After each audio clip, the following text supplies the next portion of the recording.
Dark Classics Narrated. Complete, unabridged audiobooks of the greatest Gothic horror, weird fiction, and classic dark literature ever written. Poe, Lovecraft, Wells, Bierce, the stories that built the genre, read in full, completely free, every time. If you found us, you are already looking. Stay a while. The library is open.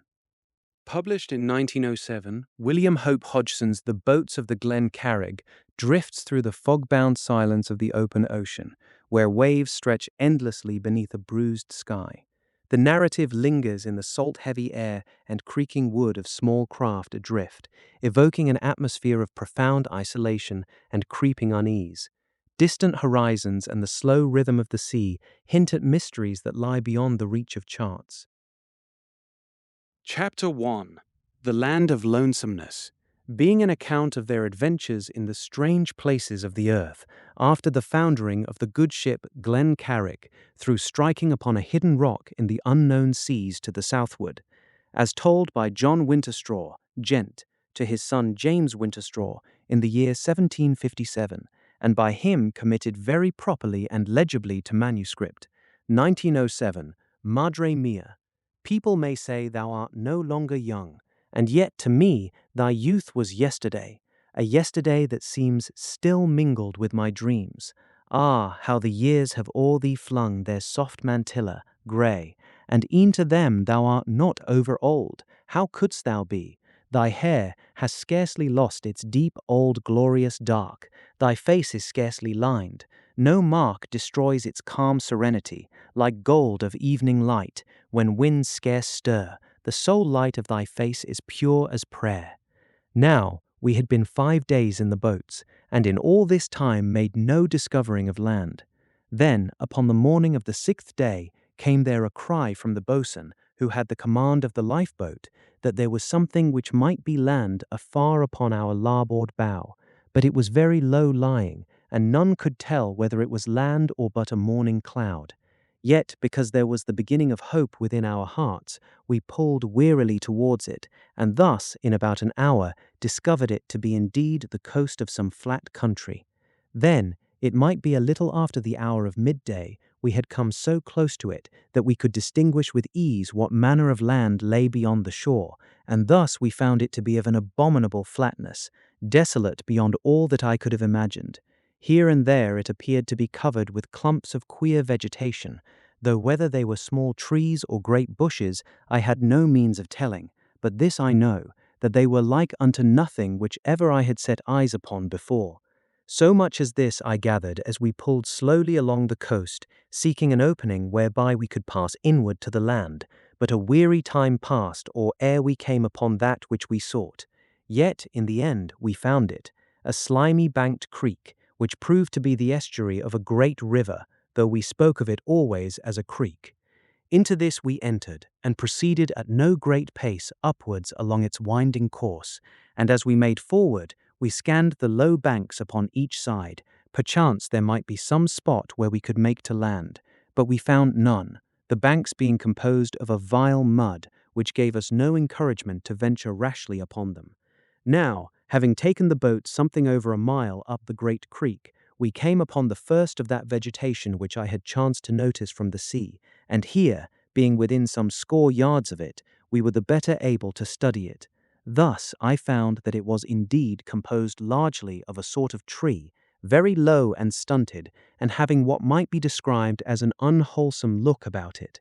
The branches of this tree I perceived to be the cause of my inability to recognize it from a bush until I had come close upon it, for they grew thin and smooth through all their length and hung towards the earth, being weighted thereto by a single, large, cabbage-like plant which seemed to sprout from the extreme tip of each. Presently, having passed beyond this clump of the vegetation, and the banks of the river remaining very low, I stood me upon a thwart, by which means I was enabled to scan the surrounding country. This I discovered, so far as my sight could penetrate, to be pierced in all directions with innumerable creeks and pools, some of these latter being very great of extent, and, as I have before made mention, everywhere the country was low set, as it might be a great plain of mud, so that it gave me a sense of dreariness to look out upon it. It may be, all unconsciously, that my spirit was put in awe by the extreme silence of all the country around, for in all that waste I could see no living thing, neither bird nor vegetable, save it be the stunted trees, which indeed grew in clumps here and there over all the land, so much as I could see. This silence, when I grew fully aware of it, was the more uncanny, for my memory told me that never before had I come upon a country which contained so much quietness. Nothing moved across my vision, not even a lone bird soared up against the dull sky, and for my hearing, not so much as the cry of a seabird came to me, no, nor the croak of a frog, nor the plash of a fish. It was as though we had come upon the country of silence, which some have called the land of lonesomeness. Now 3 hours had passed whilst we ceased not to labour at the oars, and we could no more see the sea, yet no place fit for our feet had come to view, for everywhere the mud, grey and black, surrounded us, encompassing us veritably by a slimy wilderness, and so we were fain to pull on, in the hope that we might come ultimately to firm ground. Then, a little before sundown, we halted upon our oars, and made a scant meal from a portion of our remaining provisions, and as we ate, I could see the sun sinking away over the wastes, and I had some slight diversion in watching the grotesque shadows which it cast from the trees into the water upon our larboard side, for we had come to a pause opposite a clump of the vegetation. It was at this time, as I remember, that it was borne in upon me afresh how very silent was the land, and that this was not due to my imagination. I remarked that the men, both in our own and in the boatswain's boat, seemed uneasy because of it, for none spoke save in undertones, as though they had fear of breaking it. And it was at this time, when I was awed by so much solitude, that there came the first telling of life in all that wilderness. I heard it first in the far distance, away inland. A curious, low, sobbing note it was, and the rise and the fall of it was like to the sobbing of a lonesome wind through a great forest. Yet was there no wind. Then, in a moment, it had died, and the silence of the land was awesome by reason of the contrast, and I looked about me at the men, both in the boat in which I was and that which the boatswain commanded, and not one was there but held himself in a posture of listening.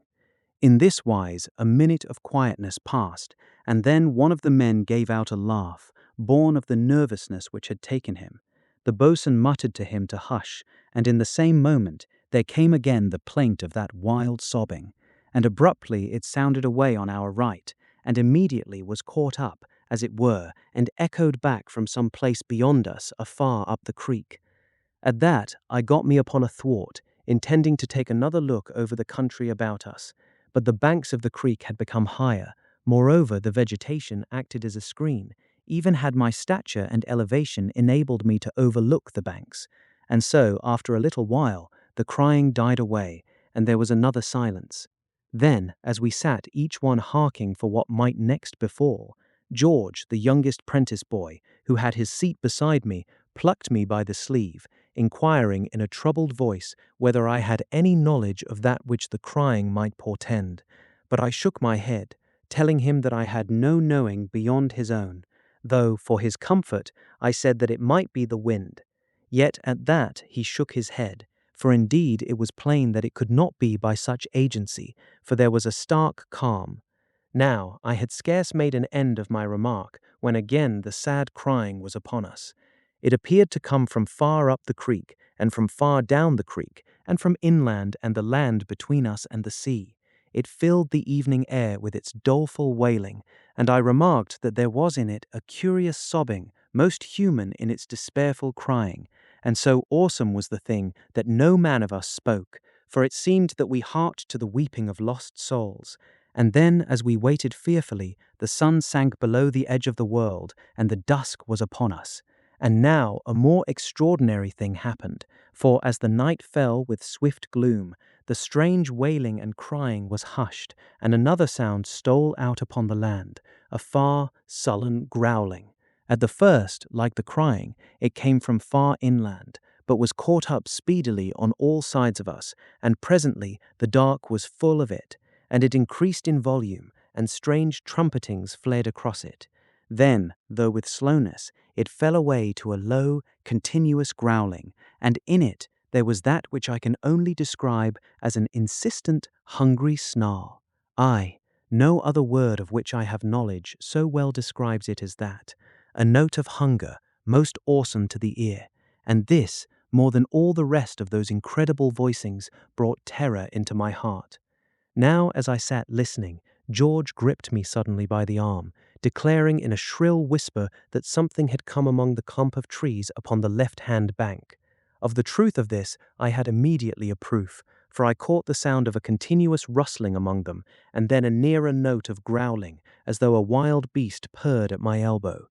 Immediately upon this, I caught the boatswain's voice, calling in a low tone to Josh, the eldest prentice, who had the charge of our boat, to come alongside of him, for he would have the boats together. Then got we out the oars and laid the boats together in the midst of the creek, and so we watched through the night, being full of fear, so that we kept our speech low, that is, so low as would carry our thoughts one to the other through the noise of the growling. And so the hours passed, and naught happened more than I have told, save that once, a little after midnight, the trees opposite to us seemed to be stirred again, as though some creature or creatures lurked among them, and there came, a little after that, a sound as of something stirring the water up against the bank, but it ceased in a while, and the silence fell once more. Thus, after a weariful time, away eastwards the sky began to tell of the coming of the day, and as the light grew and strengthened, so did that insatiable growling pass hence with the dark and the shadows. And so at last came the day, and once more there was borne to us the sad wailing that had preceded the night.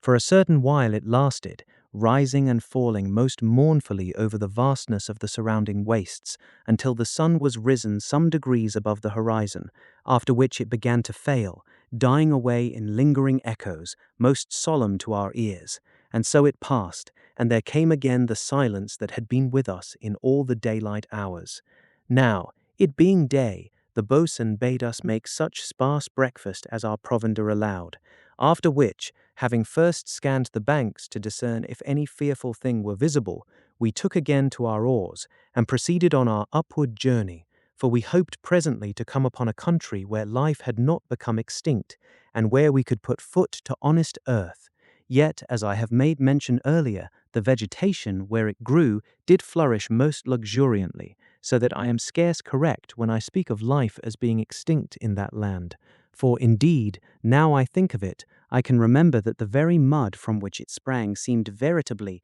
to have a fat, sluggish life of its own, so rich and viscid was it.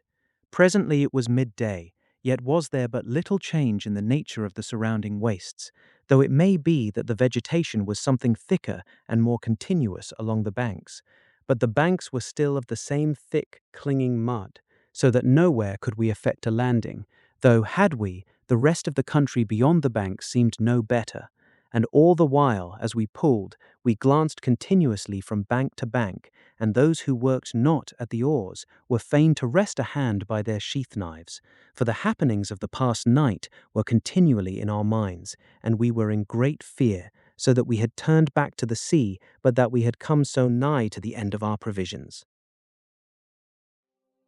You're listening to Dark Classics Narrated. Chapter 2, The Ship in the Creek. Then it was nigh on to evening we came upon a creek opening into the greater one through the bank upon our left. We had been like to pass it, as indeed we had passed many throughout the day, but that the boatswain, whose boat had the lead, cried out that there was some craft lying up, a little beyond the first bend. And indeed so it seemed, for one of the masts of her, all jagged where it had carried away, stuck up plain to our view. Now, having grown sick with so much lonesomeness, and being in fear of the approaching night, we gave out something near to a cheer, which, however, the boatswain silenced, having no knowledge of those who might occupy the stranger. And so, in silence, the boatswain turned his craft toward the creek, whereat we followed, taking heed to keep quietness, and working the oars warily. So, in a little, we came to the shoulder of the bend, and had plain sight of the vessel some little way beyond us. From the distance she had no appearance of being inhabited, so that after some small hesitation we pulled towards her, though still being at pains to keep silence. The strange vessel lay against that bank of the creek which was upon our right, and over above her was a thick clump of the stunted trees. For the rest, she appeared to be firmly embedded in the heavy mud, and there was a certain look of age about her which carried to me a doleful suggestion that we should find naught aboard of her fit for an honest stomach. We had come to a distance of maybe some 10 fathoms from her starboard bow, for she lay with her head down towards the mouth of the little creek, when the boatswain bade his men to back water, the which Josh did regarding our own boat. Then, being ready to fly if we had been in danger, the boatswain hailed the stranger, but got no reply, save that some echo of his shouts seemed to come back at us, and so he sung out again to her, chance there might be some below decks who had not caught his first hail, but for the second time no answer came to us, save the low echo, naught but that the silent trees took on a little quivering, as though his voice had shaken them. At that, being confident now within our minds, we laid alongside, and in a minute had shinned up the oars and so gained her decks. Here, save that the glass of the skylight of the main cabin had been broken and some portion of the framework shattered, there was no extraordinary litter, so that it appeared to us as though she had been no great while abandoned.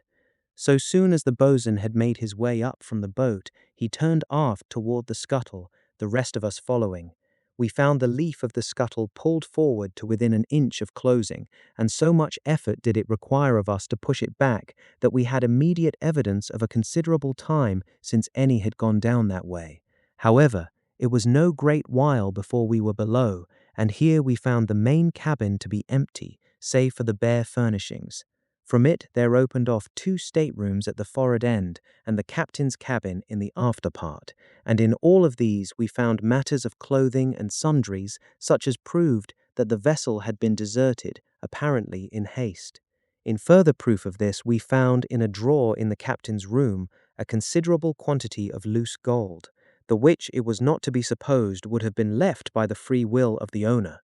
Of the staterooms, the one upon the starboard side gave evidence that it had been occupied by a woman, no doubt a passenger. The other, in which there were 2 bunks, had been shared, so far as we could have any certainty, by a couple of young men, and this we gathered by observation of various garments which were scattered carelessly about. Yet it must not be supposed that we spent any great time in the cabins, for we were pressed for food, and made haste, under the directing of the boatswain, to discover if the hulk held victuals whereby we might be kept alive. To this end, we removed the hatch which led down to the lazarette, and lighting 2 lamps which we had with us in the boats, went down to make a search, and so in a little while we came upon 2 casks which the boatswain broke open with a hatchet. These casks were sound and tight, and in them was ship's biscuit, very good and fit for food. At this, as may be imagined, we felt eased in our minds, knowing that there was no immediate fear of starvation. Following this, we found a barrel of molasses, a cask of rum, some cases of dried fruit, these were mouldy and scarce fit to be eaten, a cask of salt beef, another of pork, a small barrel of vinegar, a case of brandy, 2 barrels of flour, one of which proved to be damp-struck, and a bunch of tallow dips. In a little while, we had all these things up in the big cabin, so that we might come at them the better to make choice of that which was fit for our stomachs, and that which was otherwise. Meantime, whilst the boatswain overhauled these matters, Josh called a couple of the men and went on deck to bring up the gear from the boats, for it had been decided that we should pass the night aboard the hulk. When this was accomplished, Josh took a walk forward to the forecastle, but found nothing beyond 2 seamen's chests, a sea bag, and some odd gear. There were, indeed, no more than 10 bunks in the place, for she was but a small brig, and had no call for a great crowd. Yet Josh was more than a little puzzled to know what had come to the odd chests, for it was not to be supposed that there had been no more than 2, and a sea bag, among 10 men. But to this, at that time, he had no answer, and so, being sharp for supper, made a return to the deck, and thence to the main cabin.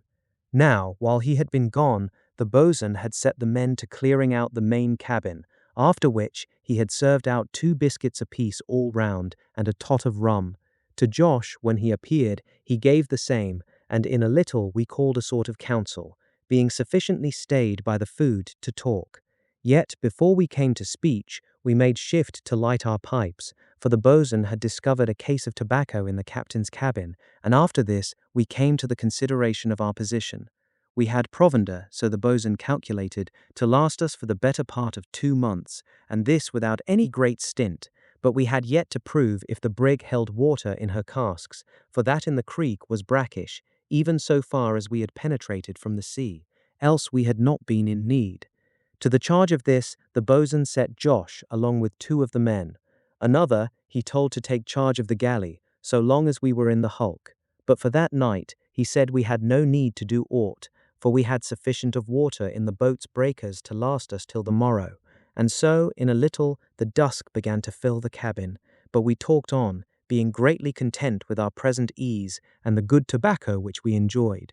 In a little while, one of the men cried out suddenly to us to be silent, and in that minute all heard it, a far drawn-out wailing, the same which had come to us in the evening of the first day. At that we looked at one another through the smoke and the growing dark, and even as we looked, it became plainer heard, until, in a while, it was all about us. Aye, it seemed to come floating down through the broken framework of the skylight, as though some weariful, unseen thing stood and cried upon the decks above our heads.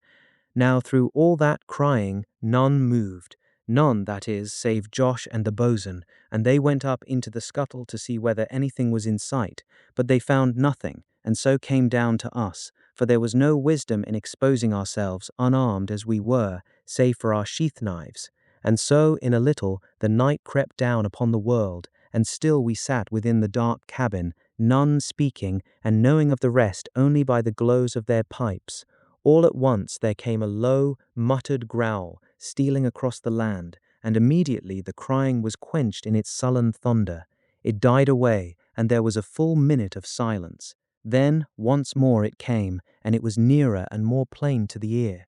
I took my pipe from my mouth, for I had come again upon the great fear and uneasiness which the happenings of the first night had bred in me, and the taste of the smoke brought me no more pleasure. The muttered growl swept over our heads and died away into the distance, and there was a sudden silence. Then, in that quietness, came the boatswain's voice. He was bidding us haste every one into the captain's cabin. As we moved to obey him, he ran to draw over the lid of the scuttle, and Josh went with him, and together they had it across, though with difficulty. When we had come into the captain's cabin, we closed and barred the door, piling 2 great sea chests up against it, and so we felt near safe, for we knew that no thing, man nor beast, could come at us there. Yet, as may be supposed, we felt not altogether secure, for there was that in the growling which now filled the darkness that seemed demoniac, and we knew not what horrid powers were abroad. And so through the night the growling continued, seeming to be mighty near unto us, aye, almost over our heads, and of a loudness far surpassing all that had come to us on the previous night, so that I thanked the Almighty that we had come into shelter in the midst of so much fear. You're listening to Dark Classics Narrated.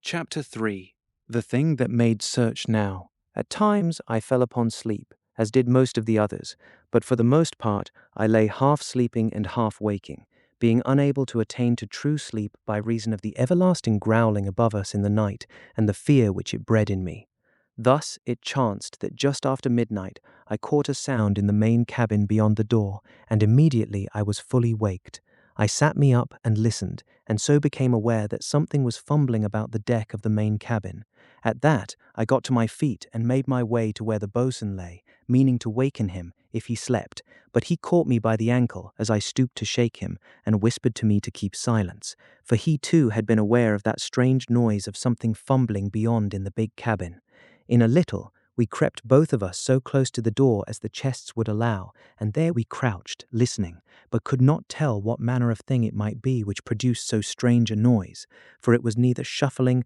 nor treading of any kind, nor yet was it the whir of a bat's wings, the which had first occurred to me, knowing how vampires are said to inhabit the nights in dismal places. Nor yet was it the slur of a snake, but rather it seemed to us to be as though a great wet cloth were being rubbed everywhere across the floor and bulkheads. We were the better able to be certain of the truth of this likeness when suddenly it passed across the further side of the door behind which we listened, at which, you may be sure, we drew backwards, both of us in fright, though the door and the chests stood between us and that which rubbed against it. Presently the sound ceased, and listen as we might, we could no longer distinguish it. Yet, until the morning, we dozed no more, being troubled in mind as to what manner of thing it was which had made search in the big cabin. Then in time the day came, and the growling ceased. For a mournful while the sad crying filled our ears, and then at last the eternal silence that fills the day hours of that dismal land fell upon us. So, being at last in quietness, we slept, being greatly awearied. About 7 in the morning the bosun waked me, and I found that they had opened the door into the big cabin. But though the bosun and I made careful search, we could nowhere come upon anything to tell us aught concerning the thing which had put us so in fright. Yet I know not if I am right in saying that we came upon nothing, for in several places the bulkheads had a chafed look, but whether this had been there before that night we had no means of telling. Of that which we had heard, the bosun bade me make no mention, for he would not have the men put more in fear than need be. This I conceived to be wisdom, and so held my peace. Yet I was much troubled in my mind to know what manner of thing it was which we had need to fear, and more, I desired greatly to know whether we should be free of it in the daylight hours, for there was always with me, as I went hither and thither, the thought that it, for that is how I designated it in my mind, might come upon us to our destruction. Now after breakfast, at which we had each a portion of salt pork, besides rum and biscuit, for by now the fire in the caboose had been set going, we turned to at various matters, under the directing of the bosun. Josh and 2 of the men made examination of the water casks, and the rest of us lifted the main hatch covers to make inspection of her cargo. But lo, we found nothing, save some 3 feet of water in her hold. By this time, Josh had drawn some water off from the casks, but it was most unsuitable for drinking, being vile of smell and taste. Yet the bosun bade him draw some into buckets, so that the air might haply purify it. But though this was done, and the water allowed to stand through the morning, it was but little better. At this, as might be imagined, we were exercised in our minds as to the manner in which we should come upon suitable water, for by now we were beginning to be in need of it. Yet though one said one thing and another said another, no one had wit enough to call to mind any method by which our need should be satisfied. Then, when we had made an end of dining, the bosun sent Josh with 4 of the men upstream. Perchance after a mile or 2 the water should prove of sufficient freshness to meet our purpose. Yet they returned a little before sundown, having no water, for everywhere it was salt. Now the bosun, foreseeing that it might be impossible to come upon water, had set the man whom he had ordained to be our cook to boiling the creek water in 3 great kettles. This he had ordered to be done soon after the boat left, and over the spout of each he had hung a great pot of iron filled with cold water from the hold, this being cooler than that from the creek, so that the steam from each kettle impinged upon the cold surface of the iron pots, and being by this means condensed, was caught in 3 buckets placed beneath them upon the floor of the caboose. In this way enough water was collected to supply us for the evening and the following morning. Yet it was but a slow method, and we had sore need of a speedier were we to leave the hulk so soon as I, for one, desired. We made our supper before sunset, so as to be free of the crying which we had reason to expect. After that, the bosun shut the scuttle, and we went every one of us into the captain's cabin, after which we barred the door, as on the previous night, and well was it for us that we acted with this prudence. By the time that we had come into the captain's cabin, and secured the door, it was upon sunsetting, and as the dusk came on, so did the melancholy wailing pass over the land. Yet, being by now somewhat inured to so much strangeness, we lit our pipes and smoked, though I observed that none talked, for the crying without was not to be forgotten. Now, as I have said, we kept silence, but this was only for a time, and our reason for breaking it was a discovery made by George, the younger apprentice. This lad, being no smoker, was fain to do something to while away the time, and with this intent he had raked out the contents of a small box which had lain upon the deck at the side of the forward bulkhead. The box had appeared filled with odd small lumber, of which a part was a dozen or so grey paper wrappers, such as are used, I believe, for carrying samples of corn, though I have seen them put to other purposes, as indeed was now the case. At first, George had tossed these aside, but it growing darker, the bosun lit one of the candles which we had found in the lazarette. Thus, George, who was proceeding to tidy back the rubbish which was cumbering the place, discovered something which caused him to cry out to us his astonishment. Now, upon hearing George call out, the bosun bade him keep silence, thinking it was but a piece of boyish restlessness. But George drew the candle to him and bade us to listen, for the wrappers were covered with fine handwriting after the fashion of a woman's. Even as George told us of that which he had found, we became aware that the night was upon us, for suddenly the crying ceased, and in place thereof there came out of the far distance the low thunder of the night growling that had tormented us through the past 2 nights. For a space we ceased to smoke and sat, listening, for it was a very fearsome sound. In a very little while it seemed to surround the ship, as on the previous nights, but at length, using ourselves to it, we resumed our smoking,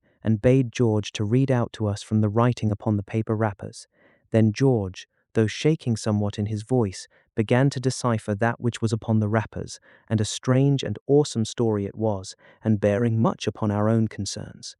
Now, when they discovered the spring among the trees that crown the bank, there was much rejoicing, for we had come to have much need of water, and some, being in fear of the ship, declaring, because of all our misfortune and the strange disappearances of their messmates and the brother of my lover, that she was haunted by a devil, declared their intention of taking their gear up to the spring and there making a camp. This they conceived and carried out in the space of 1 afternoon, though our captain, a good and true man, begged of them, as they valued life, to stay within the shelter of their living place. Yet, as I have remarked, they would none of them hark to his counselling, and because the mate and the boatswain were gone, he had no means of compelling them to wisdom. At this point, George ceased to read, and began to rustle among the wrappers, as though in search for the continuation of the story. Presently he cried out that he could not find it, and dismay was upon his face, but the boatswain told him to read on from such sheets as were left, for, as he observed,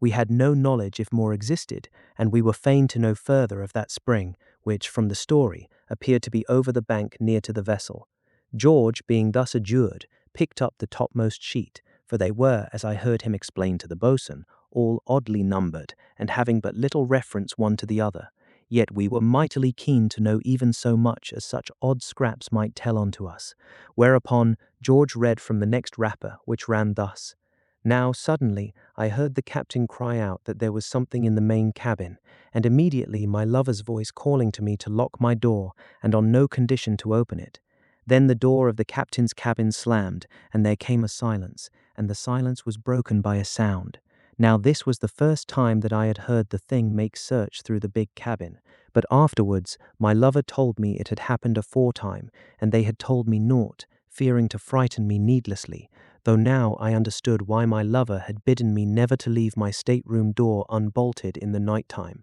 I remember also wondering if the noise of breaking glass that had waked me somewhat from my dreams a night or 2 previously had been the work of this indescribable thing, for on the morning following that night the glass in the skylight had been smashed. Thus it was that my thoughts wandered out to trifles, while yet my soul seemed ready to leap out from my bosom with fright.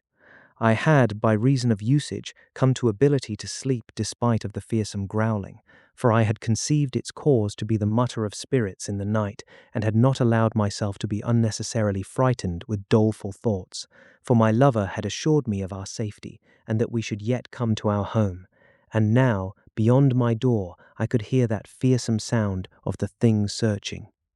George came to a sudden pause, for the boatswain had risen and put a great hand upon his shoulder.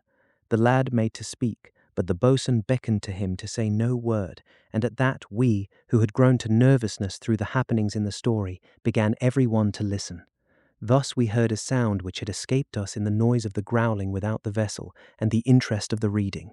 For a space we kept very silent, no man doing more than let the breath go in and out of his body, and so each one of us knew that something moved without in the big cabin. In a little, something touched upon our door, and it was, as I have mentioned earlier, as though a great swab rubbed and scrubbed at the woodwork. At this, the men nearest unto the door came backwards in a surge, being put in sudden fear by reason of the thing being so near, but the boatswain held up a hand, bidding them in a low voice to make no unneedful noise. Yet, as though the sounds of their moving had been heard, the door was shaken with such violence that we waited, everyone, expecting to see it torn from its hinges. But it stood, and we hasted to brace it by means of the bunk boards, which we placed between it and the two great chests, and upon these we set a third chest, so that the door was quite hid. Now I have no remembrance whether I have put down that when we came first to the ship, we had found the stern window upon the larboard side to be shattered,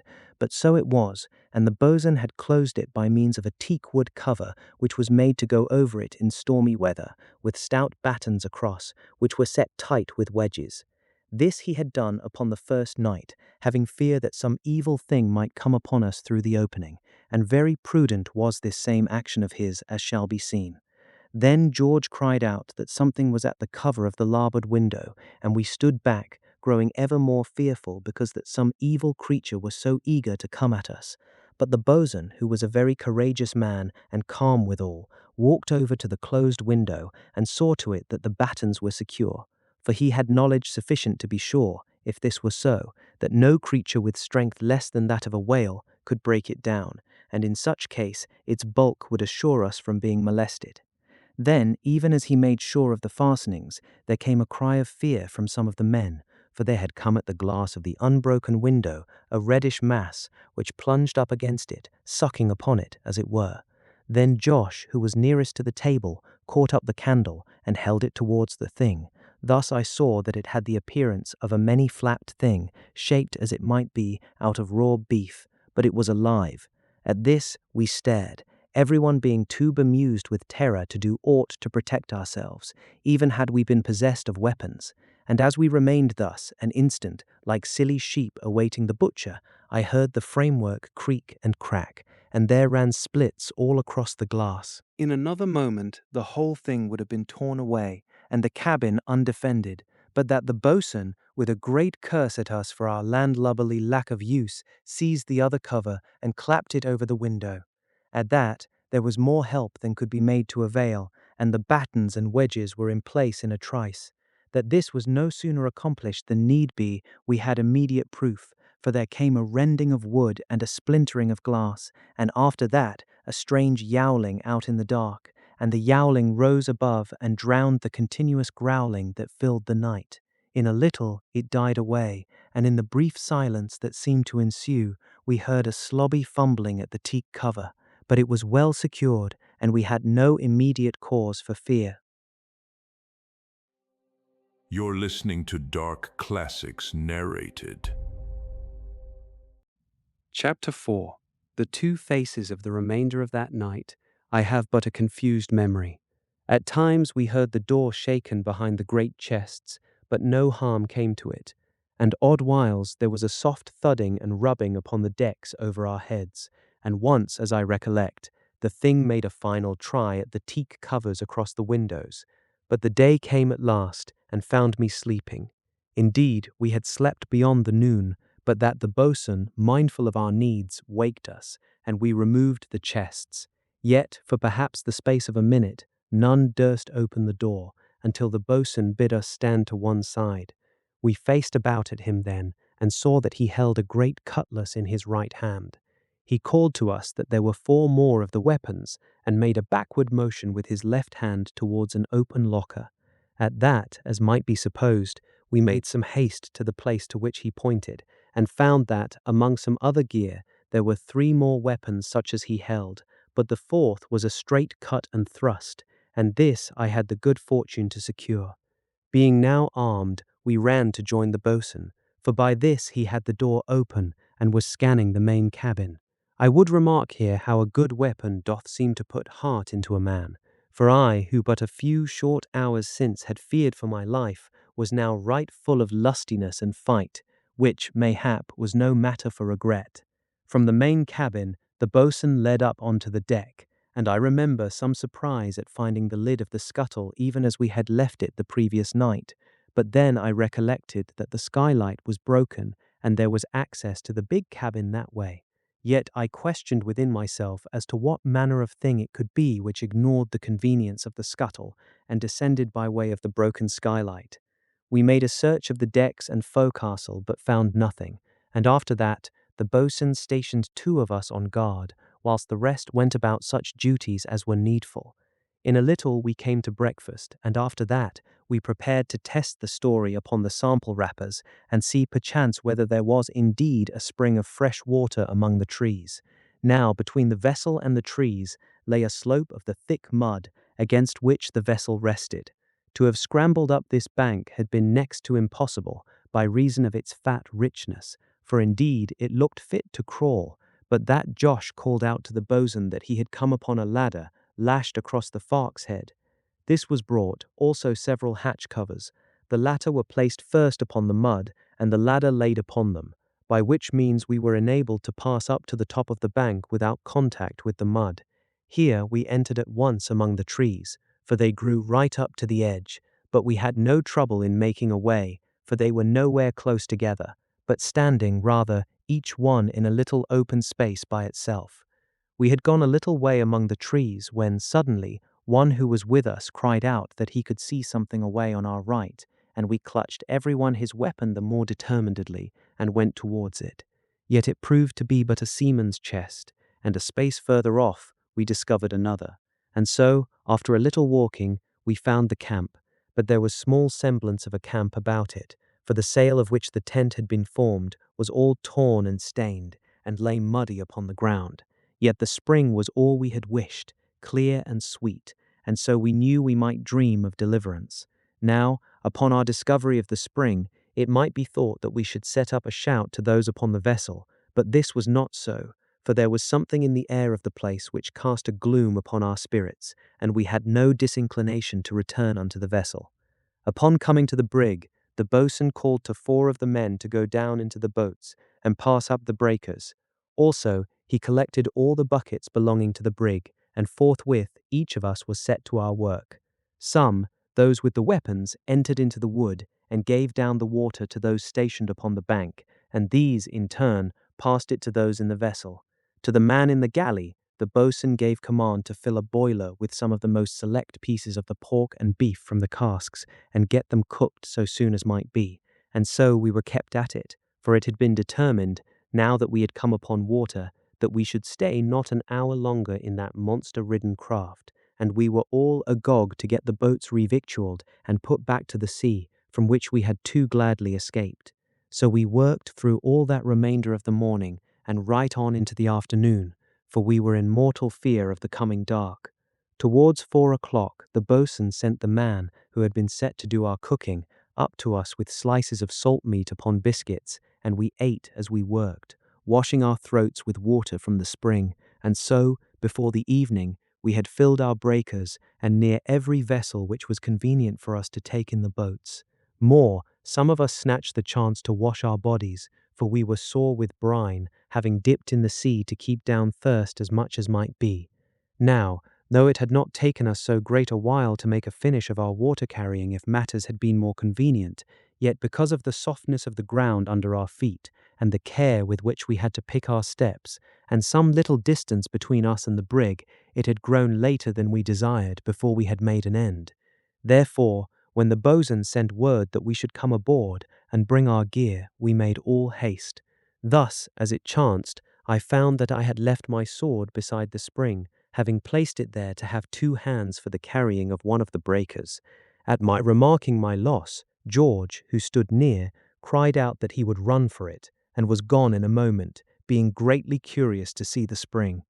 Now at this moment the boatswain came up and called for George, but I informed him that he had run to the spring to bring me my sword. At this the boatswain stamped his foot and swore a great oath, declaring that he had kept the lad by him all the day, having a wish to keep him from any danger which the wood might hold, and knowing the lad's desire to adventure there. At this, a matter which I should have known, I reproached myself for so gross a piece of stupidity, and hastened after the boatswain, who had disappeared over the top of the bank. I saw his back as he passed into the wood, and ran until I was up with him. For suddenly, as it were, I found that a sense of chilly dampness had come among the trees, though a while before the place had been full of the warmth of the sun. This I put to the account of evening, which was drawing on apace, and also it must be borne in mind that there were but the 2 of us. We came to the spring, but George was not to be seen, and I saw no sign of my sword. At this, the boatswain raised his voice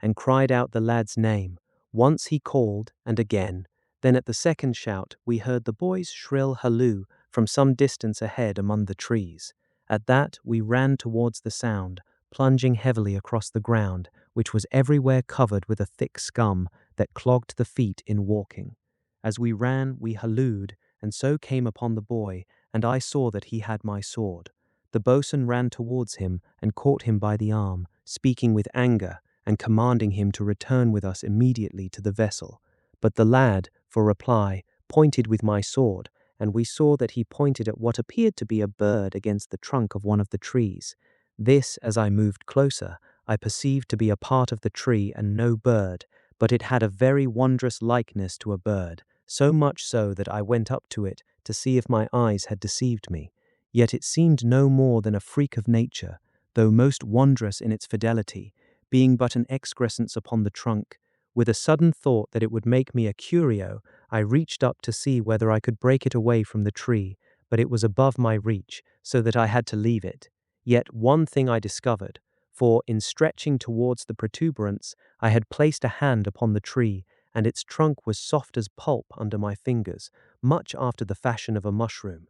As we turned to go, the boatswain inquired of George his reason for going beyond the spring, and George told him that he had seemed to hear someone calling to him among the trees, and there had been so much pain in the voice that he had run towards it, but been unable to discover the owner. Immediately afterwards he had seen the curious, bird-like excrescence upon a tree nearby. Then we had called, and of the rest we had knowledge. We had come nigh to the spring on our return journey, when a sudden low whine seemed to run among the trees. I glanced towards the sky, and realized that the evening was upon us. I was about to remark upon this to the boatswain, when abruptly he came to a stand, and bent forward to stare into the shadows to our right. At that, George and I turned ourselves about to perceive what matter it was which had attracted the attention of the boatswain. Thus we made out a tree some 20 yards away, which had all its branches wrapped about its trunk, much as the lash of a whip is wound about its stock. Now this seemed to us a very strange sight, and we made all of us toward it to learn the reason of so extraordinary a happening. Yet when we had come close upon it, we had no means of arriving at a knowledge of that which it portended, but walked each of us around the tree, and were more astonished after our circumnavigation of the great vegetable than before. Now suddenly and in the distance I caught the far wailing that came before the night, and abruptly, as it seemed to me, the tree wailed at us. At that I was vastly astonished and frightened, yet though I retreated, I could not withdraw my gaze from the tree, but scanned it the more intently, and suddenly I saw a brown, human face peering at us from between the wrapped branches. At this I stood very still, being seized with that fear which renders one shortly incapable of movement. Then, before I had possession of myself, I saw that it was of a part with the trunk of the tree, for I could not tell where it ended and the tree began. Then I caught the boatswain by the arm and pointed, for whether it was a part of the tree or not, it was a work of the devil. But the boatswain, on seeing it, ran straightway so close to the tree that he might have touched it with his hand, and I found myself beside him. Now, George, who was on the boatswain's other side, whispered that there was another face, not unlike to a woman's, and indeed, so soon as I perceived it, I saw that the tree had a second excrescence, most strangely after the face of a woman. Then the boatswain cried out with an oath at the strangeness of the thing, and I felt the arm, which I held, shake somewhat, as it might be with a deep emotion. Then, far away, I heard again the sound of the wailing, and immediately, from among the trees about us, there came answering wails and a great sighing. And before I had time to be more than aware of these things, the tree wailed again at us, and at that the boatswain cried out suddenly that he knew, though of what it was that he knew I had at that time no knowledge. And immediately he began with his cutlass to strike at the tree before us, and to cry upon God to blast it. And lo, at his smiting a very fearsome thing happened, for the tree did bleed like any live creature. Thereafter a great yowling came from it, and it began to writhe, and suddenly I became aware that all about us the trees were a-quiver. Then George cried out, and ran round upon my side of the boatswain, and I saw that one of the great cabbage-like things pursued him upon its stem, even as an evil serpent, and very dreadful it was, for it had become blood-red in colour. But I smote it with the sword which I had taken from the lad, and it fell to the ground. Now from the brig I heard them hallooing, and the trees had become like live things, and there was a vast growling in the air, and hideous trumpetings. Then I caught the boatswain again by the arm, and shouted to him that we must run for our lives, and this we did, smiting with our swords as we ran, for there came things at us, out from the growing dusk. Thus we made the brig, and, the boats being ready, I scrambled after the boatswain into his, and we put straightway into the creek, all of us, pulling with so much haste as our loads would allow. As we went, I looked back at the brig, and it seemed to me that a multitude of things hung over the bank above her, and there seemed a flicker of things moving hither and thither aboard of her. And then we were in the great creek up which we had come, and so, in a little, it was night.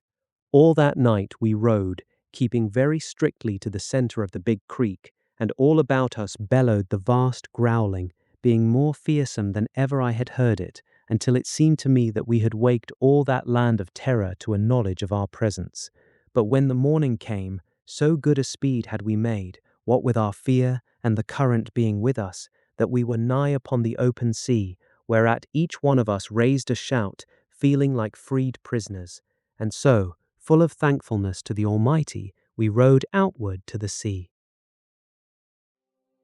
You're listening to Dark Classics Narrated. Chapter 5. The Great Storm.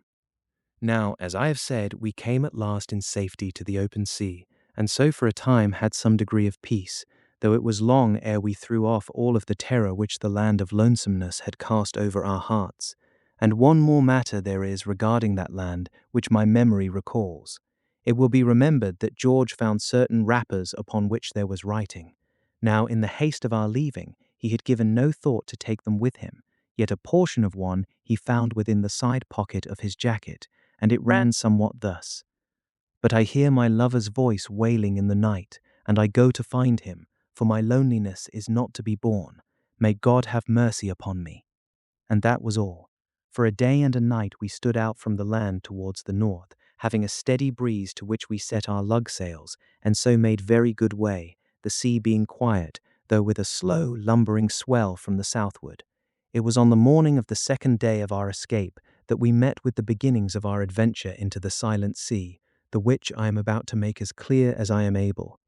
The night had been quiet and the breeze steady until near on to the dawn, when the wind slacked away to nothing, and we lay there, waiting, perchance the sun should bring the breeze with it. And this it did, but no such wind as we did desire, for when the morning came upon us, we discovered all that part of the sky to be full of a fiery redness, which presently spread away down to the south, so that an entire quarter of the heavens was, as it seemed to us, a mighty arc of blood-coloured fire. Now, at the sight of these omens, the boatswain gave orders to prepare the boats for the storm which we had reason to expect, looking for it in the south, for it was from that direction that the swell came rolling upon us. With this intent, we roused out so much heavy canvas as the boats contained, for we had gotten a bolt and a half from the hulk in the creek, also the boat covers which we could lash down to the brass studs under the gunwales of the boats. Then, in each boat, we mounted the whaleback, which had been stowed along the tops of the thwarts, also its supports, lashing the same to the thwarts below the knees. Then we laid 2 lengths of the stout canvas the full length of the boat over the whaleback, overlapping and nailing them to the same, so that they sloped away down over the gunwales upon each side, as though they had formed a roof to us. Here, whilst some stretched the canvas, nailing its lower edges to the gunwales, others were employed in lashing together the oars and the mast, and to this bundle they secured a considerable length of new 3.5-inch hemp rope, which we had brought away from the hulk along with the canvas. This rope was then passed over the bows and in through the painter ring, and thence to the forward thwarts, where it was made fast, and we gave attention to parcel it with odd strips of canvas against danger of chafe. And the same was done in both of the boats, for we could not put our trust in the painters, besides which they had not sufficient length to secure safe and easy riding. Now by this time we had the canvas nailed down to the gunwales around our boat, after which we spread the boat cover over it, lacing it down to the brass studs beneath the gunwale. And so we had all the boat covered in, save a place in the stern where a man might stand to wield the steering oar, for the boats were double bowed. And in each boat we made the same preparation, lashing all movable articles, and preparing to meet so great a storm as might well fill the heart with terror. For the sky cried out to us that it would be no light wind, and further, the great swell from the south grew more huge with every hour that passed, though as yet it was without virulence, being slow and oily and black against the redness of the sky. Presently we were ready, and had cast over the bundle of oars and the mast, which was to serve as our sea anchor, and so we lay waiting. It was at this time that the boatswain called over to Josh certain advice with regard to that which lay before us, and after that the two of them sculled the boats a little apart, for there might be a danger of their being dashed together by the first violence of the storm. And so came a time of waiting, with Josh and the boatswain each of them at the steering oars, and the rest of us stowed away under the coverings. From where I crouched near the boatswain, I had sight of Josh away upon our port side. He was standing up, black as a shape of night against the mighty redness, when the boat came to the foamless crowns of the swells, and then gone from sight in the hollows between. Now midday had come and gone, and we had made shift to eat so good a meal as our appetites would allow, for we had no knowledge how long it might be ere we should have chance of another, if, indeed, we had ever need to think more of such. And then, in the middle part of the afternoon, we heard the first cryings of the storm, a far distant moaning, rising and falling most solemnly. Presently all the southern part of the horizon, so high up, maybe, as some 7 to 10 degrees, was blotted out by a great black wall of cloud, over which the red glare came down upon the great swells as though from the light of some vast and unseen fire. It was about this time I observed that the sun had the appearance of a great full moon, being pale and clearly defined, and seeming to have no warmth nor brilliancy, and this, as may be imagined, seemed most strange to us, the more so because of the redness in the south and east, and all this while the swells increased most prodigiously, though without making broken water. Yet they informed us that we had done well to take so much precaution, for surely they were raised by a very great storm. A little before evening, the moaning came again, and then a space of silence, after which there rose a very sudden bellowing, as of wild beasts, and then once more the silence. About this time, the boatswain making no objection, I raised my head above the cover until I was in a standing position, for until now I had taken no more than occasional peeps, and I was very glad of the chance to stretch my limbs, for I had grown mightily cramped. Having stirred the sluggishness of my blood, I sat me down again, but in such position that I could see every part of the horizon without difficulty. Ahead of us, that is to the south, I saw now that the great wall of cloud had risen some further degrees, and there was something less of the redness, though indeed what there was left of it was sufficiently terrifying, for it appeared to crest the black cloud like red foam, seeming, it might be, as though a mighty sea made ready to break over the world. Towards the west, the sun was sinking behind a curious red-tinted haze, which gave it the appearance of a dull red disk. To the north, seeming very high in the sky, were some flecks of cloud lying motionless, and of a very pretty rose color. And here I may remark that all the sea to the north of us appeared as a very ocean of dull red fire, though, as might be expected, the swells, coming up from the south, against the light were so many exceeding great hills of blackness. It was just after I had made these observations that we heard again the distant roaring of the storm, and I know not how to convey the exceeding terror of that sound. It was as though some mighty beast growled far down towards the south, and it seemed to make very clear to me that we were but two small craft in a very lonesome place. Then, even while the roaring lasted, I saw a sudden light flare up, as it were from the edge of the southern horizon. It had somewhat the appearance of lightning, yet vanished not immediately, as is the wont of lightning, and more, it had not been my experience to witness such spring up from out of the sea, but rather down from the heavens. Yet I have little doubt but that it was a form of lightning, for it came many times after this, so that I had chance to observe it minutely, and frequently, as I watched, the storm would shout at us in a most fearsome manner. Then, When the sun was low upon the horizon, there came to our ears a very shrill, screaming noise, most penetrating and distressing, and immediately afterwards the boatswain shouted out something in a hoarse voice, and commenced to sway furiously upon the steering oar. I saw his stare fixed upon a point a little on our larboard bow, and perceived that in that direction the sea was all blown up into vast clouds of dust-like froth, and I knew that the storm was upon us. Immediately afterwards a cold blast struck us, but we suffered no harm, for the boatswain had gotten the boat bows on by this. The wind passed us, and there was an instant of calm, and now all the air above us was full of a continuous roaring, so very loud and intense that I was like to be deafened. To windward I perceived an enormous wall of spray bearing down upon us, and I heard again the shrill screaming pierce through the roaring.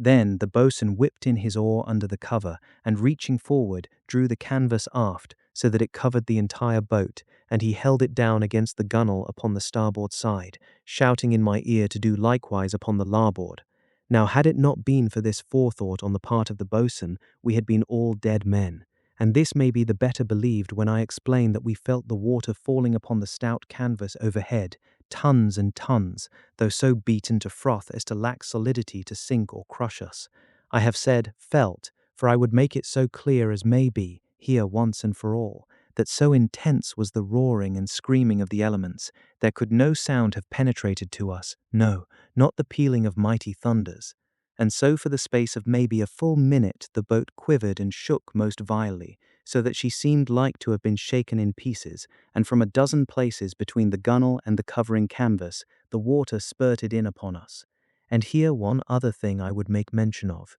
During that minute the boat had ceased to rise and fall upon the great swell, and whether this was because the sea was flattened by the first rush of the wind, or that the excess of the storm held her steady, I am unable to tell, and can put down only that which we felt. Now, in a little, the first fury of the blast being spent, the boat began to sway from side to side, as though the wind blew now upon the one beam and now upon the other, and several times we were stricken heavily with the blows of solid water.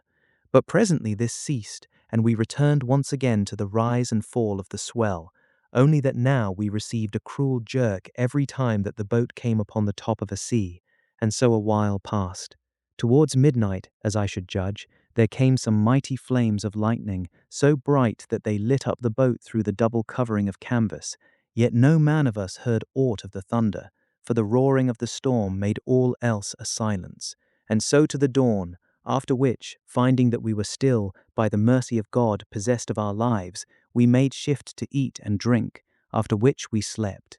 Now, being extremely wearied by the stress of the past night, I slumbered through many hours of the storm, waking at some time between noon and evening. Overhead, as I lay looking upwards, the canvas showed of a dull, leadenish colour, blackened completely at whiles by the dash of spray and water. And so, presently, having eaten again, and feeling that all things lay in the hands of the Almighty, I came once more upon sleep.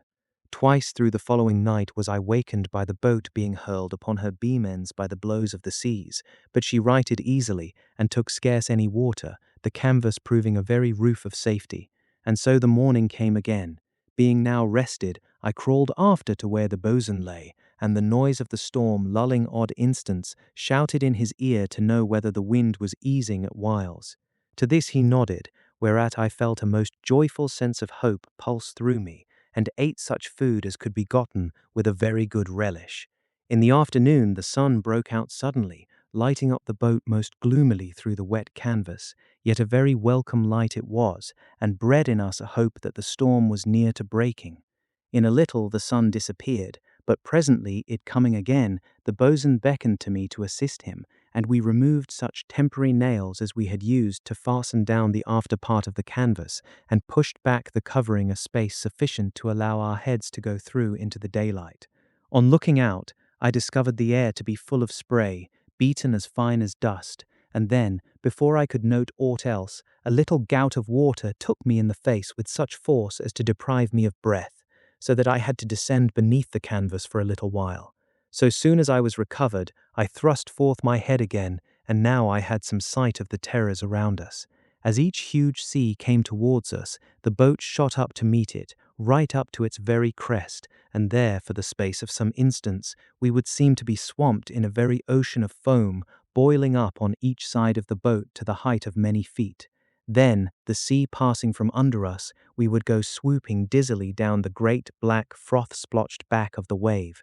until the oncoming sea caught us up most mightily. Odd whiles the crest of a sea would hurl forward before we had reached the top, and though the boat shot upward like a veritable feather, yet the water would swirl right over us, and we would have to draw in our heads most suddenly, in such cases the wind flapping the cover down so soon as our hands were removed. And apart from the way in which the boat met the seas, there was a very sense of terror in the air. The continuous roaring and howling of the storm, the screaming of the foam as the frothy summits of the briny mountains hurled past us, and the wind that tore the breath out of our weak human throats, are things scarce to be conceived. Presently, we drew in our heads, the sun having vanished again, and nailed down the canvas once more, and so prepared for the night. From here on until the morning, I have very little knowledge of any happenings, for I slept much of the time, and for the rest, there was little to know cooped up beneath the cover. Nothing save the interminable, thundering swoop of the boat downwards,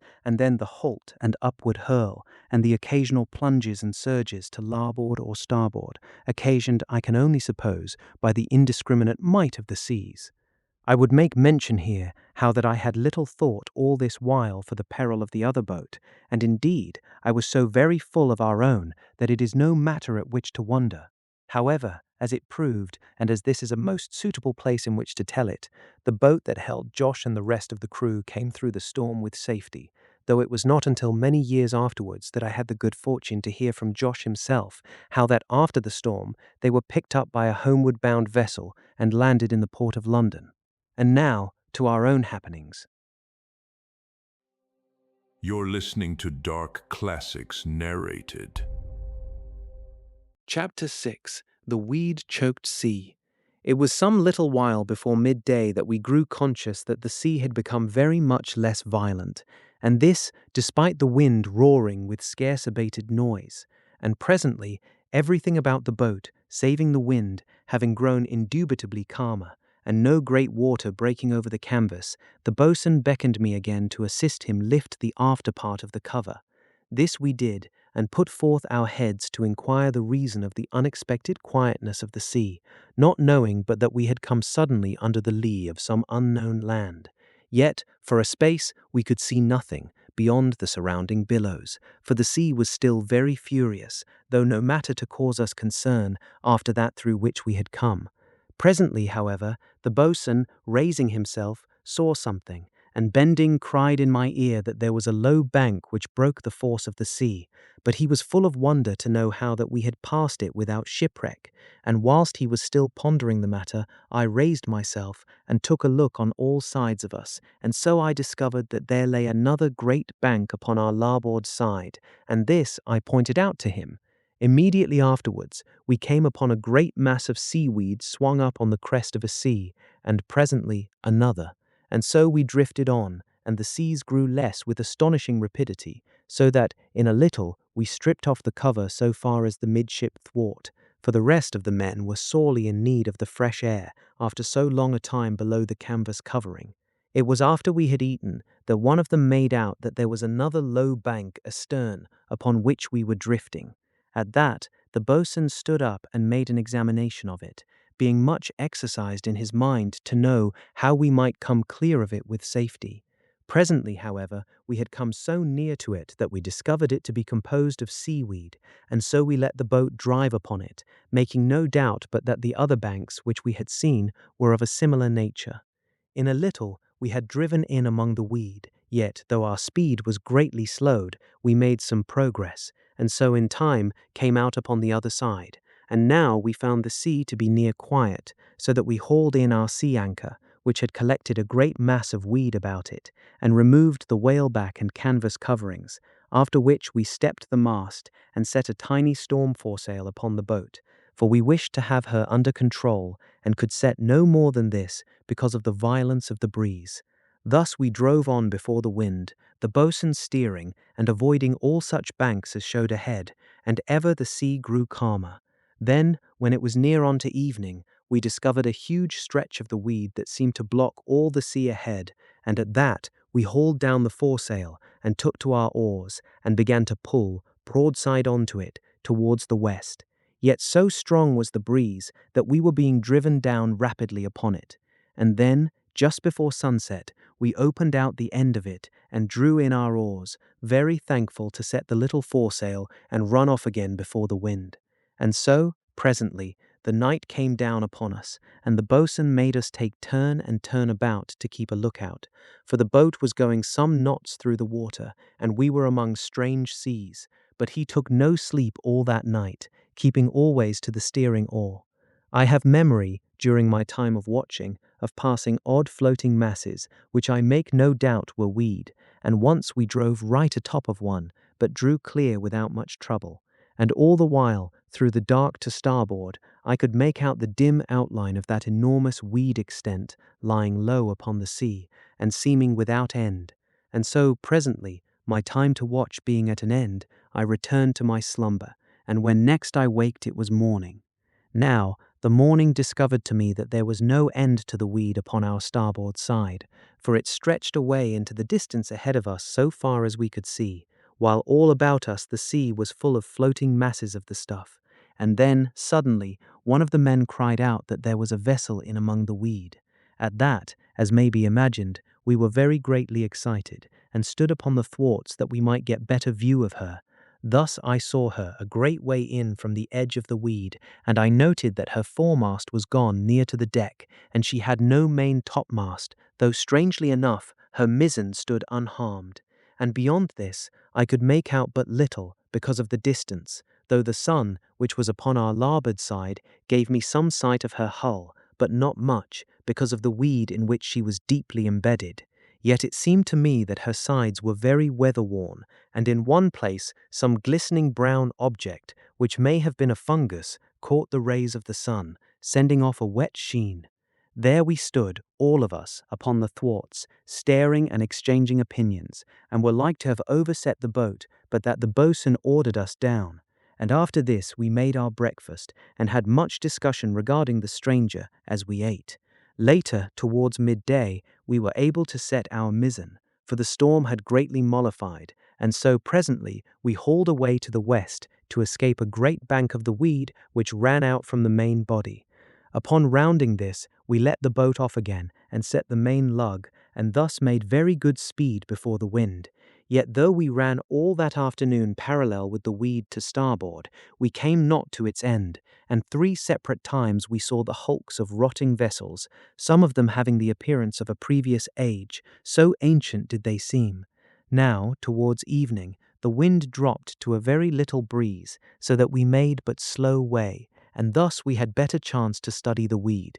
And now we saw that it was full of crabs, though for the most part so very minute as to escape the casual glance. Yet they were not all small, for in a while I discovered a swaying among the weed, a little way in from the edge, and immediately I saw the mandible of a very great crab stir amid the weed. At that, hoping to obtain it for food, I pointed it out to the boatswain, suggesting that we should try and capture it. And so, there being by now scarce any wind, he bade us get out a couple of the oars and back the boat up to the weed. This we did, after which he made fast a piece of salt meat to a bit of spun yarn, and bent this onto the boat hook. Then he made a running bowline and slipped the loop onto the shaft of the boat hook, after which he held out the boat hook, after the fashion of a fishing rod, over the place where I had seen the crab. Almost immediately there swept up an enormous claw and grasped the meat, and at that the boatswain cried out to me to take an oar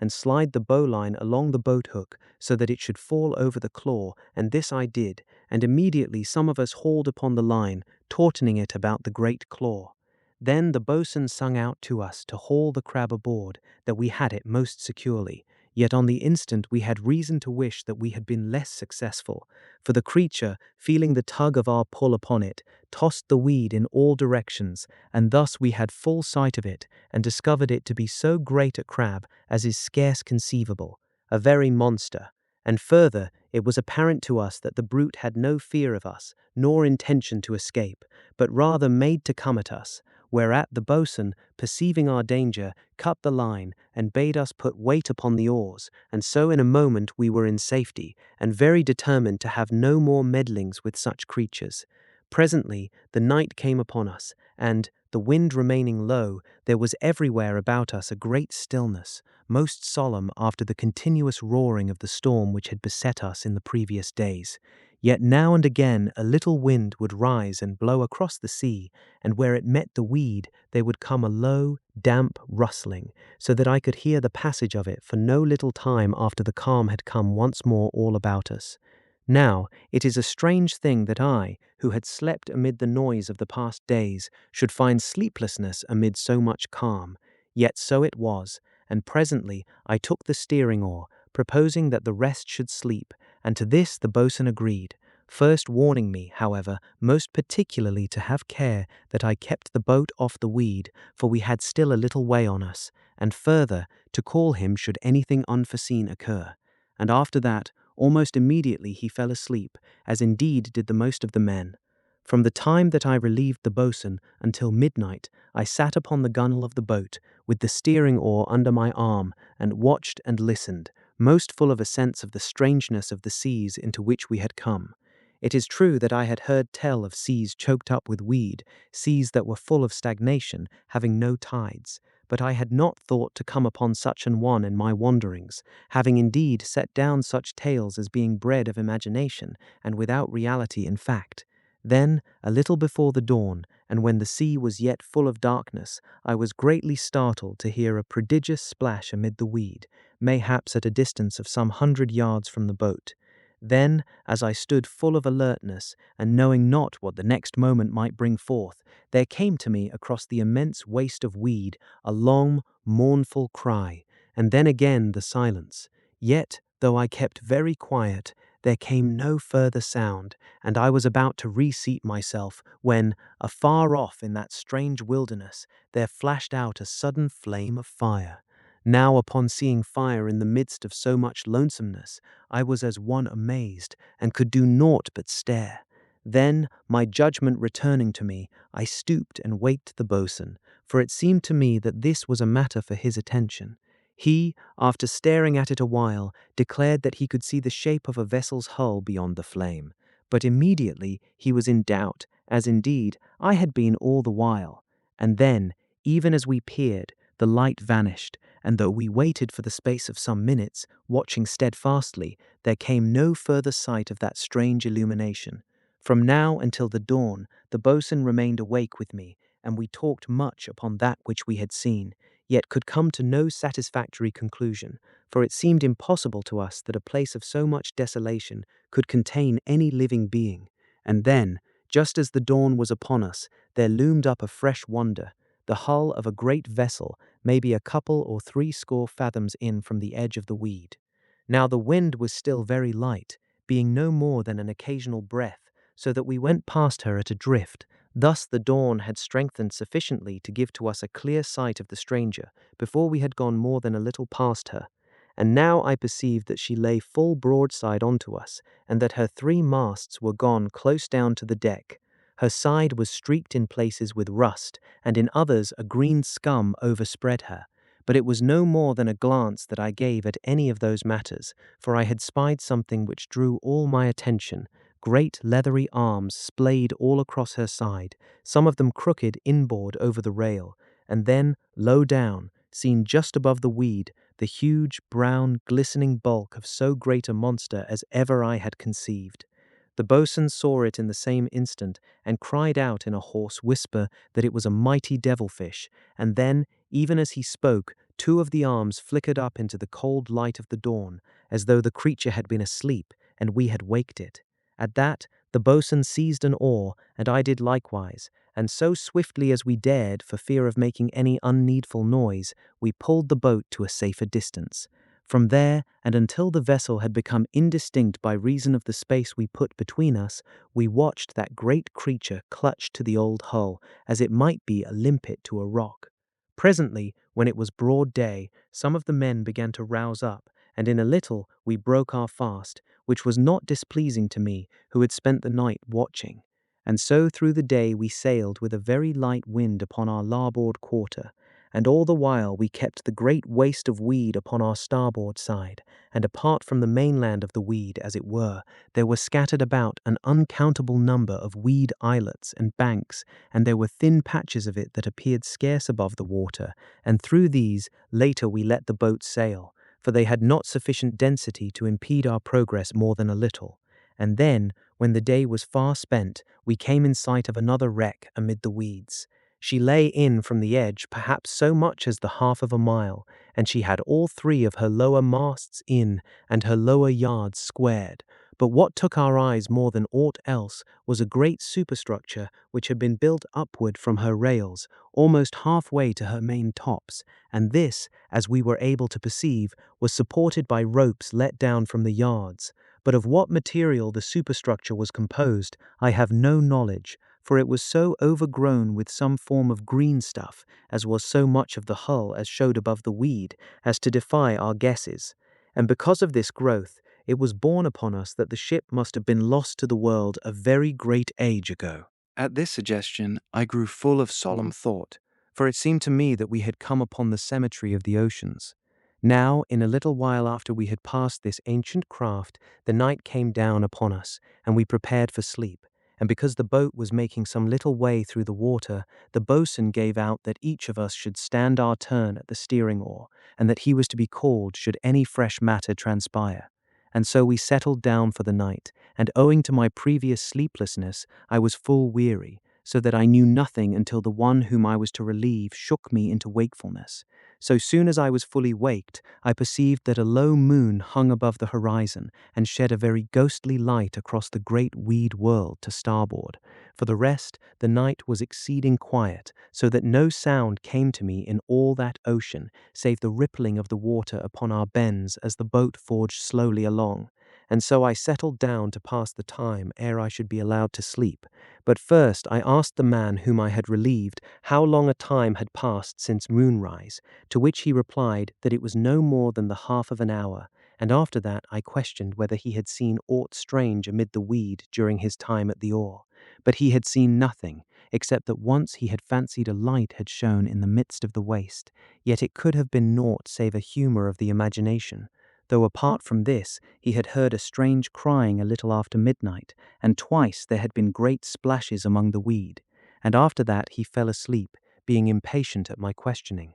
Now it so chanced that my watch had come just before the dawn, for which I was full of thankfulness, being in that frame of mind when the dark breeds strange and unwholesome fancies. Yet, though I was so near to the dawn, I was not to escape free of the eerie influence of that place, for as I sat, running my gaze to and fro over its grey immensity, it came to me that there were strange movements among the weed, and I seemed to see vaguely, as one may see things in dreams, dim white faces peer out at me here and there. Yet my common sense assured me that I was but deceived by the uncertain light and the sleep in my eyes. Yet for all that, it put my nerves on the quiver. A little later there came to my ears the noise of a very great splash amid the weed, but though I stared with intentness, I could nowhere discern aught as likely to be the cause thereof. And then, suddenly, between me and the moon, there drove up from out of that great waste a vast bulk, flinging huge masses of weed in all directions. It seemed to be no more than 100 fathoms distant, and, against the moon, I saw the outline of it most clearly, a mighty devilfish. Then it had fallen back once more with a prodigious splash, and so the quiet fell again, finding me sore afraid, and no little bewildered that so monstrous a creature could leap with such agility. And then, in my fright, I had let the boat come near to the edge of the weed. There came a subtle stir opposite to our starboard bow, and something slid down into the water. I swayed upon the oar to turn the boat's head outward, and with the same movement leant forward and sideways to peer,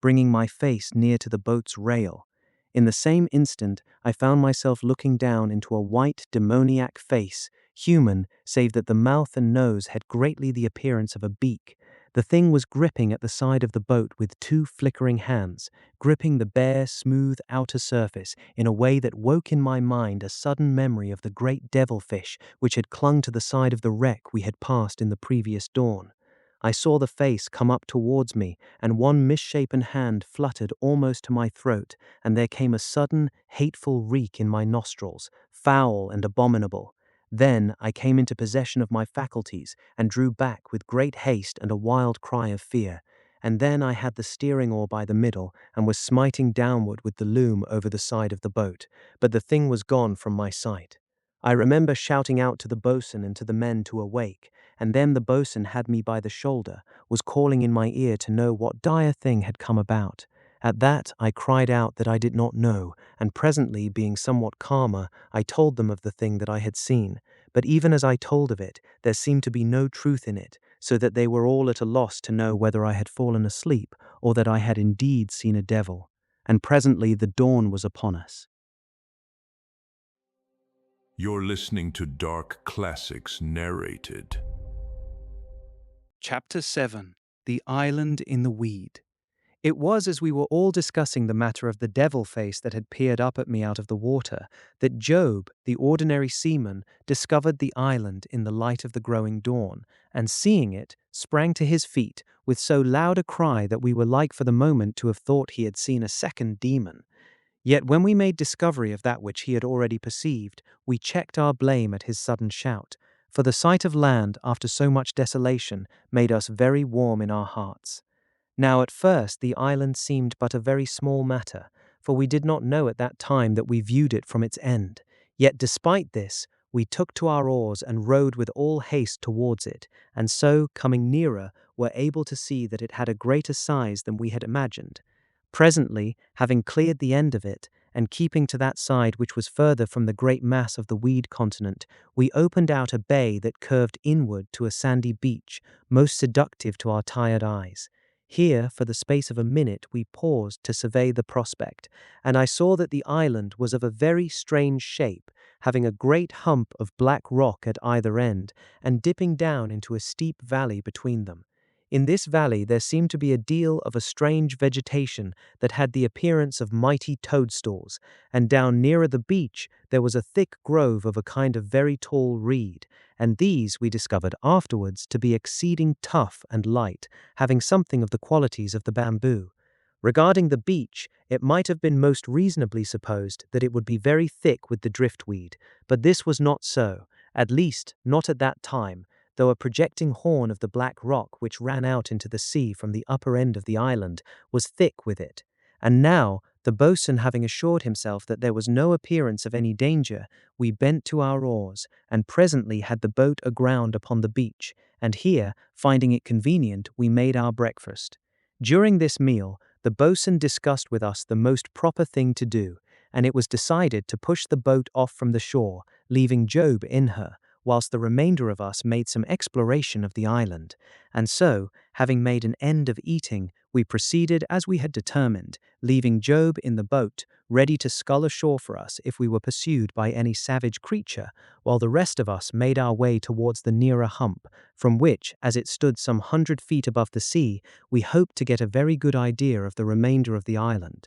First, however, the boatswain handed out to us the 2 cutlasses and the cut and thrust, the other 2 cutlasses being in Josh's boat, and taking one himself, he passed me the cut and thrust, and gave the other cutlass to the biggest of the men. Then he bade the others keep their sheath knives handy, and was proceeding to lead the way, when one of them called out to us to wait a moment, and with that ran quickly to the clump of reeds. Here he took one with both his hands and bent upon it, but it would not break, so that he had to notch it about with his knife, and thus, in a little, he had it clear. After this he cut off the upper part, which was too thin and lissom for his purpose, and then thrust the handle of his knife into the end of the portion which he had retained, and in this wise he had a most serviceable lance or spear. For the reeds were very strong and hollow after the fashion of bamboo, and when he had bound some yarn about the end into which he had thrust his knife so as to prevent it splitting, it was a fit enough weapon for any man. Now the boatswain, perceiving the happiness of the fellow's idea, bade the rest make to themselves similar weapons, and whilst they were busy thus, he commended the man very warmly, and so, in a little, being now most comfortably armed, we made inland towards the nearer Black Hill in very good spirits. Presently we were come to the rock which formed the hill, and found that it came up out of the sand with great abruptness, so that we could not climb it on the seaward side. At that, the boatswain led us round a space towards that side where lay the valley, and here there was underfoot neither sand nor rock, but ground of strange and spongy texture. And then suddenly, rounding a jutting spur of the rock, we came upon the first of the vegetation, an incredible mushroom. Nay, I should say toadstool, for it had no healthy look about it, and gave out a heavy, mouldy odour. And now we perceived that the valley was filled with them, all, that is, save a great circular patch where nothing appeared to be growing, though we were not yet at a sufficient height to ascertain the reason of this. Presently, we came to a place where the rock was split by a great fissure running up to the top, and showing many ledges and convenient shelves upon which we might obtain hold and footing. And so we set to about climbing, helping one another so far as we had ability, until, in about the space of some 10 minutes, we reached the top, and from thence had a very fine view. We perceived now that there was a beach upon that side of the island, which was opposed to the weed, though, unlike that upon which we had landed, it was greatly choked with weed which had drifted ashore. After that, I gave notice to see what space of water lay between the island and the edge of the great weed continent, and guessed it to be no more than maybe some 90 yards, at which I fell to wishing that it had been greater, for I was grown much in awe of the weed and the strange things which I conceived it to contain.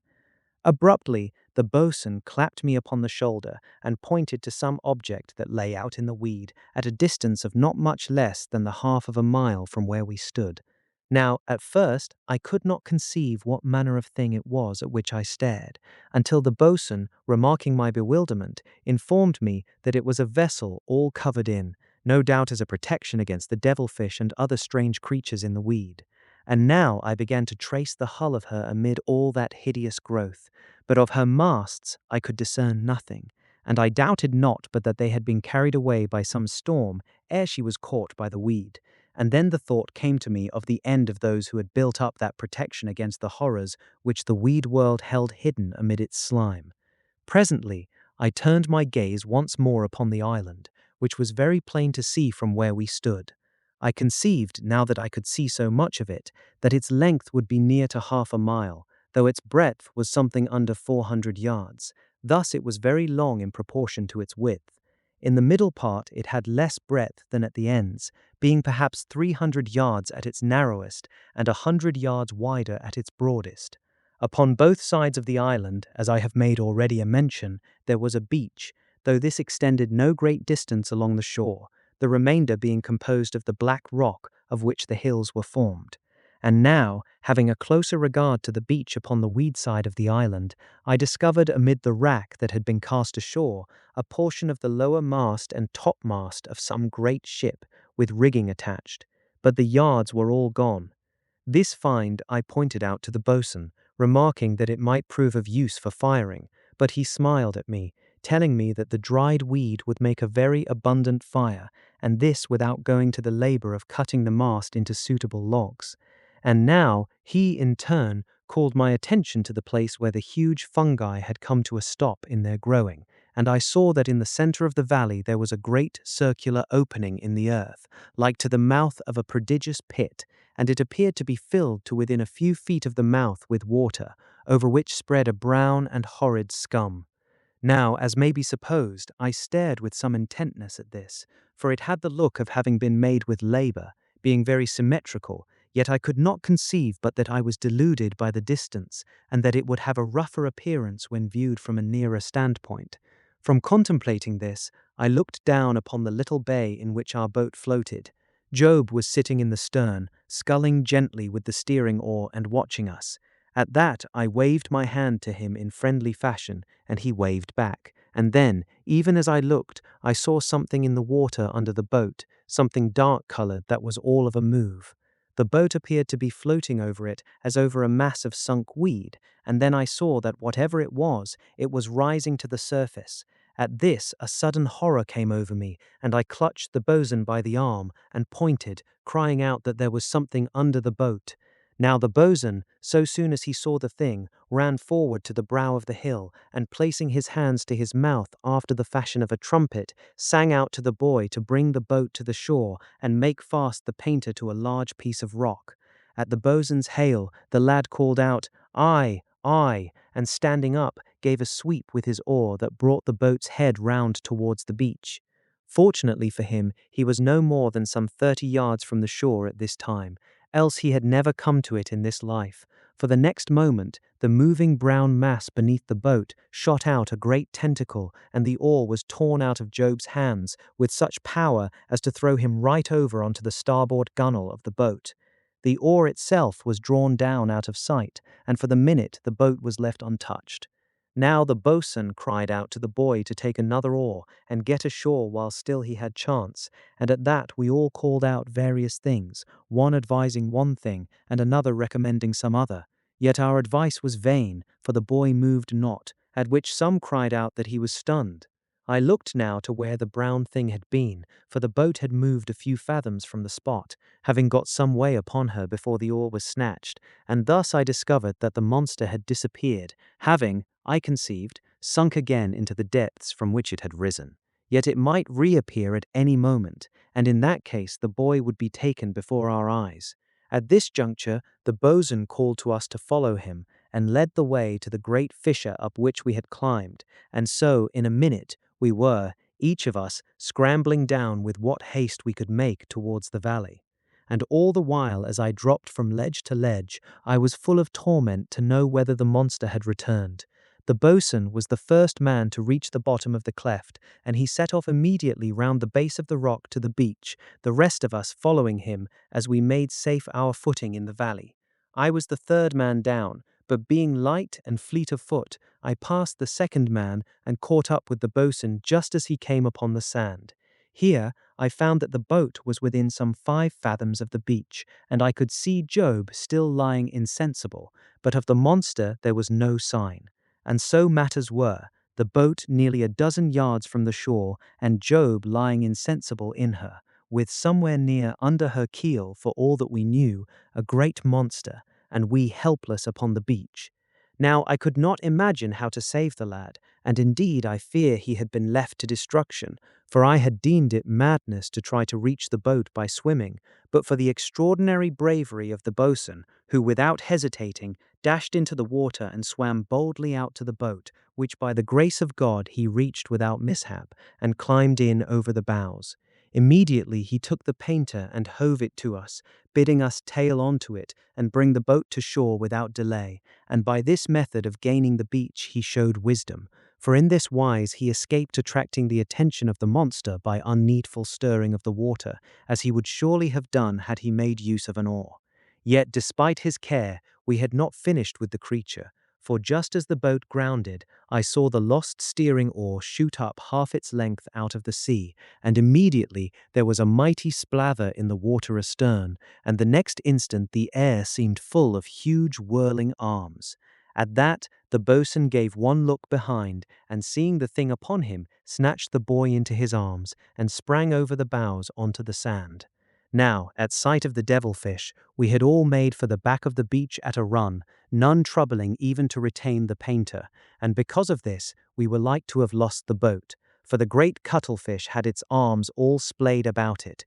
seeming to have a mind to drag it down into the deep water from whence it had risen, and it had possibly succeeded, but that the boatswain brought us all to our senses, for having laid Job out of harm's way, he was the first to seize the painter, which lay trailed upon the sand, and at that we got back our courage and ran to assist him. Now there happened to be convenient a great spike of rock, the same indeed to which the boatswain had bidden Job tie the boat, and to this we ran the painter, taking a couple of turns about it and 2 half hitches, and now, unless the rope carried away, we had no reason to fear the loss of the boat, though there seemed to us to be a danger of the creature's crushing it. Because of this, and because of a feeling of natural anger against the thing, the boatswain took up from the sand one of the spears which had been cast down when we hauled the boat ashore. With this he went down so far as seemed safe, and prodded the creature in one of its tentacles, the weapon entering easily, at which I was surprised, for I had understood that these monsters were near to invulnerable in all parts save their eyes. At receiving this stab, the great fish appeared to feel no hurt, for it showed no signs of pain, and at that, the boatswain was further emboldened to go nearer, so that he might deliver a more deadly wound. Yet scarce had he taken 2 steps before the hideous thing was upon him, and but for an agility wonderful in so great a man, he had been destroyed. Yet, in spite of so narrow an escape from death, he was not the less determined to wound or destroy the creature, and to this end he dispatched some of us to the grove of reeds to get 6 of the strongest, and when we returned with these, he bade 2 of the men lash their spears securely to them, and by this means they had now spears of a length of between 30 and 40 feet. With these it was possible to attack the devilfish without coming within reach of its tentacles, and now being ready, he took one of the spears, telling the biggest of the men to take the other. Then he directed him to aim for the right eye of the huge fish, whilst he would attack the left. Now, since the creature had so nearly captured the boatswain, it had ceased to tug at the boat, and lay silent, with its tentacles spread all about it, and its great eyes appearing just over the stern, so that it presented an appearance of watching our movements, though I doubt if it saw us with any clearness, for it must have been dazed with the brightness of the sunshine. And now the boatswain gave the signal to attack, at which he and the man ran down upon the creature with their lances, as it were in rest. The boatswain's spear took the monster truly in its left eye, but the one wielded by the man was too bendable, and sagged so much that it struck the stern post of the boat, the knife blade snapping off short. Yet it mattered not, for the wound inflicted by the boatswain's weapon was so frightful that the giant cuttlefish released the boat and slid back into deep water, churning it into foam and gouting blood. For some minutes we waited to make sure that the monster had indeed gone,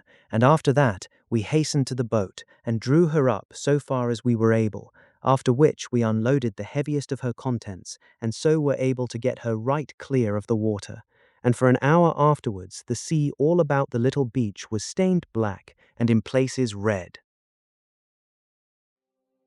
You're listening to Dark Classics Narrated. Chapter 8. The Noises in the Valley.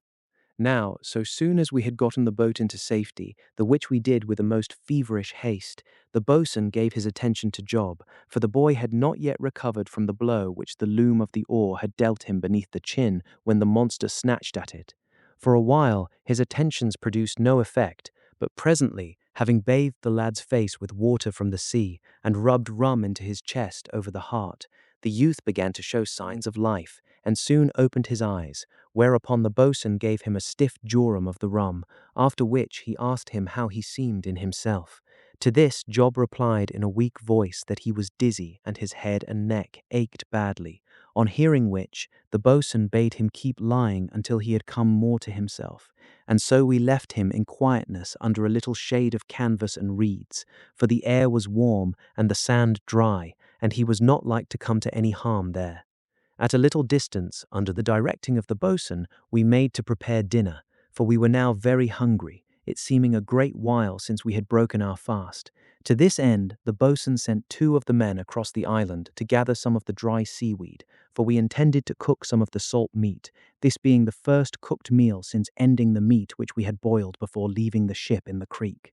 In the meanwhile, and until the return of the men with the fuel, the boatswain kept us busied in various ways. 2 he sent to cut a bundle of the reeds, and another couple to bring the meat and the iron boiler, the latter being one that we had taken from the old brig. Presently the men returned with the dried seaweed, and very curious stuff it seemed, some of it being in chunks near as thick as a man's body, but exceeding brittle by reason of its dryness, and so in a little we had a very good fire going, which we fed with the seaweed and pieces of the reeds, that we found the latter to be but indifferent fuel, having too much sap, and being troublesome to break into convenient size. Now when the fire had grown red and hot, the boatswain half filled the boiler with sea-water, in which he placed the meat, and the pan, having a stout lid, he did not scruple to place it in the very heart of the fire, so that soon we had the contents boiling merrily. Having gotten the dinner under way, the boatswain set about preparing our camp for the night,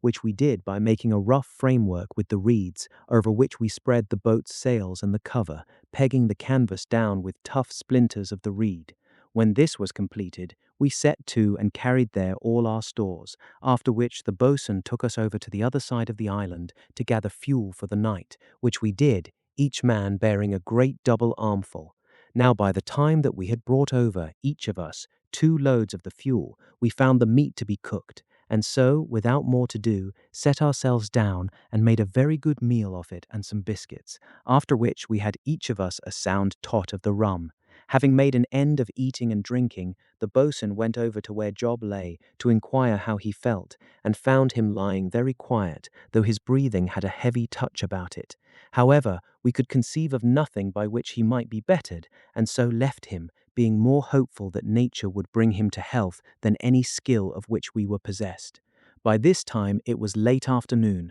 so that the boatswain declared we might please ourselves until sunset, deeming that we had earned a very good right to rest, but that from sunset till the dawn we should, he told us, have each of us to take turn and turn about to watch, for though we were no longer upon the water, none might say whether we were out of danger or not, as witness the happening of the morning, though certainly he apprehended no danger from the devil-fish so long as we kept well away from the water's edge. And so from now until dark most of the men slept, but the boatswain spent much of that time in overhauling the boat to see how it might chance to have suffered during the storm, and also whether the struggles of the devil-fish had strained it in any way. And indeed it was speedily evident that the boat would need some attention, for the plank in her bottom next but one to the keel, upon the starboard side, had been burst inwards. This having been done, it would seem, by some rock in the beach hidden just beneath the water's edge, the devil-fish having no doubt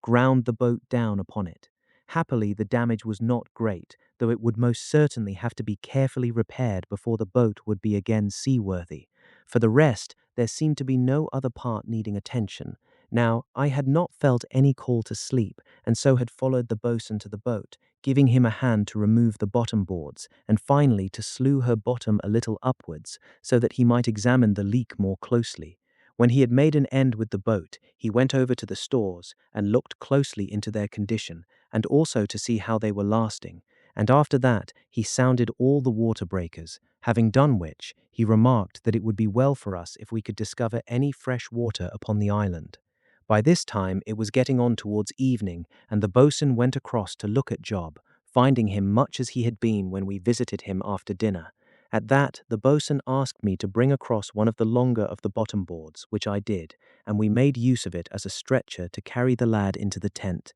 and afterwards we carried all the loose woodwork of the boat into the tent, emptying the lockers of their contents, which included some oakum, a small boat's hatchet, a coil of 1.5-inch hemp line, a good saw, an empty colza oil tin, a bag of copper nails, some bolts and washers, 2 fishing lines, 3 spare tholes, a 3-pronged grain without the shaft, 2 balls of spun yarn, 3 hanks of roping twine, a piece of canvas with 4 roping needles stuck in it, the boat's lamp, a spare plug, and a roll of light duck for making boat sails. And so presently the dark came down upon the island, at which the boatswain waked the men and bade them throw more fuel onto the fire, which had burned down to a mound of glowing embers much shrouded in ash. After that, one of them part-filled the boiler with fresh water, and soon we were occupied most pleasantly upon a supper of cold, boiled salt meat, hard biscuits, and rum mixed with hot water.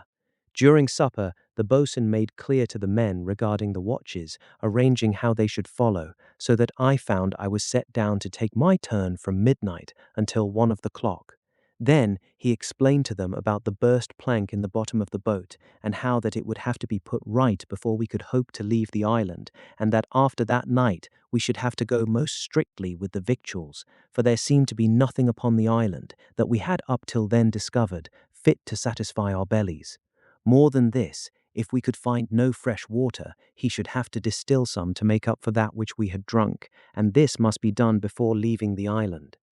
Now, by the time that the boatswain had made an end of explaining these matters, we had ceased from eating, and soon after this we made each one of us a comfortable place in the sand within the tent, and lay down to sleep. For a while I found myself very wakeful, which may have been because of the warmth of the night, and indeed, at last I got up and went out of the tent, conceiving that I might the better find sleep in the open air. And so it proved, for having lain down at the side of the tent, a little way from the fire, I fell soon into a deep slumber, which at first was dreamless. Presently, however, I came upon a very strange and unsettling dream, for I dreamed that I had been left alone on the island, and was sitting very desolate upon the edge of the brown-scummed pit. Then I was aware suddenly that it was very dark and very silent, and I began to shiver, for it seemed to me that something which repulsed my whole being had come quietly behind me. At that I tried mightily to turn and look into the shadows among the great fungi that stood all about me, but I had no power to turn, and the thing was coming nearer, though never a sound came to me, and I gave out a scream, or tried to, but my voice made no stir in the rounding quiet, and then something wet and cold touched my face, and slithered down and covered my mouth, and paused there for a vile, breathless moment. It passed onward and fell to my throat, and stayed there. Someone stumbled and felt over my feet, and at that I was suddenly awake. It was the man on watch making a walk round the back of the tent, and he had not known of my presence till he fell over my boots. He was somewhat shaken and startled, as might be supposed, but steadied himself on learning that it was no wild creature crouched there in the shadow, and all the time as I answered his inquiries I was full of a strange, horrid feeling that something had left me at the moment of my awakening. There was a slight, hateful odor in my nostrils that was not altogether unfamiliar, and then, suddenly, I was aware that my face was damp, and that there was a curious sense of tingling at my throat. I put up my hand and felt my face, and the hand, when I brought it away, was slippery with slime, and at that I put up my other hand and touched my throat, and there it was, the same. Only, in addition, there was a slight swelled place a little to one side of the windpipe, the sort of place that the bite of a mosquito will make, but I had no thought to blame any mosquito. Now, the stumbling of the man over me, my awakening, and the discovery that my face and throat were beslimed were but the happenings of some few short instants, and then I was upon my feet and following him round to the fire, for I had a sense of chilliness and a great desire not to be alone. Now, having come to the fire, I took some of the water that had been left in the boiler and washed my face and neck, after which I felt more my own man. Then I asked the man to look at my throat so that he might give me some idea of what manner of place the swelling seemed, and he, lighting a piece of the dry seaweed to act as a torch, made examination of my neck, but could see little, save a number of small ring-like marks, red inwardly and white at the edges, and one of them was bleeding slightly. After that, I asked him whether he had seen anything moving round the tent, but he had seen nothing during all the time that he had been on watch, though it was true that he had heard odd noises, but nothing very near at hand. Of the places on my throat he seemed to think but little, suggesting that I had been bitten by some sort of sandfly, but at that I shook my head and told him of my dream, and after that he was as anxious to keep near me as I to him, and so the night passed onward until my turn came to watch. For a little while, the man whom I had relieved sat beside me, having, I conceived, the kindly intent of keeping me company, but so soon as I perceived this, I entreated him to go and get his sleep, assuring him that I had no longer any feelings of fear, such as had been mine upon awakening and discovering the state of my face and throat, and upon this he consented to leave me, and so, in a little, I sat alone beside the fire. For a certain space I kept very quiet, listening, but no sound came to me out of the surrounding darkness, and so, as though it were a fresh thing, it was borne in upon me how that we were in a very abominable place of lonesomeness and desolation, and I grew very solemn. Thus as I sat, the fire, which had not been replenished for a while, dwindled steadily until it gave but a dullish glow around, and then, in the direction of the valley, I heard suddenly the sound of a dull thud, the noise coming to me through the stillness with a very startling clearness. At that, I perceived that I was not doing my duty to the rest, nor to myself, by sitting and allowing the fire to cease from flaming, and immediately reproaching myself, I seized and cast a mass of the dry weed upon the fire, so that a great blaze shot up into the night, and afterwards I glanced quickly to right and to left, holding my cut and thrust very readily, and most thankful to the Almighty that I had brought no harm to any by reason of my carelessness,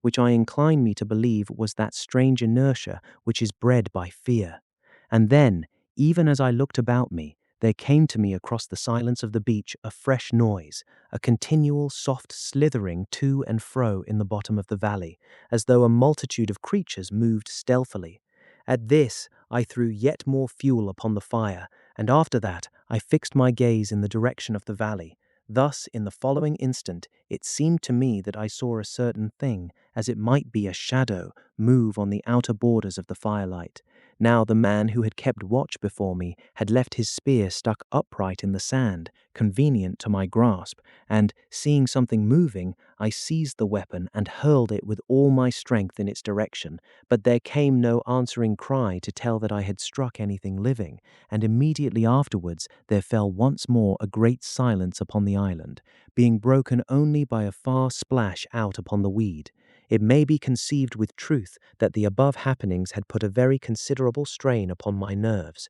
so that I looked to and fro continually, with ever and anon a quick glance behind me, for it seemed to me that I might expect some demoniac creature to rush upon me at any moment. Yet, for the space of many minutes, there came to me neither any sight nor sound of living creature, so that I knew not what to think, being near to doubting if I had heard aught beyond the common. And then, even as I made halt upon the threshold of doubt, I was assured that I had not been mistaken, for, abruptly, I was aware that all the valley was full of a rustling, scampering sort of noise, through which there came to me occasional soft thuds, and anon the former slithering sounds. And at that, thinking a host of evil things to be upon us, I cried out to the boatswain and the men to awake. Immediately upon my shout, the boatswain rushed out from the tent, the men following, and every one with his weapon, save the man who had left his spear in the sand, and that lay now somewhere beyond the light of the fire. Then the boatswain shouted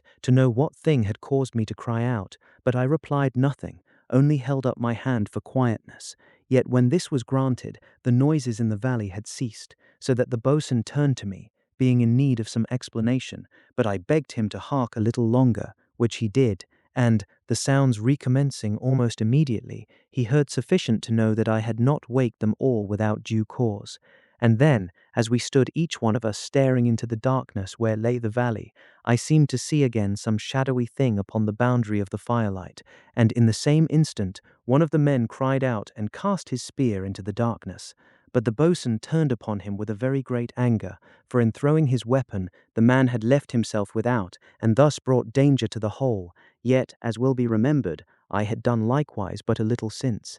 Presently, there coming again a quietness within the valley, and none knowing what might be toward, the boatswain caught up a mass of the dry weed, and lighting it at the fire, ran with it towards that portion of the beach which lay between us and the valley. Here he cast it upon the sand, singing out to some of the men to bring more of the weed, so that we might have a fire there, and thus be able to see if anything made to come at us out of the deepness of the hollow.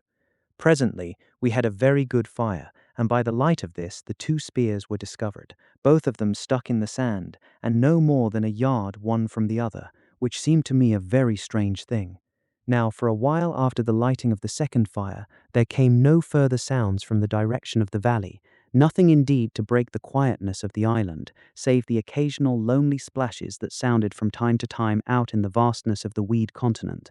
Then, about an hour after I had waked the boatswain, one of the men who had been tending the fires came up to him to say that we had come to the end of our supply of weed fuel. At that the boatswain looked very blank, the which did the rest of us, as well we might, yet there was no help for it, until one of the men bethought him of the remainder of the bundle of reeds which we had cut, and which, burning but poorly, we had discarded for the weed. This was discovered at the back of the tent, and with it we fed the fire that burned between us and the valley, but the other we suffered to die out, for the reeds were not sufficient to support even the one until the dawn. At last, and whilst it was still dark, we came to the end of our fuel, and as the fire died down, so did the noises in the valley recommence. And there we stood in the growing dark, each one keeping a very ready weapon and a more ready glance. And at times the island would be mightily quiet, and then again the sounds of things crawling in the valley. Yet I think the silences tried us the more,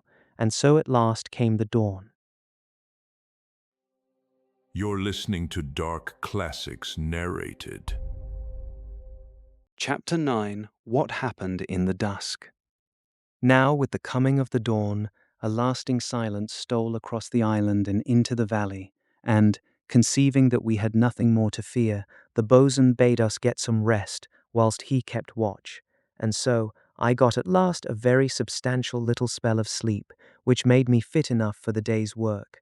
Presently, after some hours had passed, the boatswain roused us to go with him to the further side of the island to gather fuel, and soon we were back with each a load, so that in a little we had the fire going right merrily. Now for breakfast we had a hash of broken biscuit, salt meat, and some shellfish which the boatswain had picked up from the beach at the foot of the further hill, the whole being right liberally flavoured with some of the vinegar which the boatswain said would help keep down any scurvy that might be threatening us. And at the end of the meal he served out to us each a little of the molasses, which we mixed with hot water and drank. The meal being ended, he went into the tent to take a look at Job, the which he had done already in the early morning, for the condition of the lad preyed somewhat upon him, he being, for all his size and top roughness, a man of surprisingly tender heart. Yet the boy remained much as on the previous evening, so that we knew not what to do with him to bring him into better health. One thing we tried,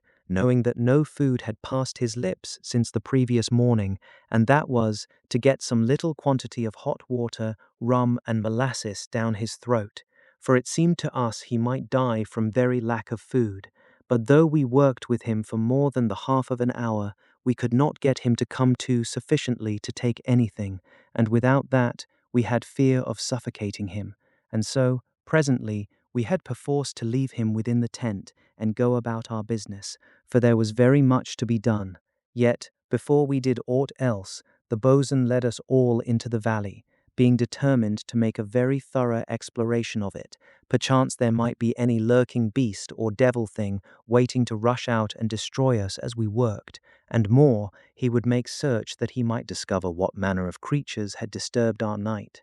Now, in the early morning, when we had gone for the fuel, we had kept to the upper skirt of the valley where the rock of the nearer hill came down into the spongy ground, but now we struck right down into the middle part of the vale, making a way amid the mighty fungi to the pit-like opening that filled the bottom of the valley. Now, though the ground was very soft, there was in it so much of springiness that it left no trace of our steps after we had gone on a little way, none, that is, save that in odd places a wet patch followed upon our treading. Then, when we got ourselves near to the pit, the ground became softer, so that our feet sank into it, and left very real impressions, and here we found tracks most curious and bewildering, for amid the slush that edged the pit, which I would mention here had less the look of a pit now that I had come near to it, were multitudes of markings which I can liken to nothing so much as the tracks of mighty slugs amid the mud, only that they were not altogether like to that of slugs, for there were other markings such as might have been made by bunches of eels cast down and picked up continually. At least, this is what they suggested to me, and I do but put it down as such. Apart from the markings which I have mentioned, there was everywhere a deal of slime, and this we traced all over the valley among the great toadstool plants, but beyond that which I have already remarked, we found nothing. Nay, but I was near to forgetting, we found a quantity of this thin slime upon those fungi which filled the end of the little valley nearest to our encampment, and here also we discovered many of them fresh broken or uprooted, and there was the same mark of the beast upon them all. And now I remember the dull thuds that I had heard in the night, and made little doubt but that the creatures had climbed the great toadstools so that they might spy us out, and it may be that many climbed upon one so that their weight broke the fungi or uprooted them. At least so the thought came to me, and so we made an end of our search, and after that the boatswain set each one of us to work, but first he had us all back to the beach to give a hand to turn over the boat so that he might get to the damaged part. Now, having the bottom of the boat full to his view, he made discovery that there was other damage beside that of the burst plank, for the bottom plank of all had come away from the keel, which seemed to us a very serious matter, though it did not show when the boat was upon her bilges. Yet the boatswain assured us that he had no doubts but that she could be made seaworthy, though it would take a greater while than hitherto he had thought needful. Having concluded his examination of the boat, the boatswain sent one of the men to bring the bottom boards out of the tent, for he needed some planking for the repair of the damage. Yet when the boards had been brought, he needed still something which they could not supply, and this was a length of very sound wood of some 3 inches in breadth each way, which he intended to bolt against the starboard side of the keel, after he had gotten the planking replaced so far as was possible. He had hopes that by means of this device he would be able to nail the bottom plank to this, and then cork it with oakum, so making the boat almost so sound as ever. Now, hearing him express his need for such a piece of timber, we were all adrift to know from whence such a thing could be gotten, until there came suddenly to me a memory of the mast and topmast upon the other side of the island, and at once I made mention of them. At that the boatswain nodded, saying that we might get the timber out of it, though it would be a work requiring some considerable labour, in that we had only a handsaw and a small hatchet. Then he sent us across to be getting it clear of the weed, promising to follow when he had made an end of trying to get the 2 displaced planks back into position. Having reached the spars, we set to with a very good will to shift away the weed and wrack that was piled over them and very much entangled with the rigging. Presently we had laid them bare, and so we discovered them to be in remarkably sound condition, the lower mast especially being a fine piece of timber. All the lower and topmast standing rigging was still attached, though in places the lower rigging was stranded so far as halfway up the shrouds, yet there remained much that was good, and all of it quite free from rot, and of the very finest quality of white hemp, such as is to be seen only in the best found vessels.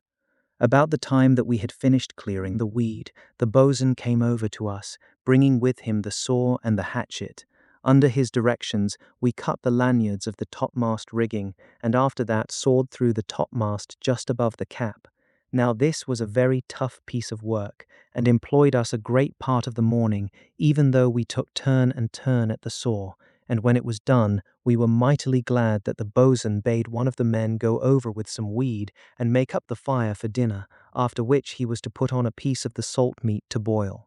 In the meanwhile, the boatswain had started to cut through the topmast, about 15 feet beyond the first cut, for that was the length of the batten he required. Yet so wearisome was the work that we had not gotten more than half through with it before the man whom the boatswain had sent returned to say that the dinner was ready. When this was dispatched, and we had rested a little over our pipes, the boatswain rose and led us back, for he was determined to get through with the topmast before dark. Presently, relieving each other frequently, we completed the second cut, and after that the boatswain set us to saw a block about 12 inches deep from the remaining portion of the topmast. From this, when we had cut it, he proceeded to hew wedges with the hatchet. Then he notched the end of the 15-foot log, and into the notch he drove the wedges, and so, towards evening, as much, maybe by good luck as good management, he had divided the log into 2 halves, the split running very fairly down the centre.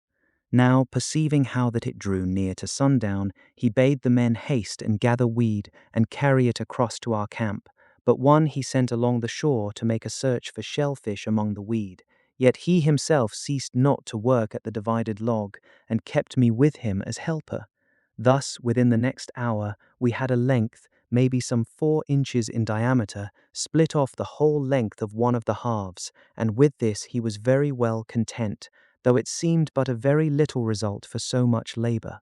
By this time the dusk was upon us, and the men, having made an end of weed carrying, were returned to us, and stood about, waiting for the boatswain to go into camp. At this moment the man the boatswain had sent to gather shellfish returned, and he had a great crab upon his spear, which he had spitted through the belly. This creature could not have been less than a foot across the back, and had a very formidable appearance, yet it proved to be a most tasty matter for our supper, when it had been placed for a while in boiling water. Now, so soon as this man was returned, we made at once for the camp, carrying with us the piece of timber which we had hewn from the topmast. By this time it was quite dusk, and very strange amid the great fungi as we struck across the upper edge of the valley to the opposite beach. Particularly, I noticed that the hateful, mouldy odor of these monstrous vegetables was more offensive than I had found it to be in the daytime, though this may be because I used my nose the more, in that I could not use my eyes to any great extent. We had gotten halfway across the top of the valley, and the gloom was deepening steadily, when there stole to me upon the calmness of the evening air a faint smell, something quite different from that of the surrounding fungi. A moment later I got a great whiff of it, and was near sickened with the abomination of it, but the memory of that foul thing which had come to the side of the boat in the dawn gloom, before we discovered the island, roused me to a terror beyond that of the sickness of my stomach, for suddenly I knew what manner of thing it was that had beslimed my face and throat upon the previous night, and left its hideous stench lingering in my nostrils. And with the knowledge, I cried out to the boatswain to make haste, for there were demons with us in the valley. And at that, some of the men made to run, but he bade them, in a very grim voice, stay where they were, and keep well together, else would they be attacked and overcome, straggled all among the fungi in the dark. And this, being, I doubt not, as much in fear of the rounding dark as of the boatswain, they did, and so we came safely out of the valley, though there seemed to follow us a little lower down the slope an uncanny slithering. Now, so soon as we reached the camp, the boatswain ordered 4 fires to be lit, one on each side of the tent, and this we did, lighting them at the embers of our old fire, which we had most foolishly allowed to die down. When the fires had been got going, we put on the boiler, and treated the great crab as I have already mentioned, and so fell to upon a very hearty supper. But as we ate, each man had his weapon stuck in the sand beside him, for we had knowledge that the valley held some devilish thing, or maybe many, though the knowing did not spoil our appetites. And so, presently, we came to an end of eating, whereat each man pulled out his pipe, intending to smoke. But the boatswain told one of the men to get him upon his feet and keep watch, else might we be in danger of surprise, with every man lolling upon the sand, and this seemed to me very good sense, for it was easy to see that the men too readily deemed themselves secure by reason of the brightness of the fires about them. Now, whilst the men were taking their ease within the circle of the fires, the boatswain lit one of the dips which we had out of the ship in the creek, and went in to see how Job was after the day's rest. At that, I rose up, reproaching myself for having forgotten the poor lad, and followed the boatswain into the tent. Yet I had but reached the opening, when he gave out a loud cry, and held the candle low down to the sand. At that, I saw the reason for his agitation, for in the place where we had left Job, there was nothing. I stepped into the tent, and in the same instant there came to my nostrils the faint odor of the horrible stench which had come to me in the valley, and before then from the thing that came to the side of the boat. And suddenly I knew that Job had fallen prey of those foul things, and knowing this, I called out to the boatswain that they had taken the boy, and then my eyes caught the smear of slime upon the sand, and I had proof that I was not mistaken.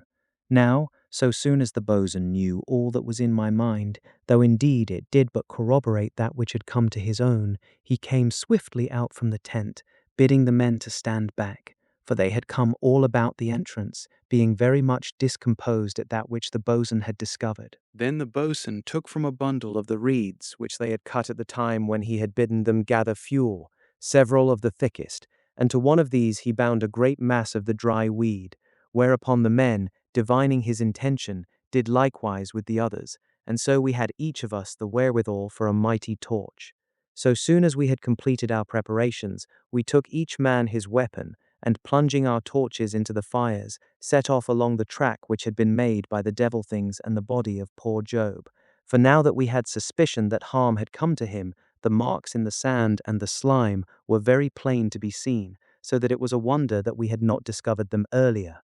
Now the boatswain led the way, and finding the marks led direct to the valley, he broke into a run, holding his torch well above his head. At that, each of us did likewise, for we had a great desire to be together, and further than this, I think with truth I may say, we were all fierce to avenge Job, so that we had less of fear in our hearts than otherwise had been the case. In less than the half of a minute we had reached the end of the valley, but here, the ground being of a nature not happy in the revealing of tracks, we were at fault to know in which direction to continue. At that, the boatswain set up a loud shout to Job, perchance he might be yet alive, but there came no answer to us, save a low and uncomfortable echo. Then the boatswain, desiring to waste no more time, ran straight down towards the center of the valley, and we followed, and kept our eyes very open about us. We had gotten perhaps halfway when one of the men shouted that he saw something ahead, but the boatswain had seen it earlier,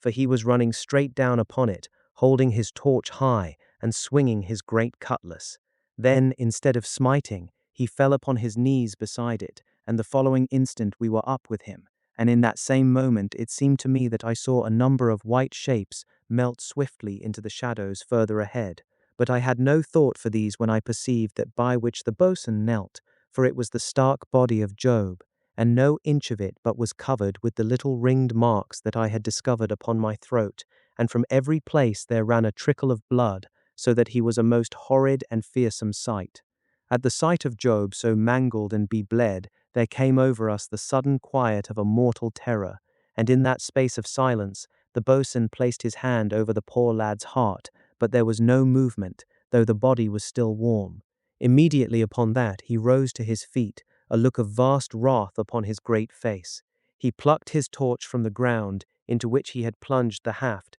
and stared round into the silence of the valley. But there was no living thing in sight, nothing save the giant fungi and the strange shadows cast by our great torches, and the loneliness.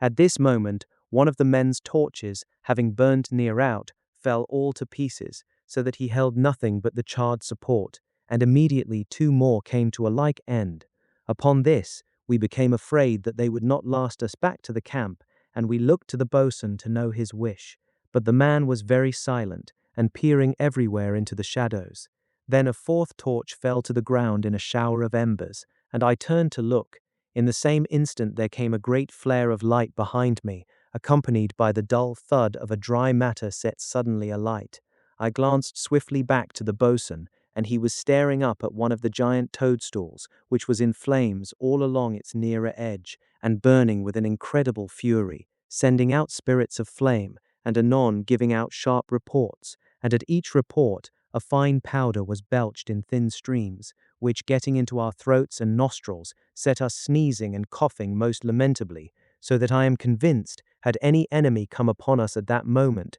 we had been undone by reason of our uncouth helplessness. Now whether it had come to the boatswain to set alight this first of the fungi, I know not, for it may be that his torch, coming by chance against it, set it afire. However it chanced, the boatswain took it as a veritable hint from Providence, and was already setting his torch to one a little further off, whilst the rest of us were near to choking with our coughings and sneezings. Yet, that we were so suddenly overcome by the potency of the powder, I doubt if a full minute passed before we were each one busied after the manner of the boatswain, and those whose torches had burned out, knocked flaming pieces from the burning fungus, and with these impaled upon their torch sticks, did so much execution as any. And thus it happened that within 5 minutes of this discovery of Job's body, the whole of that hideous valley sent up to heaven the reek of its burning, whilst we, filled with murderous desires, ran hither and thither with our weapons, seeking to destroy the vile creatures that had brought the poor lad to so unholy a death.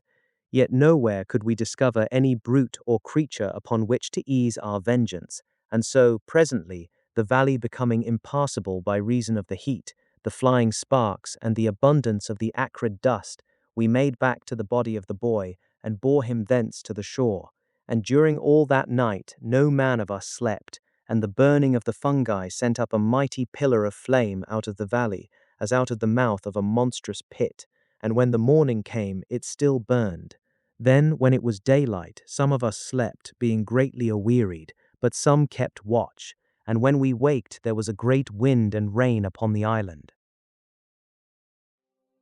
You're listening to Dark Classics Narrated. Chapter 10. The Light in the Weed.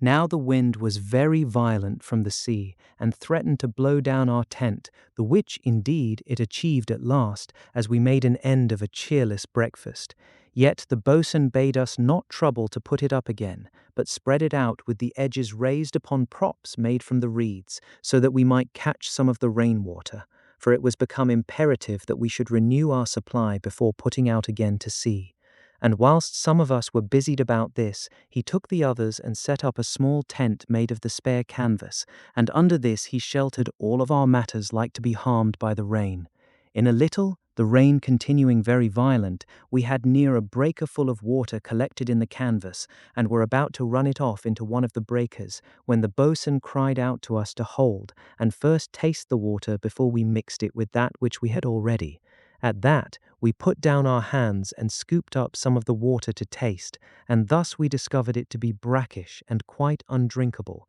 at which I was amazed, until the boatswain reminded us that the canvas had been saturated for many days with salt water, so that it would take a great quantity of fresh before all the salt was washed out. Then he told us to lay it flat upon the beach and scour it well on both sides with the sand, which we did, and afterwards let the rain rinse it well, whereupon the next water that we caught we found to be near fresh, though not sufficiently so for our purpose. Yet when we had rinsed it once more, it became clear of the salt, so that we were able to keep all that we caught further. And then, something before noon, the rain ceased to fall, though coming again at odd times in short squalls. Yet the wind died not, but blew steadily, and continued so from that quarter during the remainder of the time that we were upon the island. Upon the ceasing of the rain, the boatswain called us all together, that we might make a decent burial of the unfortunate lad, whose remains had lain during the night upon one of the bottom boards of the boat.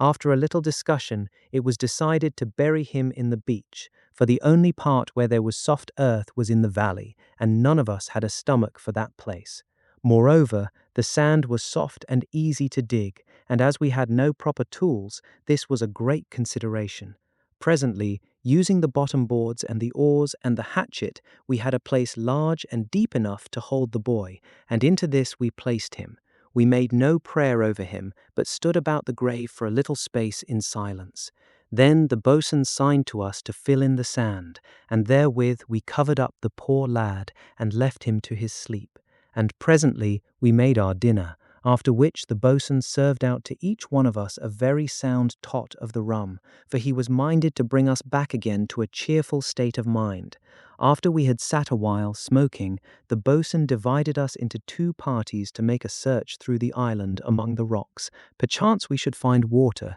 collected from the rain, among the hollows and crevices. For though we had gotten some, through our device with the sail, yet we had by no means caught sufficient for our needs. He was especially anxious for haste, in that the sun had come out again, for he was feared that such small pools as we should find would be speedily dried up by its heat.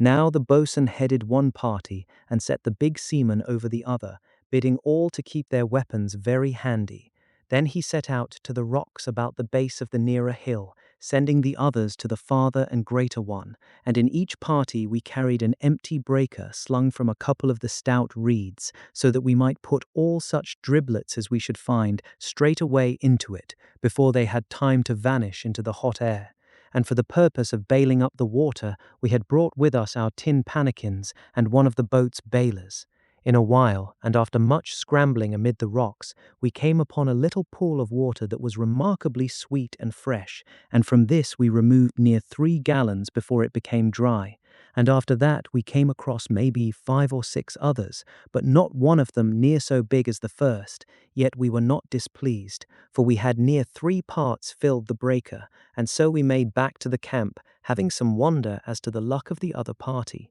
When we came near the camp, we found the others returned before us, and seeming in a very high content with themselves, so that we had no need to call to them as to whether they had filled their breaker. When they saw us, they set out to us at a run to tell us that they had come upon a great basin of fresh water in a deep hollow, a third of the distance up the side of the far hill. And at this the boatswain bade us put down our breaker and make all of us to the hill, so that he might examine for himself whether their news was so good as it seemed. Presently, being guided by the other party, we passed around to the back of the far hill and discovered it to go upward to the top at an easy slope, with many ledges and broken places, so that it was scarce more difficult than a stair to climb. And so, having climbed perhaps 90 or 100 feet, we came suddenly upon the place which held the water, and found that they had not made too much of their discovery, for the pool was near 20 feet long by 12 broad,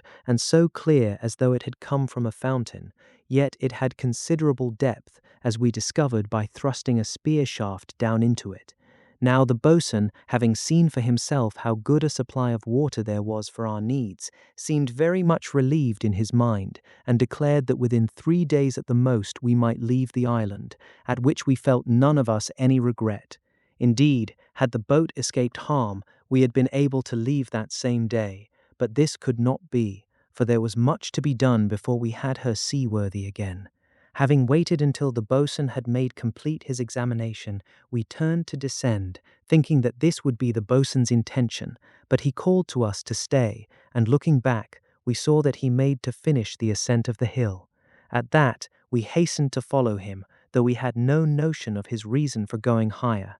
Presently we were come to the top, and here we found a very spacious place, nicely level, save that in 1 or 2 parts it was crossed by deepish cracks, maybe half a foot to a foot wide, and perhaps 3 to 6 fathoms long. But apart from these and some great boulders, it was, as I have mentioned, a spacious place. Moreover, it was bone dry and pleasantly firm under one's feet, after so long upon the sand. I think, even thus early, I had some notion of the boatswain's design, for I went to the edge that overlooked the valley and peered down, and finding it nigh a sheer precipice, found myself nodding my head as though it were in accordance with some part-formed wish. Presently, looking about me, I discovered the boatswain to be surveying that part which looked over towards the weed, and I made across to join him. Here again I saw that the hill fell away very sheer, and after that we went across to the seaward edge,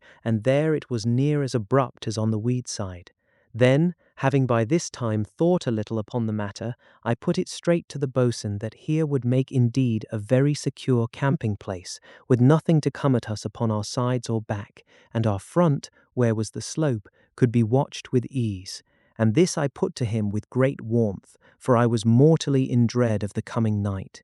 Now, when I had made an end of speaking, the boatswain disclosed to me that this was, as I had suspicion, his intent, and immediately he called to the men that we should haste down and ship our camp to the top of the hill. At that the men expressed their approbation, and we made haste every one of us to the camp, and began straightway to move our gear to the hilltop. In the meanwhile, the boatswain, taking me to assist him, set to again upon the boat, being intent to get his batten nicely shaped and fit to the side of the keel, so that it would bed well to the keel, but more particularly to the plank which had sprung outward from its place. And at this he laboured the greater part of that afternoon, using the little hatchet to shape the wood, which he did with surprising skill, yet when the evening was come, he had not brought it to his liking. But it must not be thought that he did naught but work at the boat, for he had the men to direct, and once he had to make his way to the top of the hill to fix the place for the tent.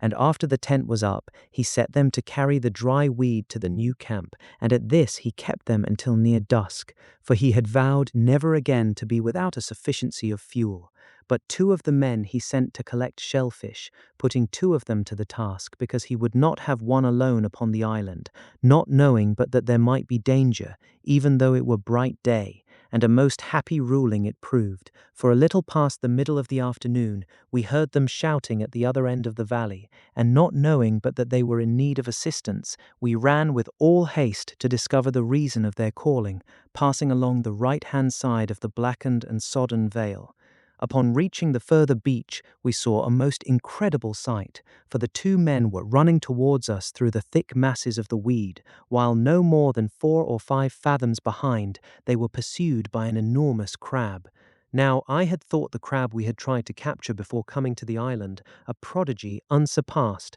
but this creature was more than treble its size, seeming as though a prodigious table were a chase of them, and moreover, spite of its monstrous bulk, it made better way over the weed than I should have conceived to be possible, running almost sideways, and with one enormous claw raised near a dozen feet into the air. Now whether, omitting accidents, the men would have made good their escape to the firmer ground of the valley, where they could have attained to a greater speed, I do not know, but suddenly one of them tripped over a loop of the weed, and the next instant lay helpless upon his face. He had been dead the following moment, but for the pluck of his companion, who faced round manfully upon the monster, and ran at it with his 20-foot spear. It seemed to me that the spear took it about a foot below the overhanging armor of the great back shell, and I could see that it penetrated some distance into the creature, the man having, by the aid of Providence, stricken it in a vulnerable part. Upon receiving this thrust, the mighty crab ceased at once its pursuit, and clipped at the haft of the spear with its great mandible, snapping the weapon more easily than I had done the same thing to a straw. By the time we had raced up to the men, the one who had stumbled was again upon his feet and turning to assist his comrade, but the boatswain snatched his spear from him and leapt forward himself, for the crab was making now at the other man. Now the boatswain did not attempt to thrust the spear into the monster, but instead he made 2 swift blows at the great protruding eyes, and in a moment the creature had curled itself up, helpless, save that the huge claw waved about aimlessly. At that, the boatswain drew us off, though the man who had attacked the crab desired to make an end of it, averring that we should get some very good eating out of it, but to this the boatswain would not listen, telling him that it was yet capable of very deadly mischief, did any but come within reach of its prodigious mandible. And after this, he bade them look no more for shellfish, but take out the 2 fishing lines which we had, and see if they could catch aught from some safe ledge on the further side of the hill upon which we had made our camp.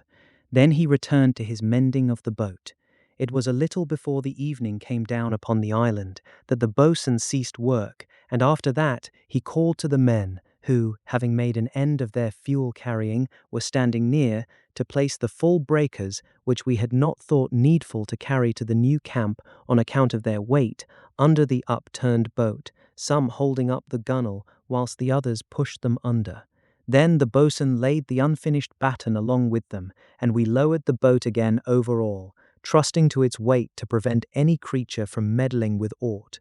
After that, we made at once to the camp, being wearifully tired, and with a hearty anticipation of supper. Upon reaching the hilltop, the men whom the boatswain had sent with the lines came to show him a very fine fish, something like to a huge kingfish, which they had caught a few minutes earlier. This the boatswain, after examining, did not hesitate to pronounce fit for food, whereupon they set to and opened and cleaned it. Now, as I have said, it was not unlike a great kingfish, and like it, had a mouth full of very formidable teeth, the use of which I understood the better when I saw the contents of its stomach, which seemed to consist of nothing but the coiled tentacles of squid or cuttlefish, with which, as I have shown, the weed continent swarmed. When these were upset upon the rock, I was confounded to perceive the length and thickness of some of them, and could only conceive that this particular fish must be a very desperate enemy to them, and able successfully to attack monsters of a bulk infinitely greater than its own. After this, and whilst the supper was preparing, the boatswain called to some of the men to put up a piece of the spare canvas upon a couple of the reeds, so as to make a screen against the wind, which up there was so fresh that it came near at times to scattering the fire abroad. This they found not difficult, for a little on the windward side of the fire there ran one of the cracks of which I have made previous mention, and into this they jammed the supports, and so in a very little time had the fire screened.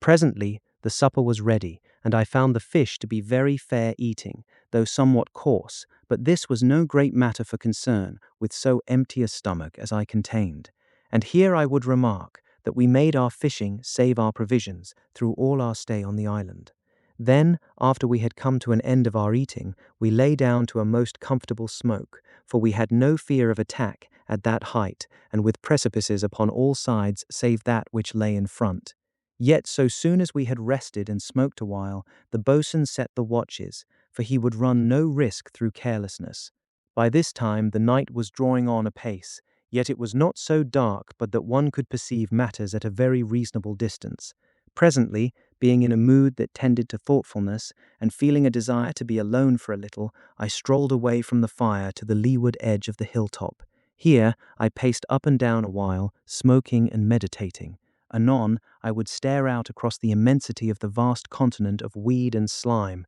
that stretched its incredible desolation out beyond the darkening horizon, and there would come the thought to me of the terror of men whose vessels had been entangled among its strange growths, and so my thoughts came to the lone derelict that lay out there in the dusk, and I fell to wondering what had been the end of her people, and at that I grew yet more solemn in my heart, for it seemed to me that they must have died at last by starvation, and if not by that, then by the act of some one of the devil creatures which inhabited that lonely weed world. And then, even as I fell upon this thought, the boatswain clapped me upon the shoulder and told me in a very hearty way to come to the light of the fire and banish all melancholy thoughts, for he had a very penetrating discernment, and had followed me quietly from the camping place, having had reason once or twice before to chide me for gloomy meditations. And for this and many other matters I had grown to like the man, the which I could almost believe at times was his regarding of me. But his words were too few for me to gather his feelings, though I had hope that they were as I surmised. And so I came back to the fire, and presently, it not being my time to watch until after midnight, I turned into the tent for a spell of sleep, having first arranged a comfortable spread of some of the softer portions of the dry weed to make me a bed.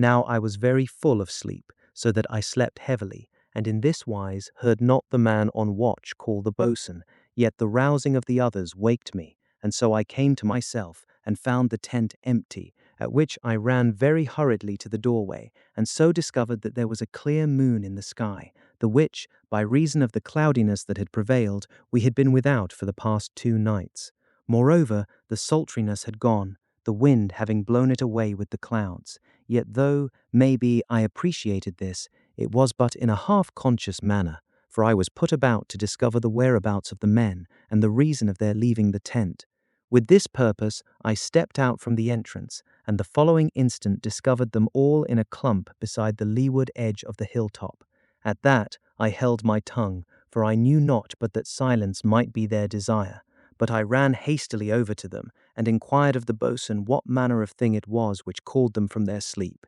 and he, for answer, pointed out into the greatness of the weed continent. At that, I stared out over the breadth of the weed, showing very ghostly in the moonlight, but for the moment I saw not the thing to which he purposed to draw my attention. Then, suddenly, it fell within the circle of my gaze, a little light out in the lonesomeness. For the space of some moments I stared with bewildered eyes. Then it came to me with abruptness that the light shone from the lone derelict lying out in the weed, the same that upon that very evening I had looked with sorrow and awe because of the end of those who had been in her. And now, behold, a light burning, seemingly within one of her after cabins, though the moon was scarce powerful enough to enable the outline of the hulk to be seen clear of the rounding wilderness. And from this time until the day we had no more sleep, but made up the fire and sat round it, full of excitement and wonder, and getting up continually to discover if the light still burned.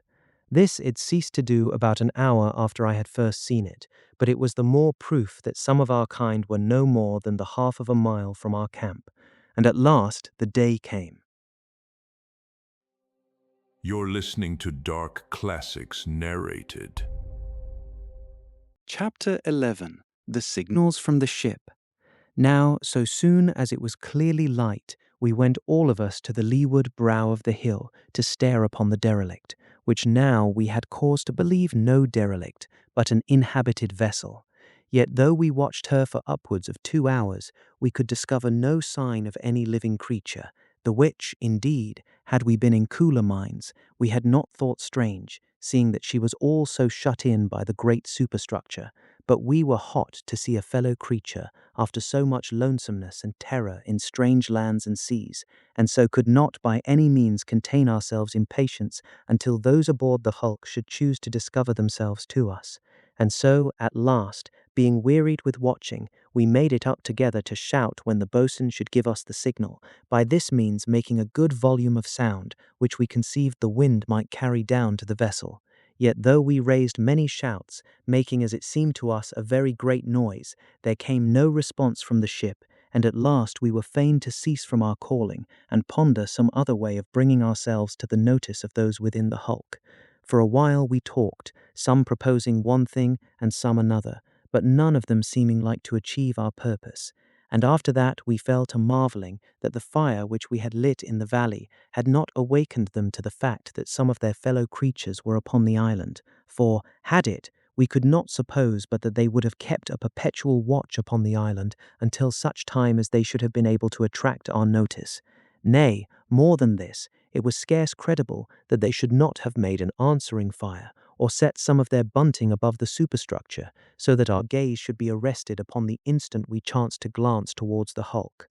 But so far from this, there appeared even a purpose to shun our attention, for that light which we had viewed in the past night was more in the way of an accident than of the nature of a purposeful exhibition.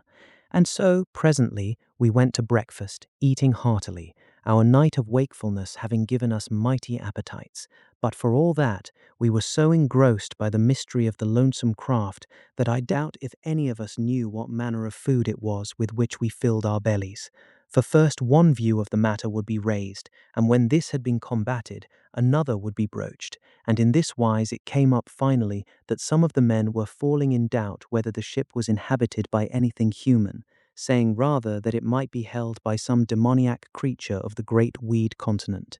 At this proposition there came among us a very uncomfortable silence, for not only did it chill the warmth of our hopes, but seemed like to provide us with a fresh terror, who were already acquainted with too much. Then the boatswain spoke, laughing with a hearty contempt at our sudden fears, and pointed out that it was just as like that they aboard the ship had been put in fear by the great blaze from the valley, as that they should take it for a sign that fellow creatures and friends were at hand. For, as he put it to us, who of us could say what fell brutes and demons the weed continent did hold? And if we had reason to know that there were very dread things among the weed, how much the more must they, who had for all that we knew, been many years beset around by such. And so, as he went on to make clear, we might suppose that they were very well aware there had come some creatures to the island, yet maybe they desired not to make themselves known until they had been given sight of them, and because of this, we must wait until they chose to discover themselves to us. Now, when the boatswain had made an end, we felt each one of us greatly cheered, for his discourse seemed very reasonable. Yet still, there were many matters that troubled our company, for, as one put it, was it not mightily strange that we had not had previous sight of their light, or, in the day, of the smoke from their galley fire? But to this the boatswain replied that our camp hitherto had lain in a place where we had not sight even of the great world of weed, leaving alone any view of the derelict, and more, that at such times as we had crossed to the opposite beach, we had been occupied too sincerely to have much thought to watch the hulk, which, indeed, from that position showed only her great superstructure. Further, that, until the preceding day, we had but once climbed to any height, and that from our present camp the derelict could not be viewed, and to do so we had to go near to the leeward edge of the hilltop. And so, breakfast being ended, we went all of us to see if there were yet any signs of life in the hulk,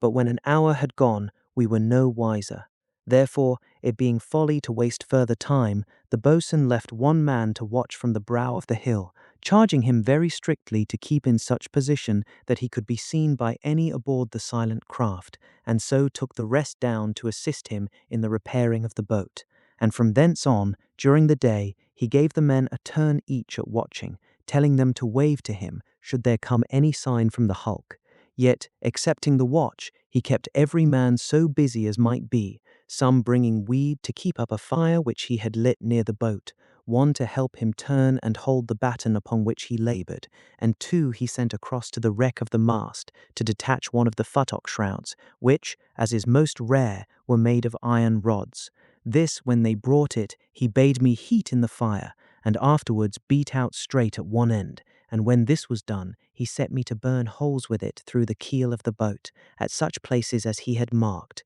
these being for the bolts with which he had determined to fasten on the batten. In the meanwhile, he continued to shape the batten until it was a very good and true fit according to his liking, and all the while he cried out to this man and to that one to do this or that, and so I perceived that apart from the necessity of getting the boat into a seaworthy condition, he was desirous to keep the men busied, for they were become so excited at the thought of fellow creatures almost within hail that he could not hope to keep them sufficiently in hand without some matter upon which to employ them. Now it must not be supposed that the boatswain had no share of our excitement, for I noticed that he gave ever and anon a glance to the crown of the far hill. Perchance the watchman had some news for us. Yet the morning went by, and no signal came to tell us that the people in the ship had designed to show themselves to the man upon watch, and so we came to dinner.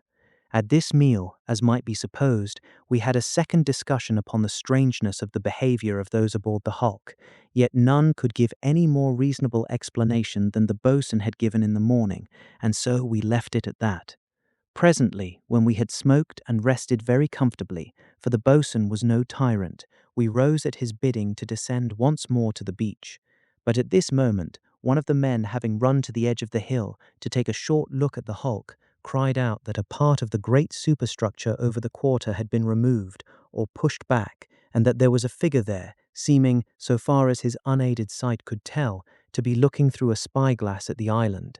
Now, it would be difficult to tell of all our excitement at this news, and we ran eagerly to see for ourselves if it could be as he informed us. And so it was, for we could see the person very clearly, though remote and small because of the distance. That he had seen us we discovered in a moment, for he began suddenly to wave something, which I judged to be the spyglass, in a very wild manner, seeming also to be jumping up and down. Yet I doubt not but that we were as much excited, for suddenly I discovered myself to be shouting with the rest in a most insane fashion, and moreover I was waving my hands and running to and fro upon the brow of the hill. Then I observed that the figure on the hulk had disappeared, but it was for no more than a moment, and then it was back, and there were near a dozen with it, and it seemed to me that some of them were females, but the distance was over great for surety. Now these, all of them, seeing us upon the brow of the hill, where we must have shown up plain against the sky, began at once to wave in a very frantic way, and we, replying in like manner, shouted ourselves hoarse with vain greetings. But soon we grew wearied of the unsatisfactoriness of this method of showing our excitement, and one took a piece of the square canvas and let it stream out into the wind, waving it to them, and another took a second piece and did likewise, while a third man rolled up a short bit into a cone and made use of it as a speaking trumpet, though I doubt if his voice carried any the further because of it. For my part, I had seized one of the long bamboo-like reeds which were lying about near the fire, and with this I was making a very brave show. And so it may be seen how very great and genuine was our exultation upon our discovery of these poor people shut off from the world within that lonesome craft. Then, suddenly, it seemed to come to us to realize that they were among the weed, and we upon the hilltop, and that we had no means of bridging that which lay between. And at this we faced one another to discuss what we should do to effect the rescue of those within the hulk. Yet it was little that we could even suggest, for though one spoke of how he had seen a rope cast by means of a mortar to a ship that lay offshore, yet this helped us not, for we had no mortar. But here the same man cried out that they in the ship might have such a thing, so that they would be able to shoot the rope to us, and at this we thought more upon his saying, for if they had such a weapon, then might our difficulties be solved. Yet we were greatly at a loss to know how we should discover whether they were possessed of one, and further to explain our design to them. But here the boatswain came to our help, and bade one man go quickly and char some of the reeds in the fire, and whilst this was doing, he spread out upon the rock one of the spare lengths of canvas. Then he sung out to the man to bring him one of the pieces of charred reed, and with this he wrote our question upon the canvas, calling for fresh charcoal as he required it. Then, having made an end of writing, he bade two of the men take hold of the canvas by the ends and expose it to the view of those in the ship, and in this manner we got them to understand our desires. For presently some of them went away, and came back after a little, and held up for us to see a very great square of white, and upon it a great No. And at this were we again at our wits' ends to know how it would be possible to rescue those within the ship, for suddenly our whole desire to leave the island was changed into a determination to rescue the people in the hulk, and indeed, had our intentions not been such, we had been veritable curs, though I am happy to tell that we had no thought at this juncture but for those who were now looking to us to restore them once more to the world to which they had been so long strangers. Now, as I have said, we were again at our wits' ends to know how to come at those within the hulk, and there we stood, all of us, talking together. Perchance we should hit upon some plan, and anon we would turn and wave to those who watched us so anxiously. Yet a while passed, and we had come no nearer to a method of rescue. Then a thought came to me, waked perchance by the mention of shooting the rope over to the hulk by means of a mortar, how that I had read once in a book of a fair maid whose lover effected her escape from a castle by a similar artifice, only that in his case he made use of a bow in place of a mortar, and a cord instead of a rope, his sweetheart hauling up the rope by means of the cord. Now it seemed to me a possible thing to substitute a bow for the mortar, if only we could find the material with which to make such a weapon, and with this in view, I took up one of the lengths of the bamboo-like reed and tried the spring of it, which I found to be very good, for this curious growth, of which I have spoken hitherto as a reed, had no resemblance to that plant beyond its appearance, it being extraordinarily tough and woody, and having considerably more nature than a bamboo.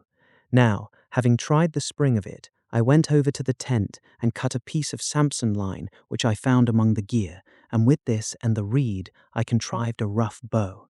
Then I looked about until I came upon a very young and slender reed which had been cut with the rest, and from this I fashioned some sort of an arrow, feathering it with a piece of one of the broad, stiff leaves which grew upon the plant, and after that I went forth to the crowd about the leeward edge of the hill. Now, when they saw me thus armed, they seemed to think that I intended a jest, and some of them laughed, conceiving that it was a very odd action on my part. But when I explained that which was in my mind, they ceased from laughter and shook their heads, making that I did but waste time, for, as they said, nothing save gunpowder could cover so great a distance. And after that they turned again to the boatswain with whom some of them seemed to be in argument. And so for a little space I held my peace and listened. Thus I discovered that certain of the men advocated the taking of the boat, so soon as it was sufficiently repaired, and making a passage through the weed to the ship, which they proposed to do by cutting a narrow canal. But the boatswain shook his head and reminded them of the great devilfish and crabs, and the worse things which the weed concealed, saying that those in the ship would have done it long since had it been possible, and at that the men were silenced, being robbed of their unreasoning ardor by his warnings. Now, just at this point, there happened a thing which proved the wisdom of that which the boatswain contended. For suddenly, one of the men cried out to us to look, and at that we turned quickly, and saw that there was a great commotion among those who were in the open place in the superstructure. For they were running this way and that, and some were pushing to the slide which filled the opening. And then, immediately, we saw the reason for their agitation and haste, for there was a stir in the weed near to the stem of the ship, and the next instant monstrous tentacles were reached up to the place where had been the opening, but the door was shut, and those aboard the hulk in safety. At this manifestation the men about me who had proposed to make use of the boat, and the others also, cried out their horror of the vast creature, and I am convinced, had the rescue depended upon their use of the boat, then had those in the hulk been forever doomed. Now, conceiving that this was a good point at which to renew my importunities, I began once again to explain the probabilities of my plan succeeding, addressing myself more particularly to the boatswain. I told how that I had read that the ancients made mighty weapons, some of which could throw a great stone so heavy as 2 men over a distance surpassing 1/4 of a mile. Moreover, that they compassed huge catapults which threw a lance or great arrow even further. On this he expressed much surprise, never having heard of the like, but doubted greatly that we should be able to construct such a weapon. Yet I told him that I was prepared, for I had the plan of one clearly in my mind, and further I pointed out to him that we had the wind in our favor, and that we were a great height up, which would allow the arrow to travel the farther before it came so low as the weed.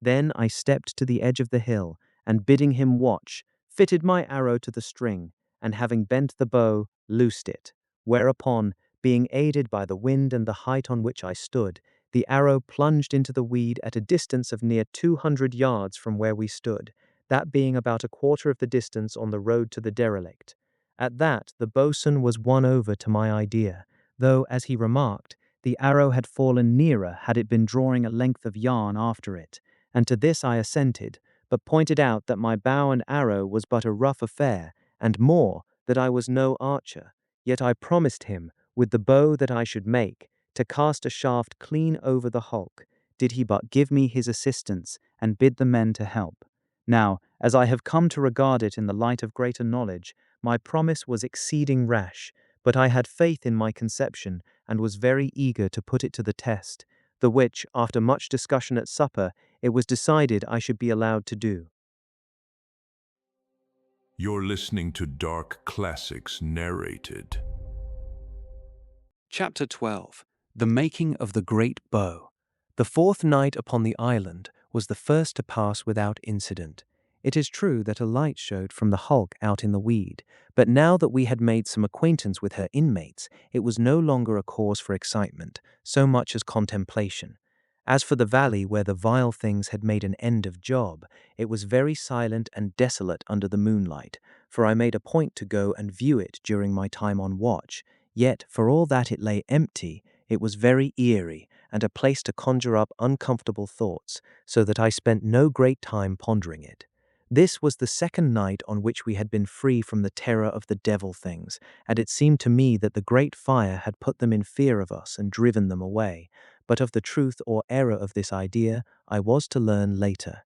Now it must be admitted that, apart from a short look into the valley and occasional starings at the light out in the weed, I gave little attention to aught but my plans for the great bow, and to such use did I put my time that when I was relieved, I had each particular and detail worked out, so that I knew very well just what to set the men doing so soon as we should make a start in the morning. Presently, when the morning had come and we had made an end of breakfast, we turned to upon the great bow, the boatswain directing the men under my supervision. Now, the first matter to which I bent attention was the raising to the top of the hill of the remaining half of that portion of the topmast which the boatswain had split in twain to procure the batten for the boat. To this end, we went down, all of us, to the beach where lay the wreckage, and getting about the portion which I intended to use, carried it to the foot of the hill. Then we sent a man to the top to let down the rope by which we had moored the boat to the sea anchor,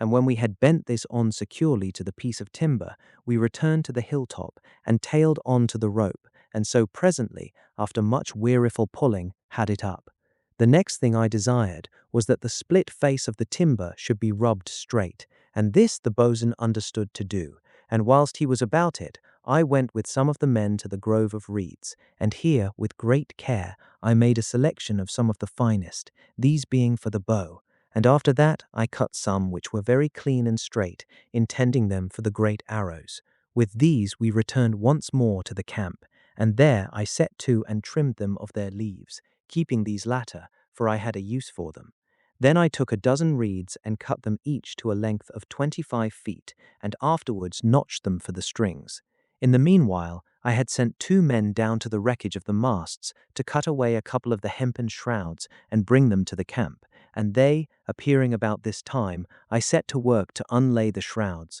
so that they might get out the fine white yarns which lay beneath the outer covering of tar and blacking. These, when they had come at them, we found to be very good and sound, and this being so, I bid them make 3 yarn sennet, meaning it for the strings of the bows. Now, it will be observed that I have said bows, and this I will explain. It had been my original intention to make one great bow, lashing a dozen of the reeds together for the purpose, but this, upon pondering it, I conceived to be but a poor plan, for there would be much life and power lost in the rendering of each piece through the lashings when the bow was released. To obviate this, and further, to compass the bending of the bow, the which had, at first, been a source of puzzlement to me as to how it was to be accomplished, I had determined to make 12 separate bows, and these I intended to fasten at the end of the stock, one above the other, so that they were all in one plane vertically, and because of this conception, I should be able to bend the bows one at a time and slip each string over the catch notch, and afterwards frap the 12 strings together in the middle part so that they would be but one string to the butt of the arrow. All this I explained to the bosun, who indeed had been exercised in his own mind as to how we should be able to bend such a bow as I intended to make, and he was mightily pleased with my method of evading this difficulty, and also one other, which else had been greater than the bending, and that was the stringing of the bow, which would have proved a very awkward work. Presently, the bosun called out to me that he had got the surface of the stock sufficiently smooth and nice, and at that I went over to him, for now I wished him to burn a slight groove down the center, running from end to end, and this I desired to be done very exactly, for upon it depended much of the true flight of the arrow. Then I went back to my own work, for I had not yet finished notching the bows. Presently, when I had made an end of this, I called for a length of the sennet, and, with the aid of another man, contrived to string one of the bows. This, when I had finished, I found to be very springy, and so stiff to bend that I had all that I could manage to do so, and at this I felt very satisfied. Presently, it occurred to me that I should do well to set some of the men to work upon the line which the arrow was to carry, for I had determined that this should be made also from the white hemp yarns, and for the sake of lightness, I conceived that one thickness of yarn would be sufficient, but so that it might compass enough of strength, I bid them split the yarns and lay the two halves up together, and in this manner they made me a very light and sound line, though it must not be supposed that it was finished at once, for I needed over half a mile of it, and thus it was later finished than the bow itself. Having now gotten all things in train, I set me down to work upon one of the arrows, for I was anxious to see what sort of a fist I should make of them, knowing how much would depend upon the balance and truth of the missile. In the end, I made a very fair one, feathering it with its own leaves and truing and smoothing it with my knife,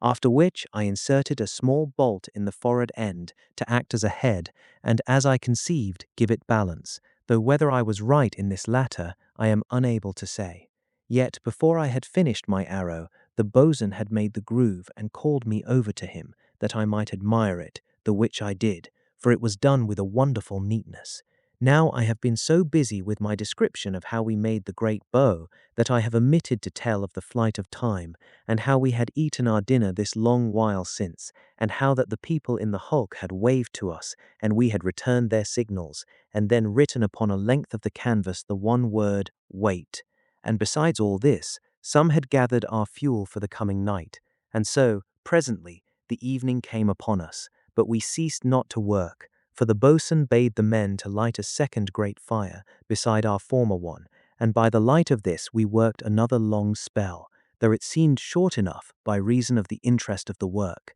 Yet, at last, the bosun bade us to stop and make supper, which we did, and after that he set the watches, and the rest of us turned in, for we were very weary. In spite of my previous weariness, when the man whom I relieved called me to take my watch, I felt very fresh and wide awake, and spent a great part of the time, as on the preceding night, in studying over my plans for completing the great bow, and it was then that I decided finally in what manner I would secure the bows athwart the end of the stock, for until then I had been in some little doubt, being divided between several methods. Now, however, I concluded to make 12 grooves across the sawn end of the stock, and fit the middles of the bows into these, one above the other, as I have already mentioned, and then to lash them at each side to bolts driven into the sides of the stock. And with this idea I was very well pleased, for it promised to make them secure, and this without any great amount of work. Now,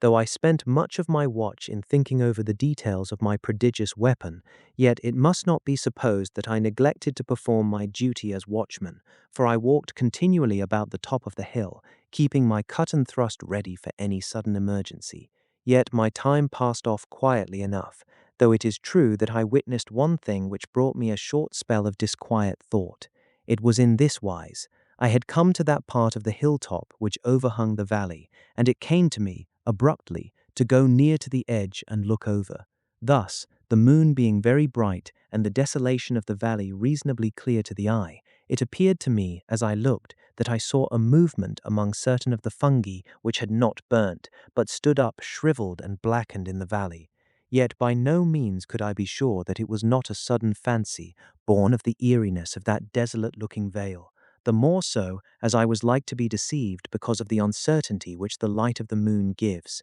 Yet, to prove my doubts, I went back until I had found a piece of rock easy to throw, and this, taking a short run, I cast into the valley, aiming at the spot where it had seemed to me that there had been a movement. Immediately upon this, I caught a glimpse of some moving thing, and then, more to my right, something else stirred, and at this I looked towards it, but could discover nothing. Then, looking back at the clump at which I had aimed my missile, I saw that the slime-covered pool, which lay near, was all a quiver, or so it seemed. Yet the next instant I was just as full of doubt, for even as I watched it, I perceived that it was quite still. And after that, for some time, I kept a very strict gaze into the valley, yet could nowhere discover aught to prove my suspicions, and, at last, I ceased from watching it, for I feared to grow fanciful, and so wandered to that part of the hill which overlooked the weed. Presently, when I had been relieved,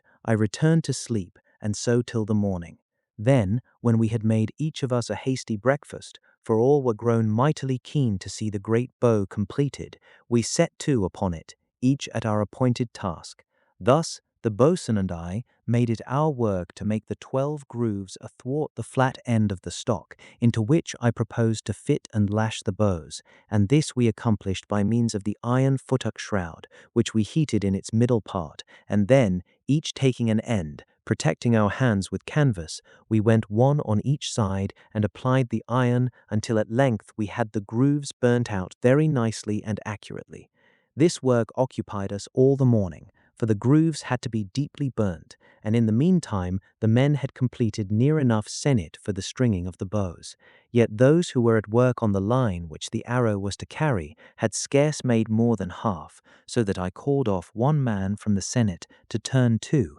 and give them a hand with the making of the line.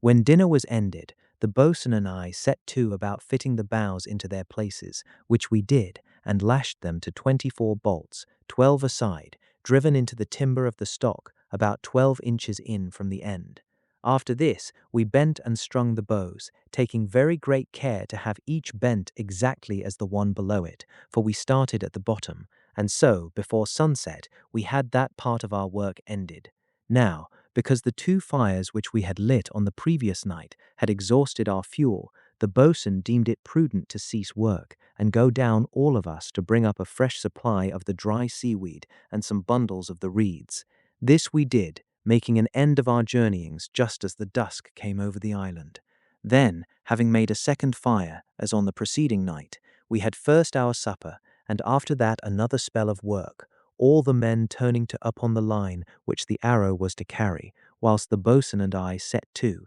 each of us, upon the making of a fresh arrow, for I had realized that we should have to make 1 or 2 flights before we could hope to find our range and make true our aim. Later, maybe about 9 of the night, the boatswain bade us all to put away our work, and then he set the watches, after which the rest of us went into the tent to sleep, for the strength of the wind made the shelter a very pleasant thing. That night, when it came my turn to watch, I minded me to take a look into the valley, but though I watched at intervals through the half of an hour, I saw nothing to lead me to imagine that I had indeed seen aught on the previous night, and so I felt more confident in my mind that we should be troubled no further by the devil things which had destroyed poor Job. Yet I must record one thing which I saw during my watch, though this was from the edge of the hilltop which overlooked the weed continent and was not in the valley, but in the stretch of clear water which lay between the island and the weed. As I saw it, it seemed to me that a number of great fish were swimming across from the island,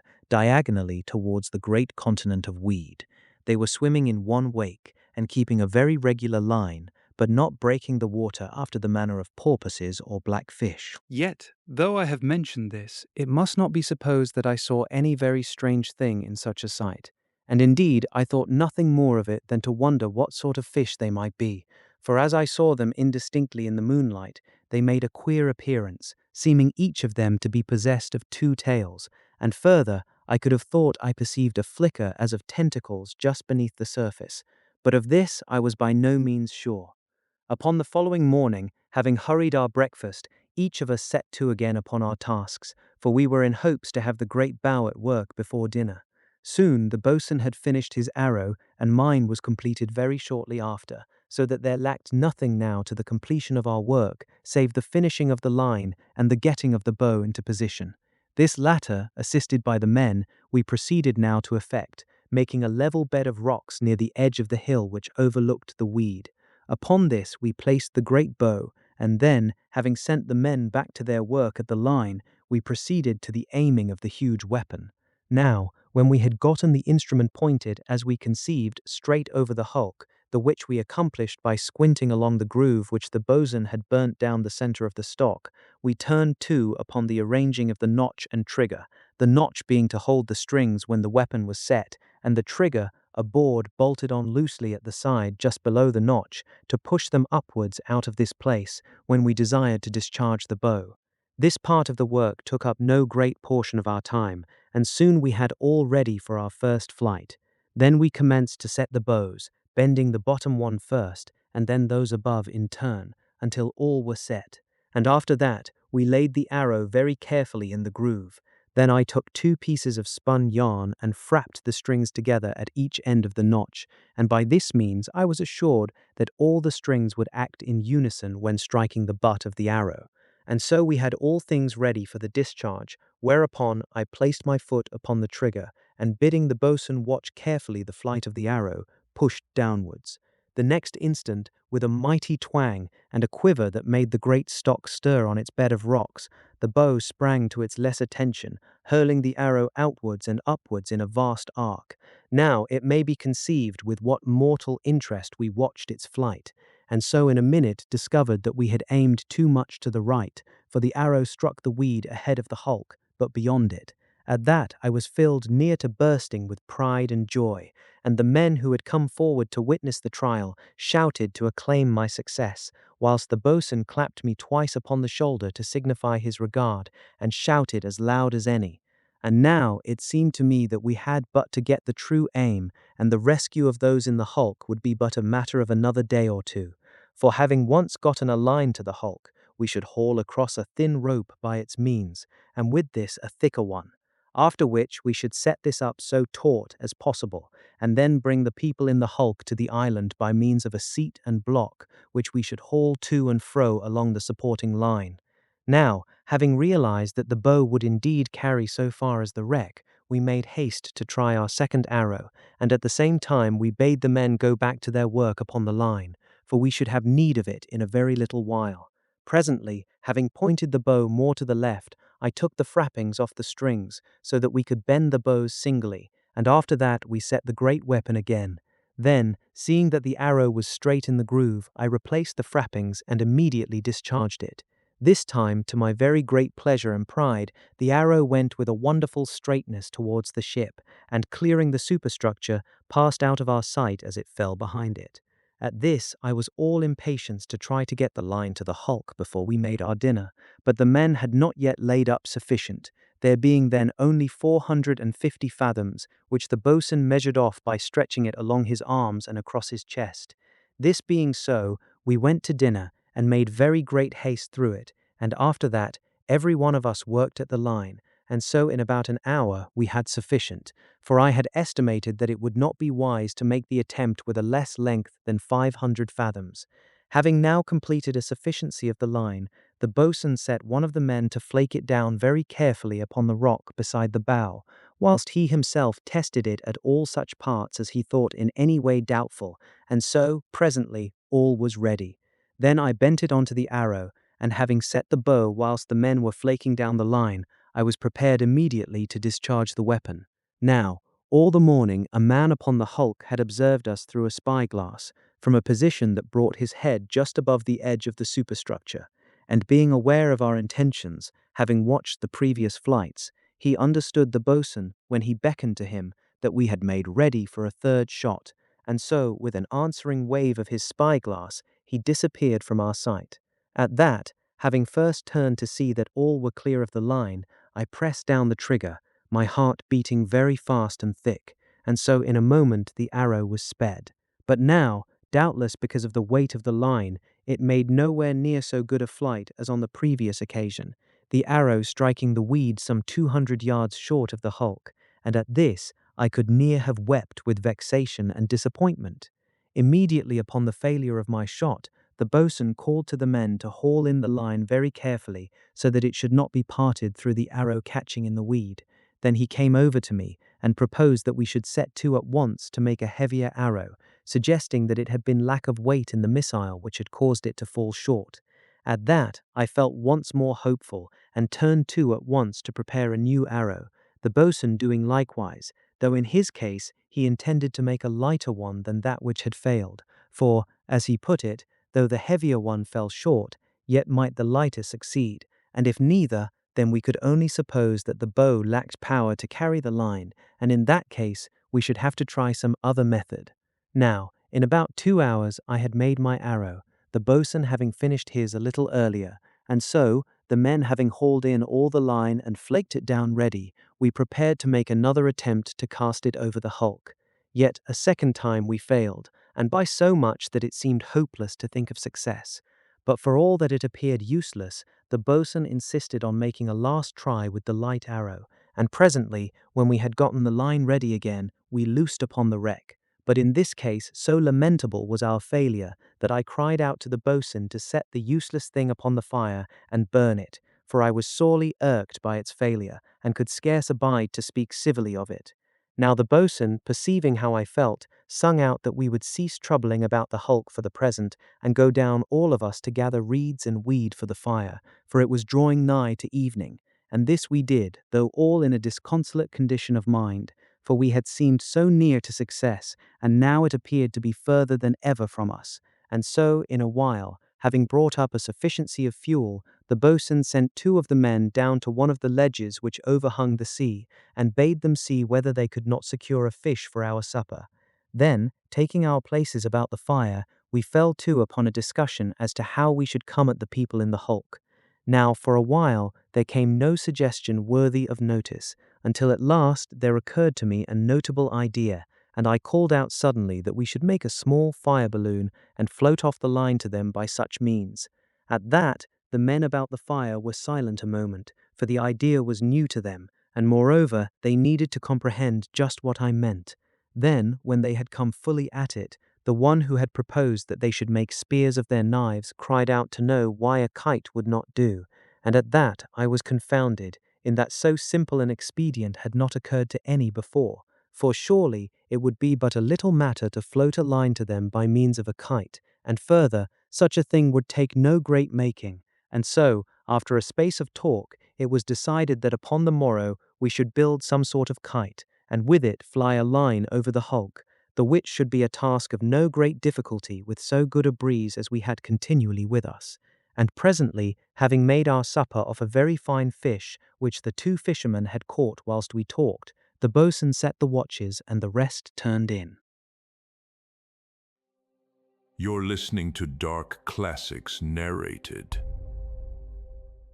Chapter 13. The Weedmen. Now, on that night, when I came to my watch, I discovered that there was no moon, and save for such light as the fire threw, the hilltop was in darkness. Yet this was no great matter to trouble me, for we had been unmolested since the burning of the fungi in the valley, and thus I had lost much of the haunting fear which had beset me upon the death of Job.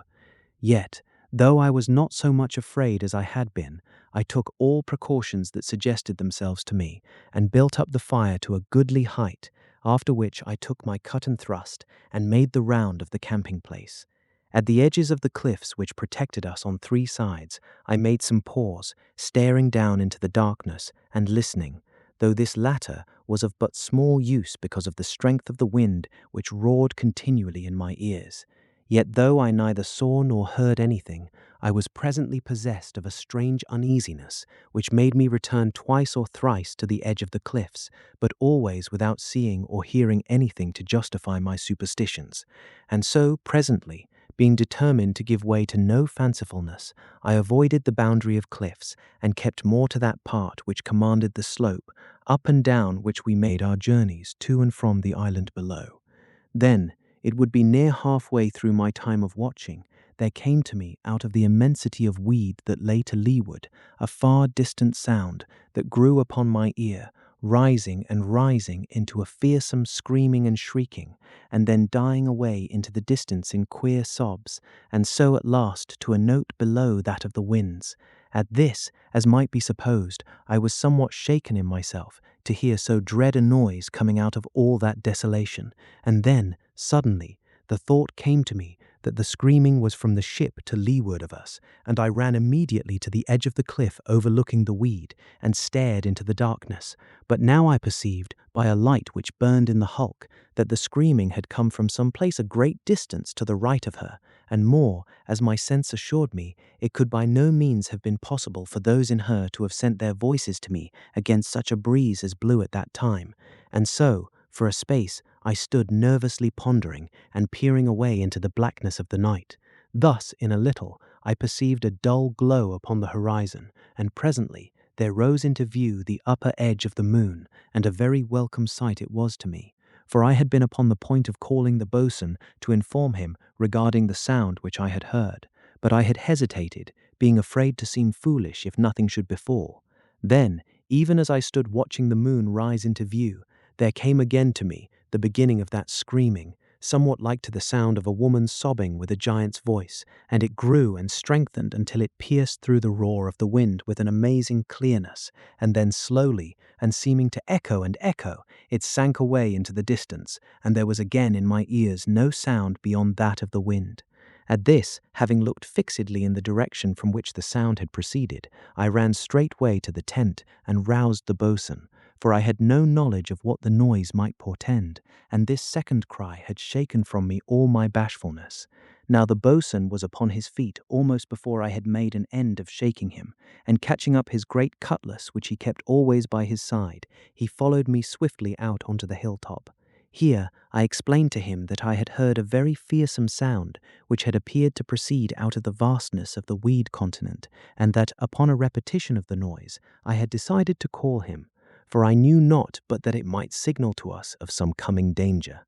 At that the boatswain commended me, though chiding me in that I had hesitated to call him at the first occurrence of the crying, and then, following me to the edge of the leeward cliff, he stood there with me, waiting and listening. Perchance there might come again a recurrence of the noise. For perhaps something over an hour we stood there very silent and listening, but there came to us no sound beyond the continuous noise of the wind, and so, by that time, having grown somewhat impatient of waiting, and the moon being well risen, the boatswain beckoned to me to make the round of the camp with him. Now, just as I turned away, chancing to look downward at the clear water directly below, I was amazed to see that an innumerable multitude of great fish, like unto those which I had seen on the previous night, were swimming from the weed continent towards the island. At that, I stepped nearer the edge, for they came so directly towards the island that I expected to see them close inshore, yet I could not perceive one, for they seemed all of them to vanish at a point some 30 yards distant from the beach, and at that, being amazed both by the numbers of the fish and their strangeness, and the way in which they came on continually, yet never reached the shore, I called to the boatswain to come and see, for he had gone on a few paces. Upon hearing my call, he came running back, whereat I pointed into the sea below. At that, he stooped forward and peered very intently, and I with him, yet neither one of us could discover the meaning of so curious an exhibition, and so for a while we watched, the boatswain being quite so much interested as I. Presently, however, he turned away, saying that we did foolishly to stand here peering at every curious sight when we should be looking to the welfare of the camp, and so we began to go the round of the hilltop. Now, whilst we had been watching and listening, we had suffered the fire to die down to a most unwise lowness, and consequently, though the moon was rising, there was by no means the same brightness that should have made the camp light. On perceiving this, I went forward to throw some fuel onto the fire,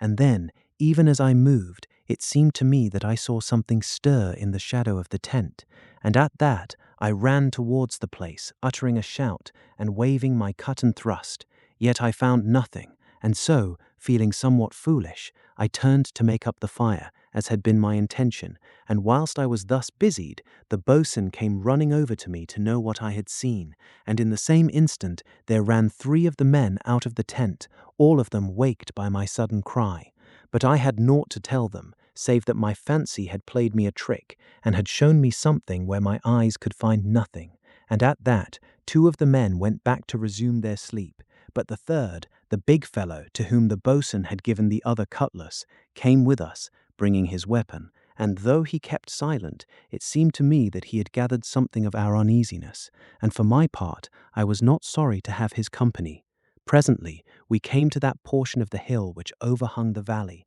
and I went to the edge of the cliff, intending to peer over, for the valley had a very unholy fascination for me. Yet, no sooner had I glanced down than I started, and ran back to the boatswain and plucked him by the sleeve, and at that, perceiving my agitation, he came with me in silence to see what matter had caused me so much quiet excitement. Now, when he looked over, he also was astounded, and drew back instantly. Then, using great caution, he bent forward once more, and stared down, and at that, the big seaman came up behind, walking upon his toes, and stooped to see what manner of thing we had discovered. Thus we each of us stared down upon a most unearthly sight, for the valley all beneath us was a swarm with moving creatures, white and unwholesome in the moonlight, and their movements were somewhat like the movements of monstrous slugs, though the things themselves had no resemblance to such in their contours, but minded me of naked humans, very fleshy and crawling upon their stomachs, yet their movements lacked not a surprising rapidity, and now, looking a little over the boatswain's shoulder, I discovered that these hideous things were coming up out from the pit-like pool in the bottom of the valley, and suddenly I was minded of the multitudes of strange fish which we had seen swimming towards the island, but which had all disappeared before reaching the shore, and I had no doubt but that they entered the pit through some natural passage known to them beneath the water. And now I was made to understand my thought of the previous night, that I had seen the flicker of tentacles, for these things below us had each 2 short and stumpy arms, but the ends appeared divided into hateful and wriggling masses of small tentacles, which slid hither and thither as the creatures moved about the bottom of the valley, and at their hinder ends, where they should have grown feet, there seemed other flickering bunches, but it must not be supposed that we saw these things clearly. Now, it is scarcely possible to convey the extraordinary disgust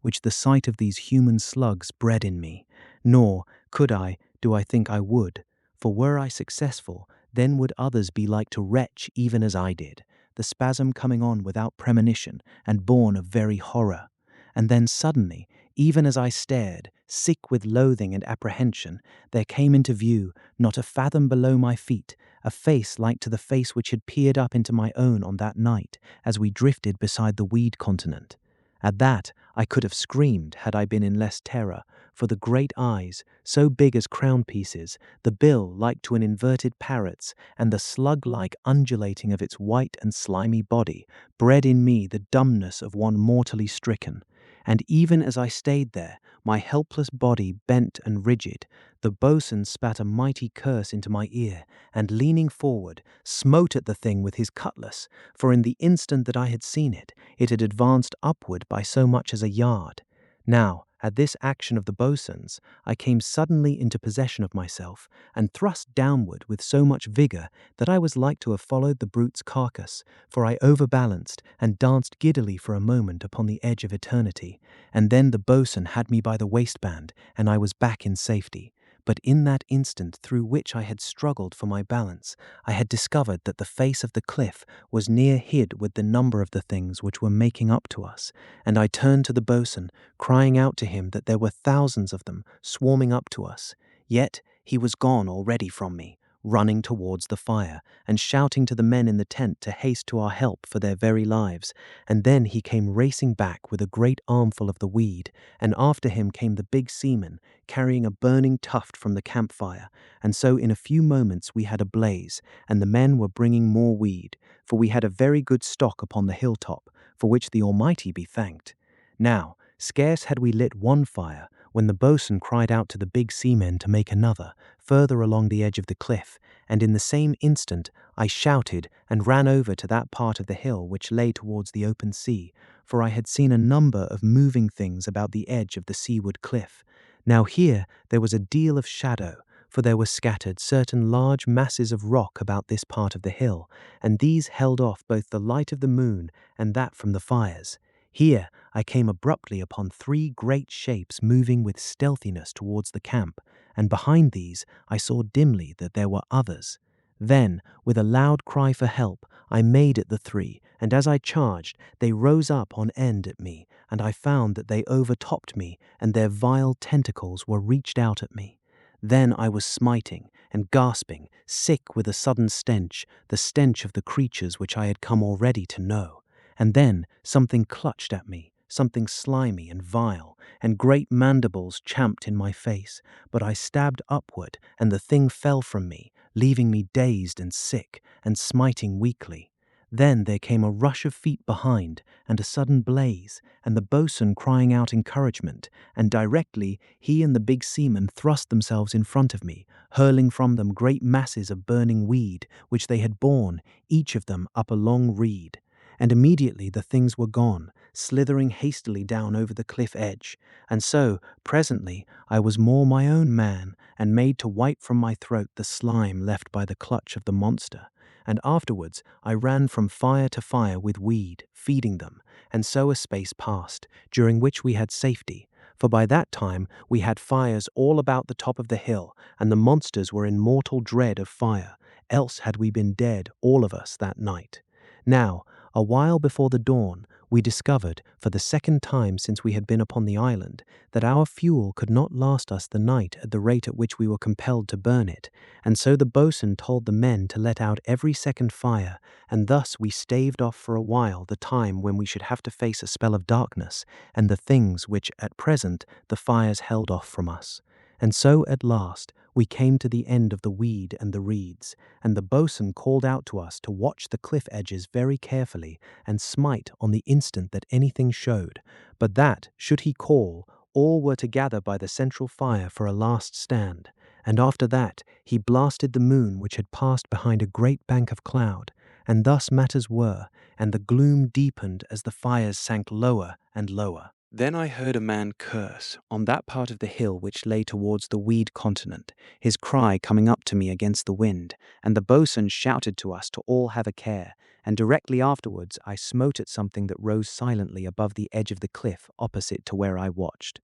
Perhaps a minute passed, and then there came shouts from all parts of the hilltop, and I knew that the weed men were upon us, and in the same instant there came two above the edge near me, rising with a ghostly quietness, yet moving lithely. Now the first I pierced somewhere in the throat, and it fell backward, but the second, though I thrust it through, caught my blade with a bunch of its tentacles, and was like to have snatched it from me, but that I kicked it in the face, and at that, being, I believe, more astonished than hurt, it loosed my sword, and immediately fell away out of sight. Now this had taken in all no more than some 10 seconds, yet already I perceived so many as 4 others coming into view a little to my right, and at that it seemed to me that our deaths must be very near, for I knew not how we were to cope with the creatures, coming as they were so boldly and with such rapidity. Yet I hesitated not, but ran at them, and now I thrust not, but cut at their faces, and found this to be very effectual, for in this wise disposed I of 3 in as many strokes, but the 4th had come right over the cliff edge, and rose up at me upon its hinder parts, as had done those others when the boatswain had succoured me. At that I gave way, having a very lively dread, but hearing all about me the cries of conflict, and knowing that I could expect no help, I made at the brute. Then, as it stooped and reached out one of its bunches of tentacles, I sprang back and slashed at them, and immediately I followed this up by a thrust in the stomach, and at that it collapsed into a writhing white ball that rolled this way and that, and so, in its agony, coming to the edge of the cliff, it fell over, and I was left, sick and near helpless with the hateful stench of the brutes. Now by this time, all the fires about the edges of the hill were sunken into dull, glowing mounds of embers, though that which burnt near to the entrance of the tent was still of a good brightness. Yet this helped us but little, for we fought too far beyond the immediate circle of its beams to have benefit of it. And still the moon, at which now I threw a despairing glance, was no more than a ghostly shape behind the great bank of cloud which was passing over it. Then, even as I looked upward, glancing as it might be over my left shoulder, I saw, with a sudden horror, that something had come anigh me, and upon the instant I caught the reek of the thing, and leapt fearfully to one side, turning as I sprang. Thus was I saved in the very moment of my destruction, for the creature's tentacles smeared the back of my neck as I leapt, and then I had smitten once and again and conquered. Immediately after this, I discovered something to be crossing the dark space that lay between the dull mound of the nearest fire and that which lay further along the hilltop, and so, wasting no moment of time, I ran towards the thing and cut it twice across the head before ever it could get upon its hind parts, in which position I had learned greatly to dread them. Yet no sooner had I slain this one than there came a rush of maybe a dozen upon me, these having climbed silently over the cliff edge in the meanwhile.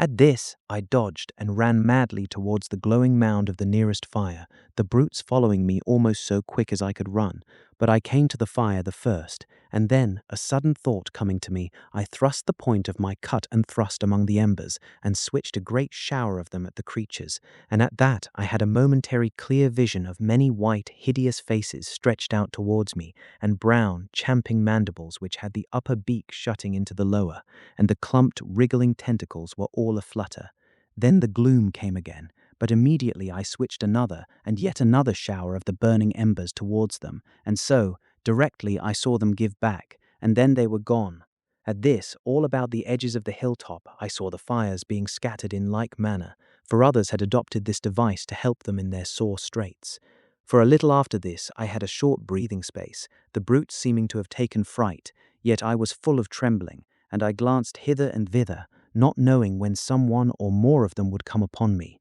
and ever I glanced towards the moon, and prayed the Almighty that the clouds would pass quickly, else should we be all dead men. And then, as I prayed, there rose a sudden very terrible scream from one of the men, and in the same moment there came something over the edge of the cliff fronting me, but I cleft it or ever it could rise higher, and in my ears there echoed still the sudden scream which had come from that part of the hill which lay to the left of me. Yet I dared not to leave my station, for to have done so would have been to have risked all, and so I stayed, tortured by the strain of ignorance and my own terror. Again I had a little spell in which I was free from molestation, nothing coming into sight so far as I could see to right or left of me, though others were less fortunate, as the curses and sounds of blows told to me, and then, abruptly, there came another cry of pain, and I looked up again to the moon, and prayed aloud that it might come out to show some light before we were all destroyed, but it remained hid. Then a sudden thought came into my brain, and I shouted at the top of my voice to the boatswain to set the great crossbow upon the central fire, for thus we should have a big blaze, the wood being very nice and dry. Twice I shouted to him, saying, "Burn the bow! Burn the bow!" And immediately he replied, shouting to all the men to run to him and carry it to the fire, and this we did and bore it to the centre fire, and then ran back with all speed to our places. Thus in a minute we had some light, and the light grew as the fire took hold of the great log, the wind fanning it to a blaze. And so I faced outwards,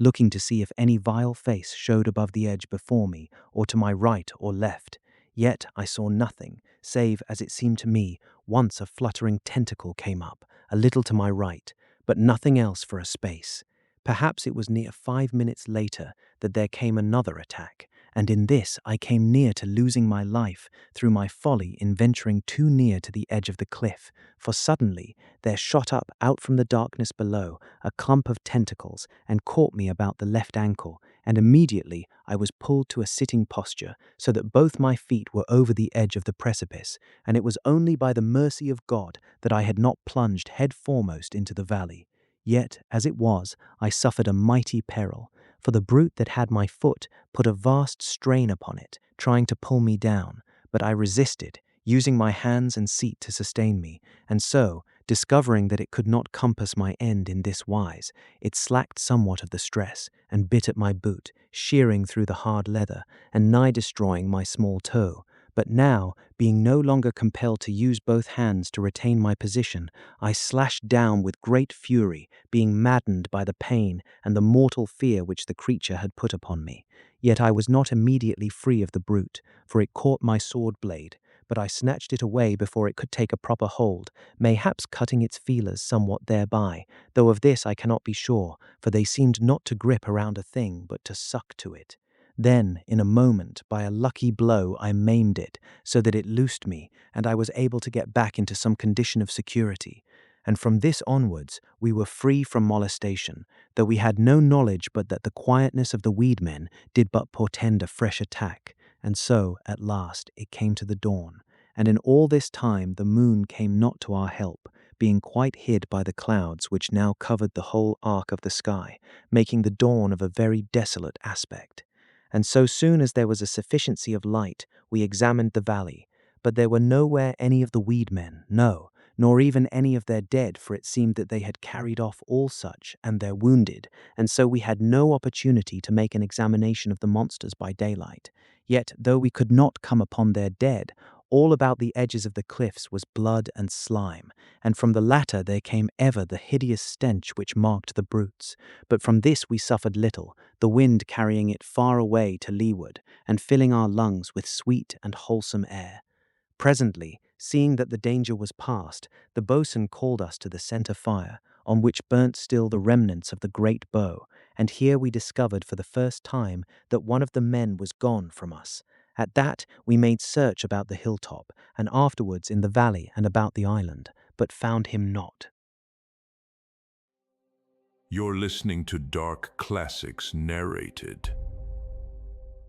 Chapter 14. In communication now of the search which we made through the valley for the body of Tompkins, that being the name of the lost man, I have some doleful memories. But first, before we left the camp, the boatswain gave us all a very sound tot of the rum, and also a biscuit apiece, and thereafter we hasted down, each man holding his weapon readily. Presently, when we were come to the beach which ended the valley upon the seaward side, the boatswain led us along to the bottom of the hill, where the precipices came down into the softer stuff which covered the valley, and here we made a careful search. Perchance he had fallen over, and lay dead or wounded near to our hands. But it was not so, and after that we went down to the mouth of the great pit, and here we discovered the mud all about it to be covered with multitudes of tracks, and in addition to these and the slime, we found many traces of blood, but nowhere any signs of Tompkins. And so, having searched all the valley, we came out upon the weed which strewed the shore nearer to the great weed continent, but discovered nothing until we had made up towards the foot of the hill, where it came down sheer into the sea. Here I climbed onto a ledge, the same from which the men had caught their fish, thinking that if Tompkins had fallen from above, he might lie in the water at the foot of the cliff, which was here, maybe, some 10 to 20 feet deep. But for a little space I saw nothing. Then, suddenly, I discovered that there was something white down in the sea away to my left, and at that I climbed farther out along the ledge. In this wise I perceived that the thing which had attracted my notice was the dead body of one of the weed men. I could see it but dimly, catching odd glimpses of it as the surface of the water smoothed at whiles. It appeared to me to be lying curled up and somewhat upon its right side, and in proof that it was dead, I saw a mighty wound that had come near to shearing away the head, and so, after a further glance, I came in and told what I had seen. At that, being convinced by this time that Tompkins was indeed done to death, we ceased our search. But first, before we left the spot, the boatswain climbed out to get a sight of the dead weed man, and after him the rest of the men, for they were greatly curious to see clearly what manner of creature it was that had attacked us in the night. Presently, having seen so much of the brute as the water would allow, they came in again to the beach, and afterwards were returned to the opposite side of the island, and so, being there, we crossed over to the boat to see whether it had been harmed, but found it to be untouched. Yet that the creatures had been all about it, we could perceive by the marks of slime upon the sand, and also by the strange trail which they had left in the soft surface. Then one of the men called out that there had been something at Job's grave, which, as will be remembered, had been made in the sand some little distance from the place of our first camp. At that we looked all of us, and it was easy to see that it had been disturbed, and so we ran hastily to it, knowing not what to fear. Thus we found it to be empty, for the monsters had digged down to the poor lad's body, and of it we could discover no sign.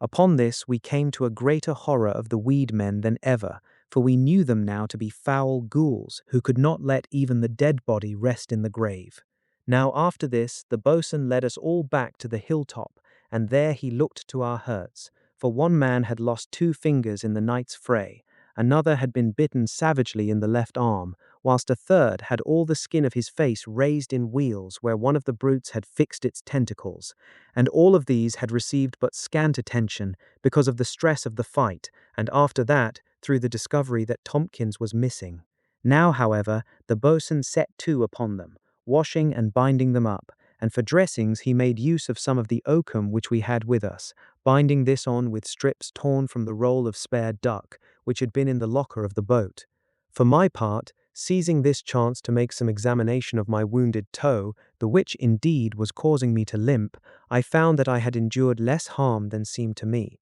for the bone of the toe was untouched, though showing bare. Yet when it was cleansed, I had not overmuch pain with it, though I could not suffer to have the boot on, and so bound some canvas about my foot until such time as it should be healed.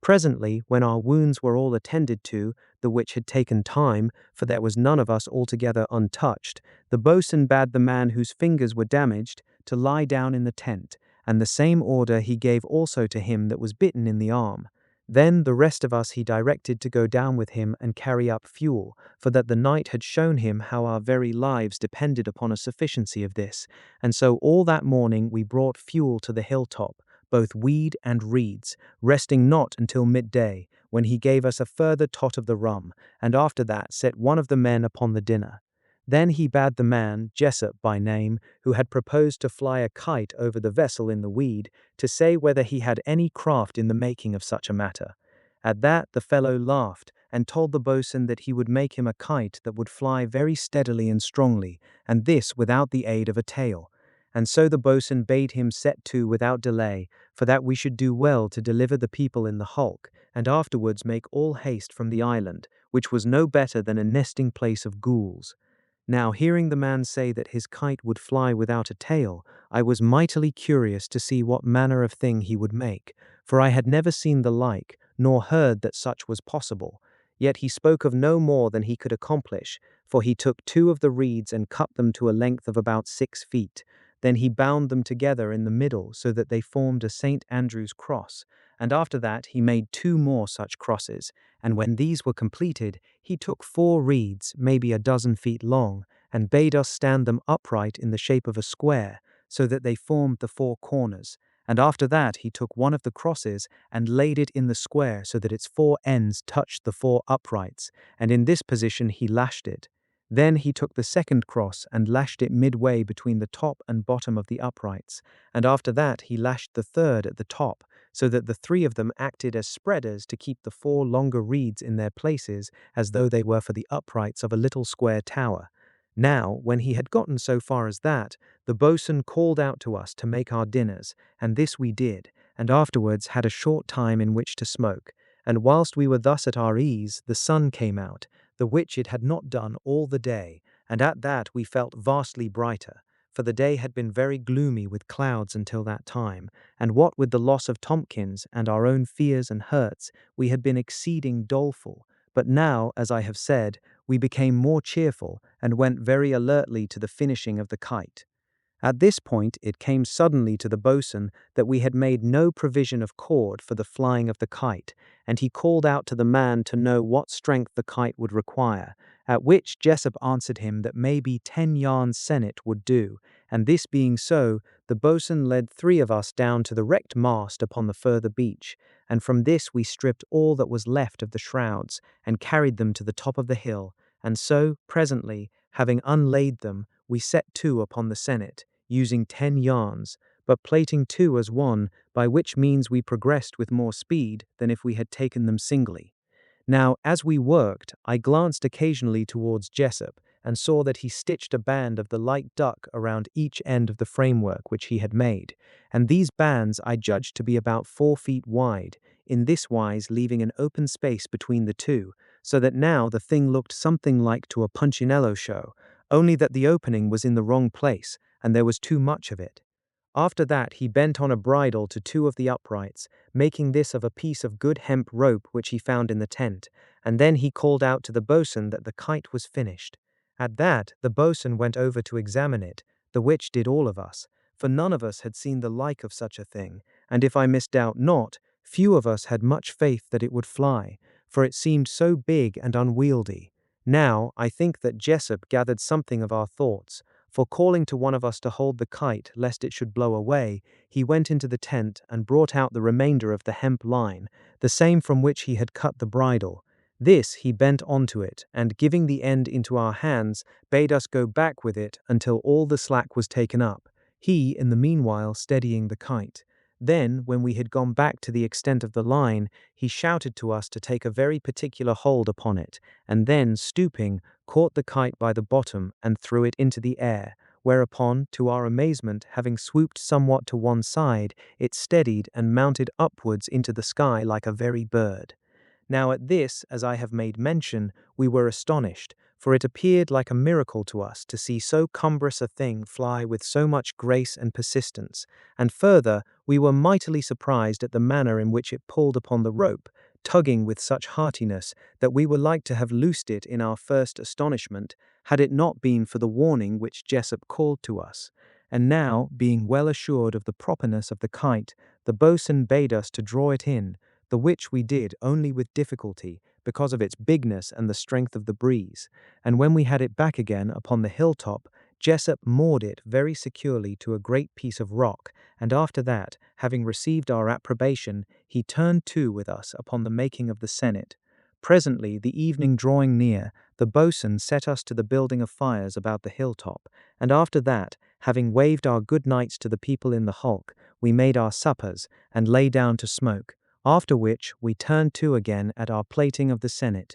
the which we were in very great haste to have done. And so, later, the dark having come down upon the island, the boatswain bade us take burning weed from the centre fire, and set light to the heaps of weed that we had stacked round the edges of the hill for that purpose, and so, in a few minutes, the whole of the hilltop was very light and cheerful, and afterwards, having put 2 of the men to keep watch and attend to the fires, he sent the rest of us back to our sennet making, keeping us at it until maybe about 10 of the clock, after which he arranged that 2 men at a time should be on watch throughout the night, and then he bade the rest of us turn in, so soon as he had looked to our various hurts. Now, when it came to my turn to watch, I discovered that I had been chosen to accompany the big seaman, at which I was by no means displeased, for he was a most excellent fellow, and moreover a very lusty man to have near, should anything come upon one unawares. Yet we were happy in that the night passed off without trouble of any sort,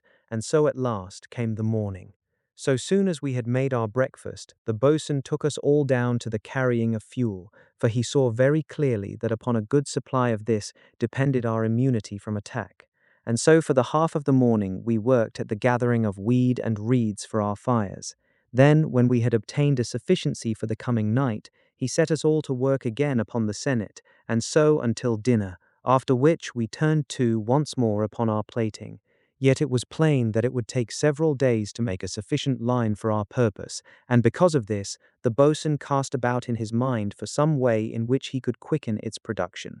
Presently, as a result of some little thought, he brought out from the tent the long piece of hemp rope with which we had moored the boat to the sea anchor, and proceeded to unlay it until he had all three strands separate. Then he bent the three together, and so had a very rough line of maybe some 180 fathoms in length, yet, though so rough, he judged it strong enough, and thus we had this much the less sennet to make. Now, presently, we made our dinner, and after that for the rest of the day we kept very steadily to our plating, and so, with the previous day's work, had near 200 fathoms completed by the time that the boatswain called us to cease and come to supper. Thus it will be seen that counting all, including the piece of hemp line from which the bridle had been made, we may be said to have had at this time about 400 fathoms towards the length which we needed for our purpose, this having been reckoned at 500 fathoms. After supper, having lit all the fires, we continued to work at the plating,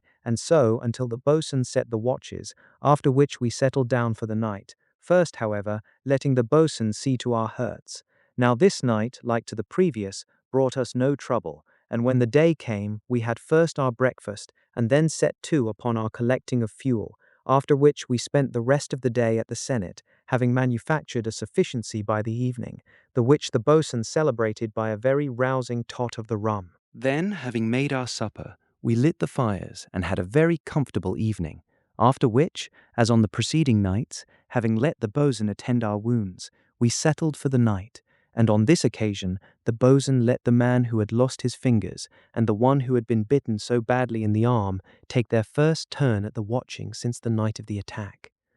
Now when the morning came, we were all of us very eager to come to the flying of the kite, for it seemed possible to us that we might effect the rescue of the people in the hulk before the evening,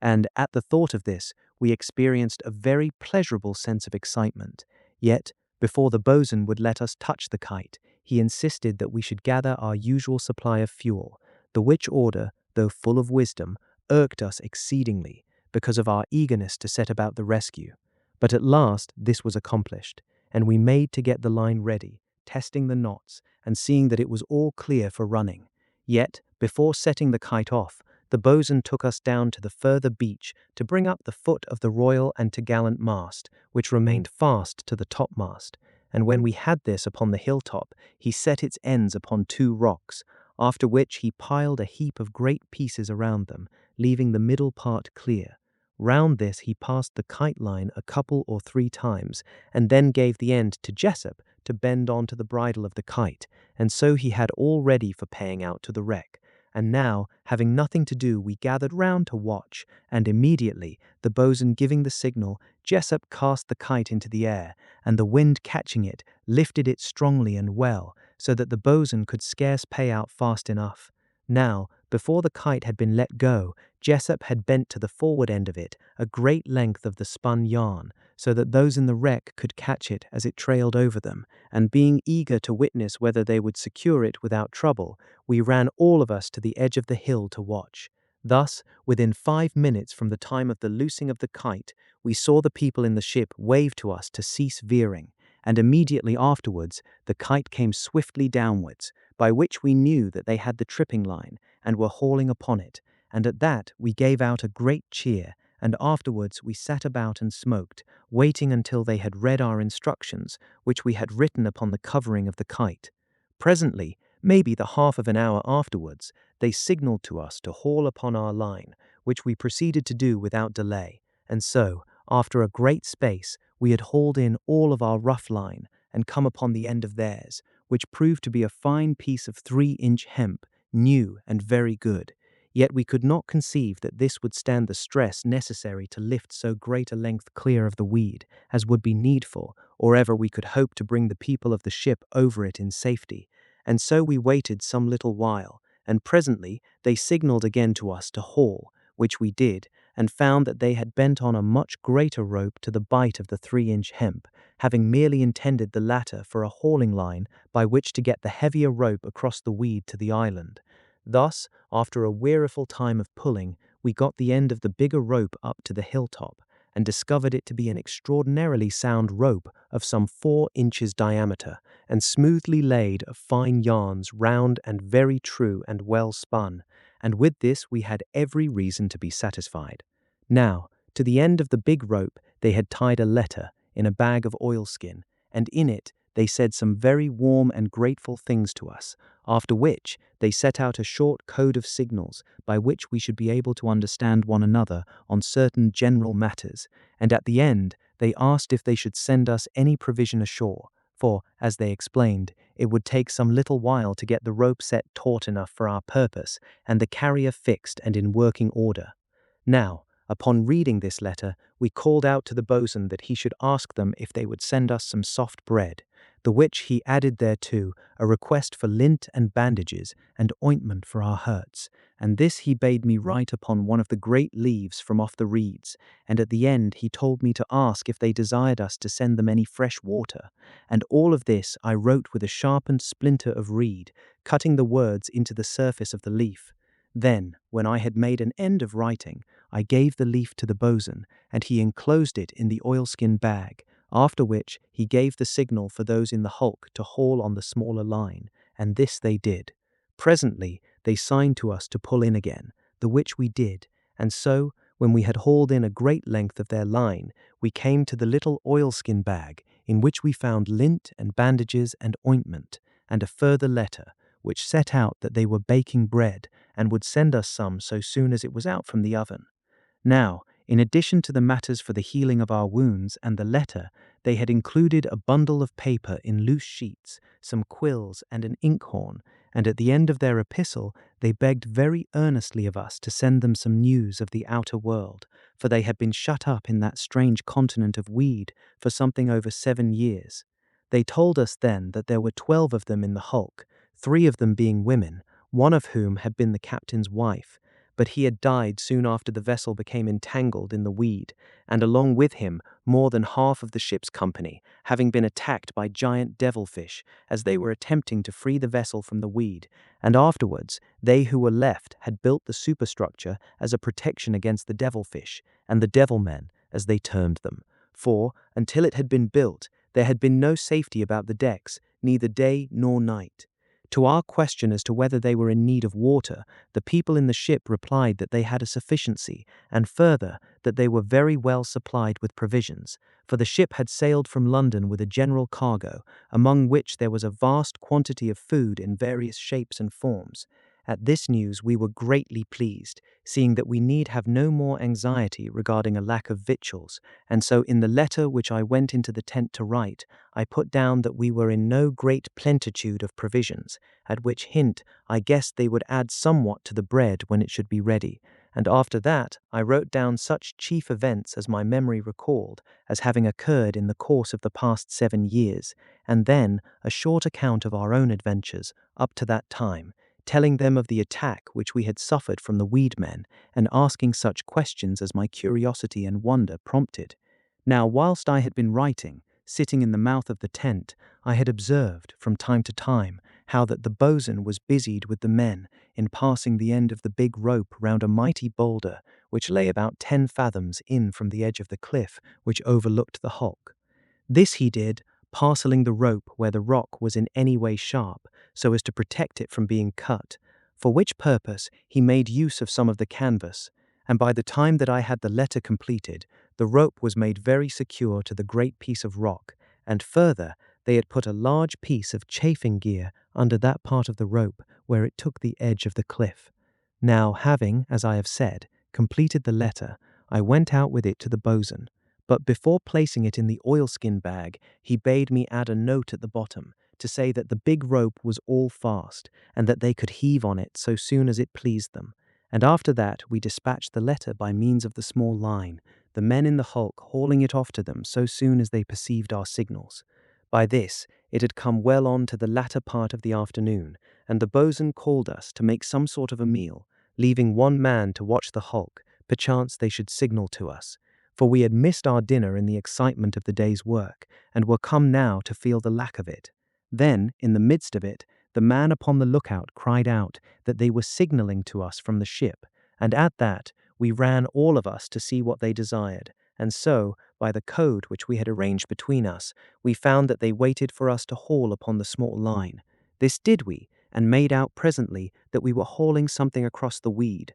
of a very fair bulk, at which we warmed to our work, guessing that it was the bread which they had promised us, and so it proved, and done up with great neatness in a long roll of tarpaulin, which had been wrapped around both the loaves and the rope, and lashed very securely at the ends, thus producing a taper shape convenient for passing over the weed without catching. Now, when we came to open this parcel, we discovered that my hint had taken very sound effect, for there were in the parcel, besides the loaves, a boiled ham, a Dutch cheese, 2 bottles of port well padded from breakage, and 4 pounds of tobacco in plugs. And at this coming of good things, we stood all of us upon the edge of the hill, and waved our thanks to those in the ship, they waving back in all good will, and after that we went back to our meal, at which we sampled the new victuals with very lusty appetites.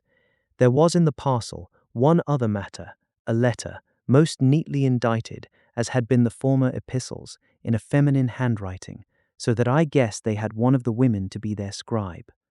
This epistle answered some of my queries, and in particular I remember that it informed me as to the probable cause of the strange crying which preceded the attack by the weedmen, saying that on each occasion when they in the ship had suffered their attacks, there had been always this same crying, being evidently a summoning call or signal to the attack, though how given, the writer had not discovered, for the weed devils, this being how they in the ship spoke always of them, made never a sound when attacking, not even when wounded to the death, and indeed, I may say here, that we never learned the way in which that lonesome sobbing was produced, nor indeed did they, or we, discover more than the merest tithe of the mysteries which that great continent of weed holds in its silence. Another matter to which I had referred was the consistent blowing of the wind from one quarter, and this the writer told me happened for as much as 6 months in the year, keeping up a very steady strength. A further thing there was which gave me much interest. It was that the ship had not been always where we had discovered her, for at one time they had been so far within the weed that they could scarce discern the open sea upon the far horizon, but that at times the weed opened in great gulfs that went yawning through the continent for scores of miles, and in this way the shape and coasts of the weed were being constantly altered, these happenings being for the most part at the change of the wind, and much more there was that they told us then and afterwards, how that they dried weed for their fuel, and how the rains, which fell with great heaviness at certain periods, supplied them with fresh water, though, at times, running short, they had learnt to distill sufficient for their needs until the next rains. Now, near to the end of the epistle, there came some news of their present actions, and thus we learnt that they in the ship were busy at staying the stump of the mizzenmast, this being the one to which they proposed to attach the big rope, taking it through a great iron-bound snatch-block secured to the head of the stump, and then down to the mizzen capstan, by which, and a strong tackle, they would be able to heave the line so taut as was needful. Now, having finished our meal, the boatswain took out the lint, bandages, and ointment which they had sent us from the hulk, and proceeded to dress our hurts, beginning with him who had lost his fingers, which, happily, were making a very healthy heal, and afterwards we went all of us to the edge of the cliff, and sent back the lookout to fill such crevices in his stomach as remained yet empty, for we had passed him already some sound hunks of the bread and ham and cheese, to eat whilst he kept watch, and so he had suffered no great harm. It may have been near an hour after this that the boatswain pointed out to me that they in the ship had commenced to heave upon the great rope, and so I perceived, and stood watching it, for I knew that the boatswain had some anxiety as to whether it would take up sufficiently clear of the weed to allow those in the ship to be hauled along it, free from molestation by the great devilfish. Presently, as the evening began to draw on, the boatswain bade us go and build our fires about the hilltop, and this we did, after which we returned to learn how the rope was lifting, and now we perceived that it had come clear of the weed, at which we felt mightily rejoiced and waved encouragement, chance there might be any who watched us from the hulk. Yet, though the rope was up clear of the weed, the bight of it had to rise to a much greater height, or ever it would do for the purpose for which we intended it, and already it suffered a vast strain, as I discovered by placing my hand upon it, for even to lift the slack of so great a length of line meant the stress of some tons. And later I saw that the bosun was growing anxious, for he went over to the rock around which he had made fast the rope and examined the knots and those places where he had parcelled it. And after that he walked to the place where it went over the edge of the cliff, and here he made a further scrutiny, but came back presently, seeming not dissatisfied. Then, in a while, the darkness came down upon us, and we lighted our fires and prepared for the night, having the watches arranged as on the preceding nights. You're listening to Dark Classics Narrated. Chapter 15. Aboard the Hulk. Now, when it came to my watch, the which I took in company with the big seaman, the moon had not yet risen, and all the island was vastly dark, save the hilltop, from which the fires blazed in a score of places, and very busy they kept us, supplying them with fuel. Then, when maybe the half of our watch had passed, the big seaman, who had been to feed the fires upon the weed side of the hilltop, came across to me, and bade me come and put my hand upon the lesser rope, for that he thought they in the ship were anxious to haul it in, so that they might send some message across to us. At his words, I asked him very anxiously whether he had perceived them waving a light, the which we had arranged to be our method of signalling in the night, in the event of such being needful. But to this he said that he had seen naught, and by now, having come near the edge of the cliff, I could see for myself, and so perceived that there was none signalling to us from the hulk. Yet, to please the fellow, I put my hand upon the line, which we had made fast in the evening to a large piece of rock, and so, immediately, I discovered that something was pulling upon it, hauling and then slackening, so that it occurred to me that the people in the vessel might be indeed wishful to send us some message, and at that, to make sure, I ran to the nearest fire, and lighting a tuft of weed, waved it thrice. But there came not any answering signal from those in the ship, and at that I went back to feel at the rope, to assure myself that it had not been the pluck of the wind upon it, but I found that it was something very different from the wind, something that plucked with all the sharpness of a hooked fish, only that it had been a mighty great fish to have given such tugs, and so I knew that some vile thing out in the darkness of the weed was fast to the rope, and at this there came the fear that it might break it, and then a second thought that something might be climbing up to us along the rope, and so I bade the big seaman stand ready with his great cutlass, whilst I ran and waked the boatswain.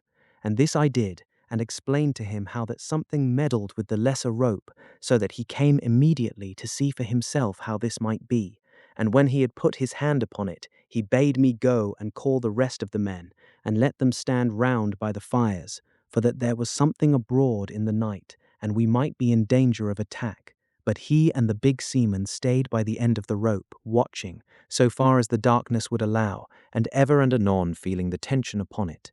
Then, suddenly, it came to the boatswain to look to the second line, and he ran, cursing himself for his thoughtlessness, but because of its greater weight and tension, he could not discover for certain whether anything meddled with it or not. Yet he stayed by it, arguing that if aught touched the smaller rope, then might something do likewise with the greater, only that the small line lay along the weed, whilst the greater one had been some feet above it when the darkness had fallen over us, and so might be free from any prowling creatures. And thus maybe an hour passed, and we kept watch and tended the fires, going from one to another, and presently, coming to that one which was nearest to the boatswain, I went over to him, intending to pass a few minutes in talk. But as I drew nigh to him, I chanced to place my hand upon the big rope, and at that I exclaimed in surprise, for it had become much slacker than when last I had felt it in the evening, and I asked the boatswain whether he had noticed it, whereat he felt the rope,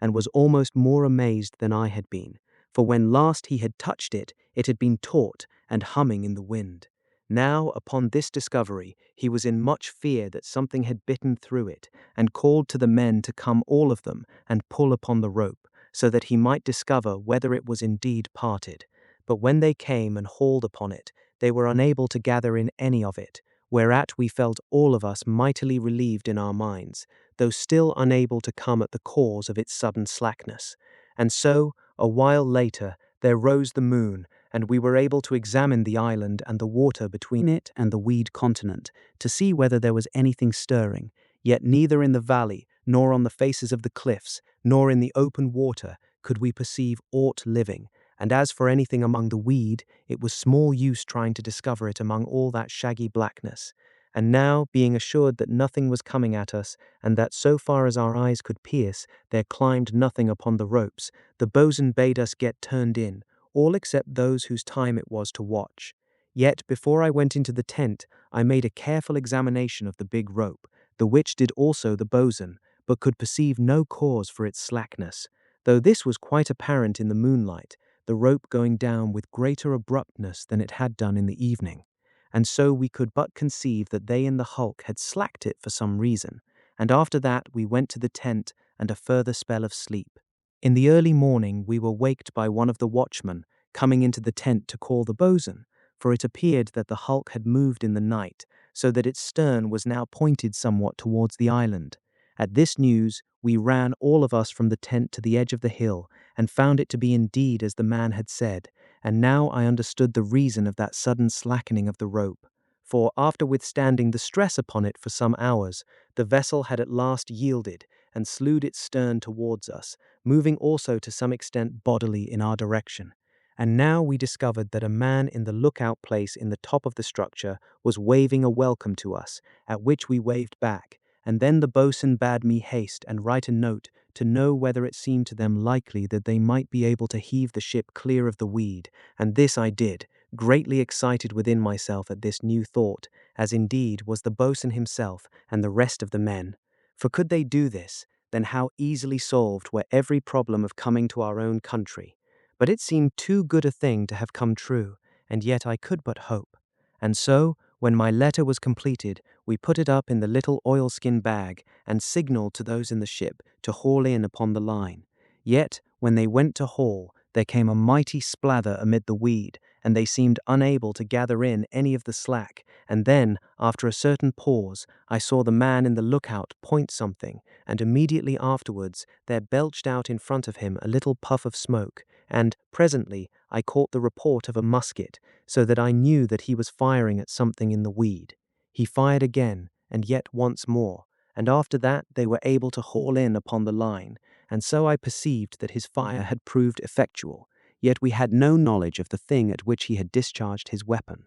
Now, presently, they signalled to us to draw back the line, the which we could do only with great difficulty, and then the man in the top of the superstructure signed to us to vast hauling, which we did, whereupon he began to fire again into the weed, though with what effect we could not perceive. Then, in a while, he signalled to us to haul again, and now the rope came more easily, yet still with much labour, and a commotion in the weed over which it lay, and in places sank. And so, at last, as it cleared the weed because of the lift of the cliff, we saw that a great crab had clutched it, and that we hauled it towards us, for the creature had too much obstinacy to let go. Perceiving this, and fearing that the great claws of the crab might divide the rope, the boatswain caught up one of the men's lances and ran to the cliff edge, calling to us to pull in gently and put no more strain upon the line than need be. And so, hauling with great steadiness, we brought the monster near to the edge of the hill, and there, at a wave from the boatswain, stayed our pulling. Then he raised the spear and smote at the creature's eyes, as he had done on a previous occasion, and immediately it loosed its hold and fell with a mighty splash into the water at the foot of the cliff. Then the boatswain bade us haul in the rest of the rope until we should come to the packet, and in the meantime he examined the line to see whether it had suffered harm through the mandibles of the crab. Yet, beyond a little chafe, it was quite sound. And so we came to the letter, which I opened and read, finding it to be written in the same feminine hand which had indited the others. From it we gathered that the ship had burst through a very thick mass of the weed which had compacted itself about her, and that the second mate, who was the only officer remaining to them, thought there might be good chance to heave the vessel out, though it would have to be done with great slowness so as to allow the weed to part gradually. Otherwise the ship would but act as a gigantic rake to gather up weed before it, and so form its own barrier to clear water. And after this there were kind wishes and hopes that we had spent a good night, the which I took to be prompted by the feminine heart of the writer, and after that I fell to wondering whether it was the captain's wife who acted as scribe. Then I was waked from my pondering by one of the men crying out that they in the ship had commenced to heave again upon the big rope, and, for a time, I stood and watched it rise slowly as it came to tautness. I had stood there a while, watching the rope, when suddenly there came a commotion amid the weed, about 2/3 of the way to the ship, and now I saw that the rope had freed itself from the weed, and clutching it were maybe a score of giant crabs. At this sight, some of the men cried out their astonishment, and then we saw that there had come a number of men into the lookout place in the top of the superstructure, and immediately they opened a very brisk fire upon the creatures, and so by ones and twos they fell back into the weed, and after that the men in the hulk resumed their heaving, and so, in a while, had the rope some feet clear of the surface. Now, having tautened the rope so much as they thought proper, they left it to have its due effect upon the ship, and proceeded to attach a great block to it. Then they signalled to us to slack away on the little rope until they had the middle part of it, and this they hitched around the neck of the block, and to the eye in the strop of the block they attached a boatswain's chair, and so they had ready a carrier, and by this means we were able to haul stuff to and from the hulk without having to drag it across the surface of the weed, being indeed the fashion in which we had intended to haul ashore the people in the ship. But now we had the bigger project of salvaging the ship herself, and further, the big rope, which acted as support for the carrier, was not yet of a sufficient height above the weed continent for it to be safe to attempt to bring any ashore by such means, and now that we had hopes of saving the ship, we did not intend to risk parting the big rope by trying to attain such a degree of tautness as would have been necessary at this time to have raised its bight to the desired height. Now presently, the boatswain called out to one of the men to make breakfast, and when it was ready we came to it, leaving the man with the wounded arm to keep watch. Then, when we had made an end, he sent him, that had lost his fingers, to keep a lookout whilst the other came to the fire and ate his breakfast. And in the meanwhile, the boatswain took us down to collect weed and reeds for the night, and so we spent the greater part of the morning, and when we had made an end of this, we returned to the top of the hill to discover how matters were going forward. Thus we found, from the one at the lookout, that they in the hulk had been obliged to heave twice upon the big rope to keep it off the weed, and by this we knew that the ship was indeed making a slow sternway towards the island, slipping steadily through the weed, and as we looked at her, it seemed almost that we could perceive that she was nearer. But this was no more than imagination, for at most she could not have moved more than some odd fathoms. Yet it cheered us greatly, so that we waved our congratulations to the man who stood in the lookout in the superstructure, and he waved back. Later, we made dinner, and afterwards had a very comfortable smoke, and then the boatswain attended to our various hurts, and so through the afternoon we sat about upon the crest of the hill overlooking the hulk, and thrice had they in the ship to heave upon the big rope, and by evening they had made near 30 fathoms towards the island, the which they told us in reply to a query which the boatswain desired me to send them, several messages having passed between us in the course of the afternoon, so that we had the carrier upon our side. Further than this, they explained that they would tend the rope during the night, so that the strain would be kept up, and more, this would keep the ropes off the weed. And so, the night coming down upon us, the boatswain bade us light the fires about the top of the hill, the same having been laid earlier in the day, and thus our supper having been dispatched, we prepared for the night. And all through it there burned lights aboard the hulk, the which proved very companionable to us in our times of watching, and so at last came the morning, the darkness having passed without event. And now, to our huge pleasure, we discovered that the ship had made great progress in the night, being now so much nearer that none could suppose it a matter of imagination, for she must have moved nigh 60 fathoms nearer to the island, so that now we seemed able almost to recognize the face of the man in the lookout, and many things about the hulk we saw with greater clearness, so that we scanned her with a fresh interest.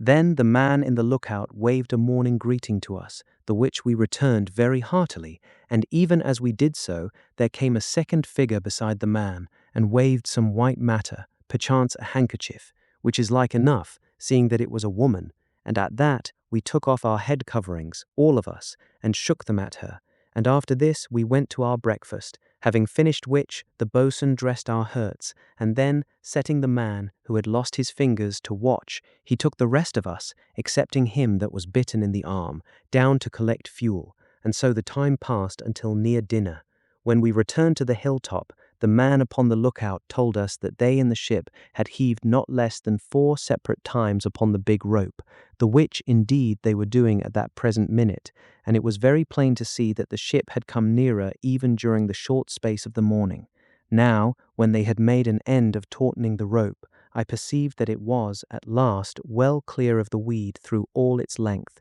being at its lowest part nigh 20 feet above the surface, and at that a sudden thought came to me which sent me hastily to the boatswain, for it had occurred to me that there existed no reason why we should not pay a visit to those aboard the hulk. But when I put the matter to him, he shook his head, and for a while stood out against my desire. But presently, having examined the rope, and considering that I was the lightest of any in the island, he consented, and at that I ran to the carrier which had been hauled across to our side, and got me into the chair. Now the men, so soon as they perceived my intention, applauded me very heartily, desiring to follow, but the boatswain bade them be silent, and after that he lashed me into the chair with his own hands, and then signalled to those in the ship to haul upon the small rope, he, in the meanwhile, checking my descent towards the weeds by means of our end of the hauling line. And so, presently, I had come to the lowest part, where the bight of the rope dipped downward in a bow towards the weed,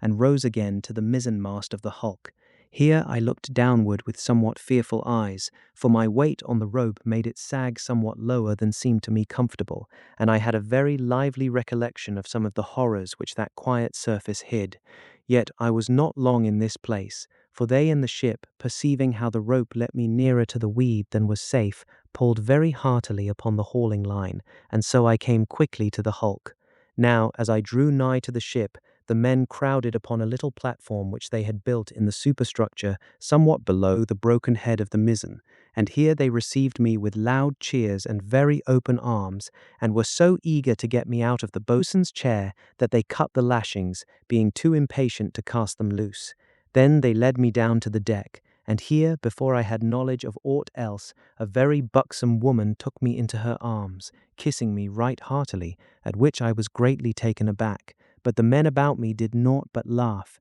and so in a minute she loosed me, and there I stood, not knowing whether to feel like a fool or a hero, but inclining rather to the latter. Then, at this minute, there came a second woman, who bowed to me in a manner most formal, so that we might have been met in some fashionable gathering, rather than in a castaway hulk in the lonesomeness and terror of that weed-choked sea. And at her coming, all the mirth of the men died out of them, and they became very sober, whilst the buxom woman went backward for a piece, and seemed somewhat abashed. Now, at all this, I was greatly puzzled, and looked from one to another to learn what it might mean. But in the same moment the woman bowed again, and said something in a low voice touching the weather, and after that she raised her glance to my face, so that I saw her eyes, and they were so strange and full of melancholy, that I knew on the instant why she spoke and acted in so unmeaning a way, for the poor creature was out of her mind, and when I learned afterwards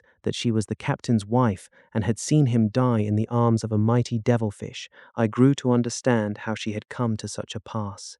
Now, for a minute after I had discovered the woman's madness, I was so taken aback as to be unable to answer her remark, but for this there appeared no necessity, for she turned away and went aft towards the saloon stairway, which stood open, and here she was met by a maid very bonny and fair, who led her tenderly down from my sight. Yet in a minute this same maid appeared, and ran along the decks to me, and caught my 2 hands, and shook them, and looked up at me with such roguish, playful eyes, that she warmed my heart, which had been strangely chilled by the greeting of the poor mad woman. And she said many hearty things regarding my courage, to which I knew in my heart I had no claim, but I let her run on, and so presently, coming more to possession of herself, she discovered that she was still holding my hands, the which, indeed, I had been conscious of the while with a very great pleasure. But at her discovery she dropped them with haste, and stood back from me a space, and so there came a little coolness into her talk. Yet this lasted not long, for we were both of us young, and I think, even thus early, we attracted one the other, though, apart from this, there was so much that we desired each to learn that we could not but talk freely, asking question for question and giving answer for answer. And thus a time passed, in which the men left us alone and went presently to the capstan, about which they had taken the big rope, and at this they toiled a while, for already the ship had moved sufficiently to let the line fall slack. Presently, the maid, whom I had learned was niece to the captain's wife, and named Mary Madison, proposed to take me the round of the ship, to which proposal I agreed very willingly, but first I stopped to examine the mizzen stump and the manner in which the people of the ship had stayed it, the which they had done very cunningly, and I noted how that they had removed some of the superstructure from about the head of the mast, so as to allow passage for the rope without putting a strain upon the superstructure itself. Then, when I had made an end upon the poop, she led me down onto the main deck, and here I was very greatly impressed by the prodigious size of the structure which they had built about the hulk, and the skill with which it had been carried out, the supports crossing from side to side and to the decks in a manner calculated to give great solidity to that which they upheld. Yet I was very greatly puzzled to know where they had gotten a sufficiency of timber to make so large a matter, but upon this point she satisfied me by explaining that they had taken up the 'tween decks and used all such bulkheads as they could spare, and further that there had been a good deal among the dunnage which had proved usable. And so we came at last to the galley, and here I discovered the buxom woman to be installed as cook, and there were in with her a couple of fine children, one of whom I guessed to be a boy of maybe some 5 years, and the second a girl, scarce able to do more than toddle. At this I turned and asked Mistress Madison whether these were her cousins, but in the next moment I remembered that they could not be, for, as I knew, the captain had been dead some 7 years. Yet it was the woman in the galley who answered my question, for she turned and, with something of a red face, informed me that they were hers, at which I felt some surprise, but supposed that she had taken passage in the ship with her husband. Yet in this I was not correct, for she proceeded to explain that, thinking they were cut off from the world for the rest of this life, and falling very fond of the carpenter, they had made it up together to make a sort of marriage, and had gotten the second mate to read the service over them. She told me then how that she had taken passage with her mistress, the captain's wife, to help her with her niece, who had been but a child when the ship sailed, for she had been very attached to them both, and they to her. And so she came to an end of her story, expressing a hope that she had done no wrong by her marriage, as none had been intended. And to this I made answer, assuring her that no decent-minded man could think the worse of her, but that I, for my part, thought rather the better, seeing that I liked the pluck which she had shown. At that she cast down the soup ladle, which she had in her fist, and came towards me, wiping her hands. But I gave back, for I shamed to be hugged again, and before Mistress Mary Madison. And at that she came to a stop, and laughed very heartily, but all the same called down a very warm blessing upon my head, for which I had no cause to feel the worse, and so I passed on with the captain's niece. Presently, having made the round of the hulk, we came aft again to the poop, and discovered that they were heaving once more upon the big rope, the which was very heartening, proving as it did that the ship was still a move. And so, a little later, the girl left me, having to attend to her aunt. Now, whilst she was gone, the men came all about me, desiring news of the world beyond the weed continent, and so, for the next hour, I was kept very busy, answering their questions. Then the second mate called out to them to take another heave upon the rope, and at that they turned to the capstan, and I with them, and so we hove it taut again, after which they got about me once more, questioning, for so much seemed to have happened in the 7 years in which they had been imprisoned. And then, after a while, I turned to and questioned them on such points as I had neglected to ask Mistress Madison, and they discovered to me their terror and sickness of the weed continent, its desolation and horror, and the dread which had beset them at the thought that they should all of them come to their ends without sight of their homes and countrymen. Now, about this time, I became conscious that I had grown very empty, for I had come off to the hulk before we had made our dinner, and had been in such interest since that the thought of food had escaped me, for I had seen none eating in the hulk, they, without doubt, having dined earlier than my coming. But now, being made aware of my state by the grumbling of my stomach, I inquired whether there was any food to be had at such a time, and at that one of the men ran to tell the woman in the galley that I had missed my dinner, at which she made much ado, and set to and prepared me a very good meal, which she carried aft and set out for me in the saloon, and after that she sent me down to it.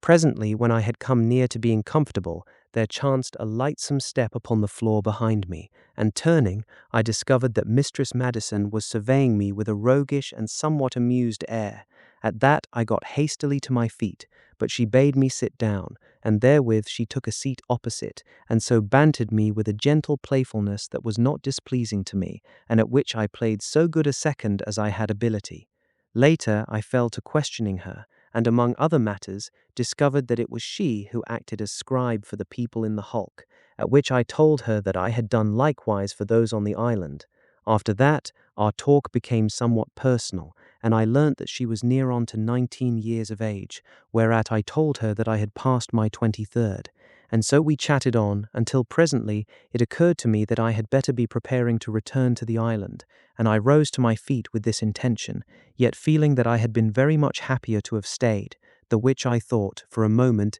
had not been displeasing to her, and this I imagined, noting somewhat in her eyes when I made mention that I must be gone. Yet it may be that I flattered myself. Now, when I came out on deck, they were busied again in heaving taut the rope, and, until they had made an end, Mistress Madison and I filled the time with such chatter as is wholesome between a man and maid who have not long met, yet find one another pleasing company. Then, when at last the rope was taut, I went up to the mizzen staging and climbed into the chair, after which some of the men lashed me in very securely. Yet when they gave the signal to haul me to the island, there came for a while no response, and then signs that we could not understand, but no movement to haul me across the weed. At that they unlashed me from the chair, bidding me get out, whilst they sent a message to discover what might be wrong. And this they did, and presently there came back word that the big rope had stranded upon the edge of the cliff, and that they must slacken it somewhat at once, the which they did, with many expressions of dismay. And so, maybe an hour passed, during which we watched the men working at the rope, just where it came down over the edge of the hill, and Mistress Madison stood with us and watched, for it was very terrible, this sudden thought of failure, though it were but temporary, when they were so near to success. Yet at last there came a signal from the island for us to loose the hauling line, the which we did, allowing them to haul across the carrier, and so, in a little while, they signalled back to us to pull in, which, having done, we found a letter in the bag lashed to the carrier, in which the boatswain made it plain that he had strengthened the rope and placed fresh chafing gear about it, so that he thought it would be so safe as ever to heave upon, but to put it to a less strain. Yet he refused to allow me to venture across upon it, saying that I must stay in the ship until we were clear of the weed, for if the rope had stranded in one place, then had it been so cruelly tested that there might be some other points at which it was ready to give. And this final note of the boatswain's made us all very serious, for, indeed, it seemed possible that it was as he suggested. Yet they reassured themselves by pointing out that, like enough, it had been the chafe upon the cliff edge which had frayed the strand, so that it had been weakened before it parted. But I, remembering the chafing gear which the boatswain had put about it in the first instance, felt not so sure. Yet I would not add to their anxieties. And so it came about that I was compelled to spend the night in the hulk. But as I followed Mistress Madison into the big saloon, I felt no regret, and had near forgotten already my anxiety regarding the rope. And out on deck there sounded most cheerily the clack of the capstan. You're listening to Dark Classics Narrated. Chapter 16, Freed. Now, when Mistress Madison had seated herself, she invited me to do likewise, after which we fell into talk, first touching upon the matter of the stranding of the rope, about which I hastened to assure her, and later to other things, and so, as is natural enough with a man and maid, to ourselves, and here we were very content to let it remain. Presently, the second mate came in with a note from the boatswain, which he laid upon the table for the girl to read, the which she beckoned me to do also, and so I discovered that it was a suggestion, written very rudely and ill-spelt, that they should send us a quantity of reeds from the island, with which we might be able to ease the weed somewhat from around the stern of the hulk, thus aiding her progress. And to this the second mate desired the girl to write a reply, saying that we should be very happy for the reeds, and would endeavour to act upon his hint, and this Mistress Madison did, after which she passed the letter to me, perchance I desired to send any message, yet I had naught that I wished to say, and so handed it back, with a word of thanks, and, at once, she gave it to the second mate, who went forthwith and dispatched it. Later, the stout woman from the galley came aft to set out the table, which occupied the centre of the saloon, and whilst she was at this, she asked for information on many things, being very free and unaffected in her speech, and seeming with less of deference to my companion than a certain motherliness, for it was very plain that she loved Mistress Madison, and in this my heart did not blame her. Further, it was plain to me that the girl had a very warm affection for her old nurse, which was but natural, seeing that the old woman had cared for her through all the past years, besides being companion to her, and a good and cheerful one, as I could guess. Now a while I passed in answering the buxom woman's questions, and odd times such occasional ones as were slipped in by Mistress Madison, and then, suddenly, there came the clatter of men's feet overhead, and later, the thud of something being cast down upon the deck, and so we knew that the reeds had come. At that, Mistress Madison cried out that we should go and watch the men try them upon the weed, for that if they proved of use in easing that which lay in our path, then should we come the more speedily to the clear water, and this without the need of putting so great a strain upon the hawser as had been the case hitherto. When we came to the poop, we found the men removing a portion of the superstructure over the stern, and after that they took some of the stronger reeds and proceeded to work at the weed that stretched away in a line with our taffrail. Yet that they anticipated danger I perceived, for there stood by them two of the men and the second mate, all armed with muskets, and these three kept a very strict watch upon the weed, knowing, through much experience of its terrors, how that there might be a need for their weapons at any moment. And so a while passed, and it was plain that the men's work upon the weed was having effect, for the rope grew slack visibly, and those at the capstan had all that they could do, taking fleet and fleet with the tackle, to keep it anywhere near to tautness, and so, perceiving that they were kept so hard at it, I ran to give a hand, the which did Mistress Madison, pushing upon the capstan bars right merrily and with heartiness, and thus a while passed, and the evening began to come down upon the lonesomeness of the weed continent. Then there appeared the buxom woman, and bade us come to our suppers, and her manner of addressing the two of us was the manner of one who might have mothered us, but Mistress Madison cried out to her to wait, that we had found work to do, and at that the big woman laughed, and came towards us threateningly, as though intending to remove us hence by force. And now, at this moment, there came a sudden interruption which checked our merriment, for, abruptly, there sounded the report of a musket in the stern, and then came shouts, and the noise of the two other weapons, seeming like thunder, being pent by the overarching superstructure, and directly the men about the taffrail gave back, running here and there, and so I saw that great arms had come all about the opening which they had made in the superstructure, and two of these flickered inboard, searching hither and thither, but the stout woman took a man near to her and thrust him out of danger, and after that she caught Mistress Madison up in her big arms and ran down onto the main deck with her, and all this before I had come to a full knowledge of our danger. But now I perceived that I should do well to get further back from the stern, the which I did with haste, and coming to a safe position, I stood and stared at the huge creature, its great arms, vague in the growing dusk, writhing about in vain search for a victim.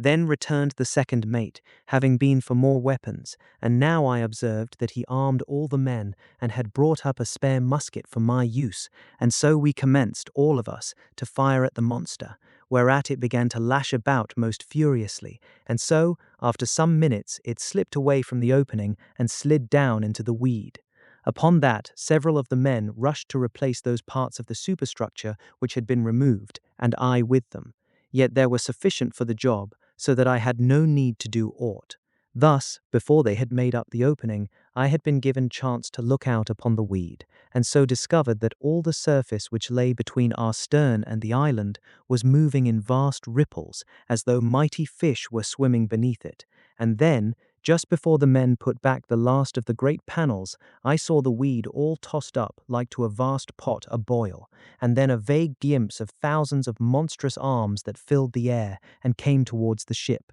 And then the men had the panel back in its place and were hasting to drive the supporting struts into their positions. And when this was done, we stood a while and listened, but there came no sound above that of the wail of the wind across the extent of the weed continent. And at that I turned to the men, asking how it was that I could hear no sounds of the creatures attacking us, and so they took me up into the lookout place, and from there I stared down at the weed, but it was without movement save for the stirring of the wind, and there was nowhere any sign of the devilfish. Then, seeing me amazed, they told me how that anything which moved the weed seemed to draw them from all parts, but that they seldom touched the hulk unless there was something visible to them which had movement. Yet, as they went on to explain, there would be hundreds and hundreds of them lying all about the ship, hiding in the weed, but that if we took care not to show ourselves within their reach, they would have gone most of them by the morning. And this the men told me in a very matter-of-fact way,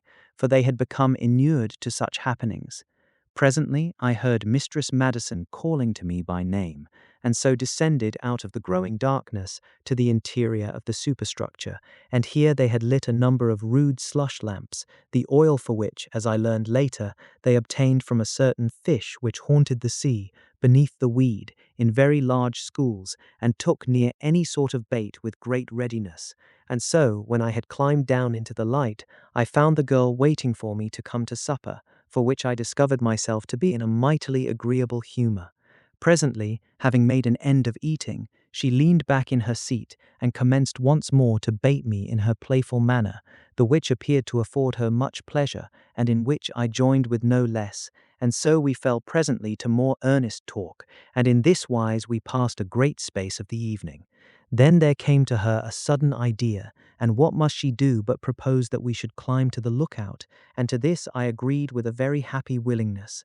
and to the lookout we went. Now when we had come there, I perceived her reason for this freak, for away in the night, astern the hulk, there blazed halfway between the heaven and the sea a mighty glow, and suddenly as I stared, being dumb with admiration and surprise, I knew that it was the blaze of our fires upon the crown of the bigger hill, for all the hill being in shadow and hidden by the darkness, there showed only the glow of the fires, hung, as it were, in the void, and a very striking and beautiful spectacle it was. Then, as I watched, there came abruptly a figure into view upon the edge of the glow, showing black and minute, and this I knew to be one of the men come to the edge of the hill to take a look at the hulk or test the strain on the hawser. Now, upon my expressing admiration of the sight to Mistress Madison, she seemed greatly pleased, and told me that she had been up many times in the darkness to view it. And after that we went down again into the interior of the superstructure,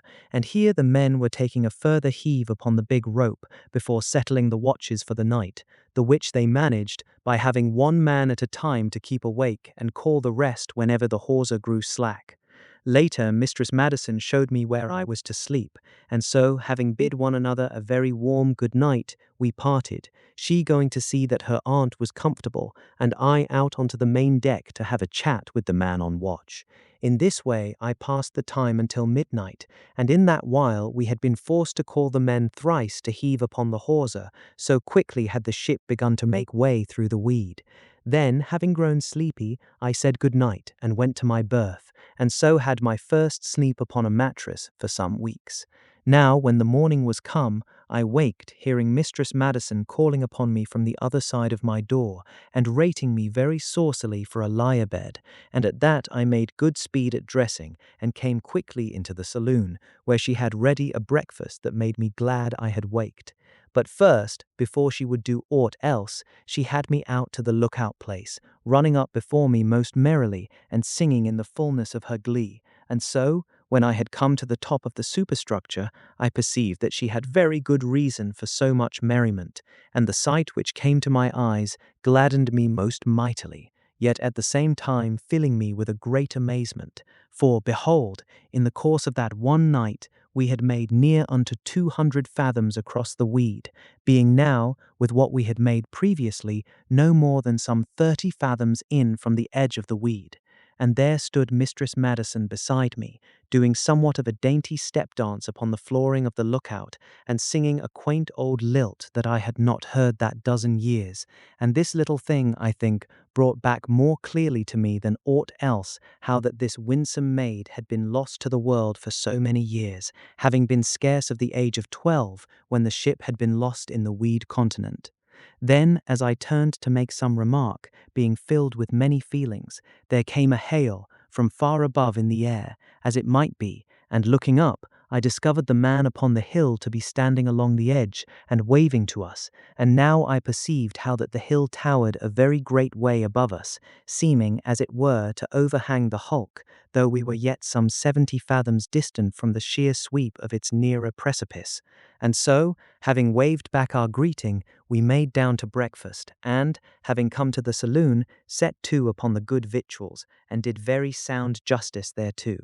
Presently, having made an end of eating, and hearing the clack of the capstan pawls, we hurried out on deck, and put our hands upon the bars, intending to join in that last heave which should bring the ship free out of her long captivity. And so for a time we moved round about the capstan, and I glanced at the girl beside me, for she had become very solemn, and indeed it was a strange and solemn time for her, for she, who had dreamed of the world as her childish eyes had seen it, was now, after many hopeless years, to go forth once more to it, to live in it, and to learn how much had been dreams and how much real. And with all these thoughts I credited her, for they seemed such as would have come to me at such a time, and presently I made some blundering effort to show to her that I had understanding of the tumult which possessed her, and at that she smiled up at me with a sudden queer flash of sadness and merriment, and our glances met, and I saw something in hers which was but newborn,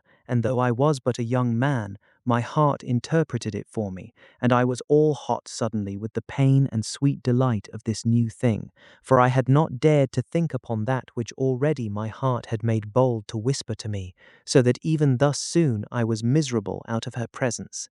Then she looked downward at her hands upon the bar, and in the same instant there came a loud, abrupt cry from the second mate to vast heaving, and at that all the men pulled out their bars and cast them upon the deck, and ran, shouting, to the ladder that led to the lookout, and we followed, and so came to the top, and discovered that at last the ship was clear of the weed, and floating in the open water between it and the island.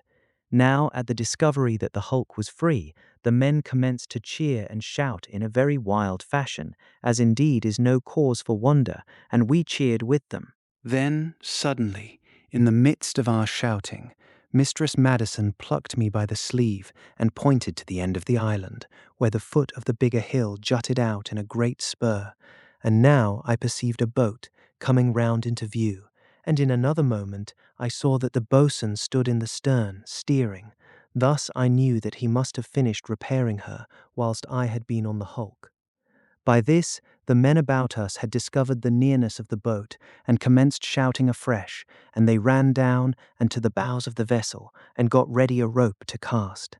Now, when the boat came near, the men in her scanned us very curiously, but the boatswain took off his headgear with a clumsy grace that well became him, at which Mistress Madison smiled very kindly upon him, and after that she told me with great frankness that he pleased her, and more, that she had never seen so great a man, which was not strange, seeing that she had seen but few since she had come to years when men become of interest to a maid. After saluting us, the boatswain called out to the second mate that he would tow us round to the far side of the island, and to this the officer agreed, being, I surmised, by no means sorry to put some solid matter between himself and the desolation of the great weed continent, and so, having loosed the hawser, which fell from the hilltop with a prodigious splash, we had the boat head, towing. In this wise we opened out, presently, the end of the hill, but feeling now the force of the breeze, we bent a kedge to the hawser, and the boatswain carrying it seawards, we warped ourselves to windward of the island, and here, in 40 fathoms, we vast heaving, and rowed to the kedge.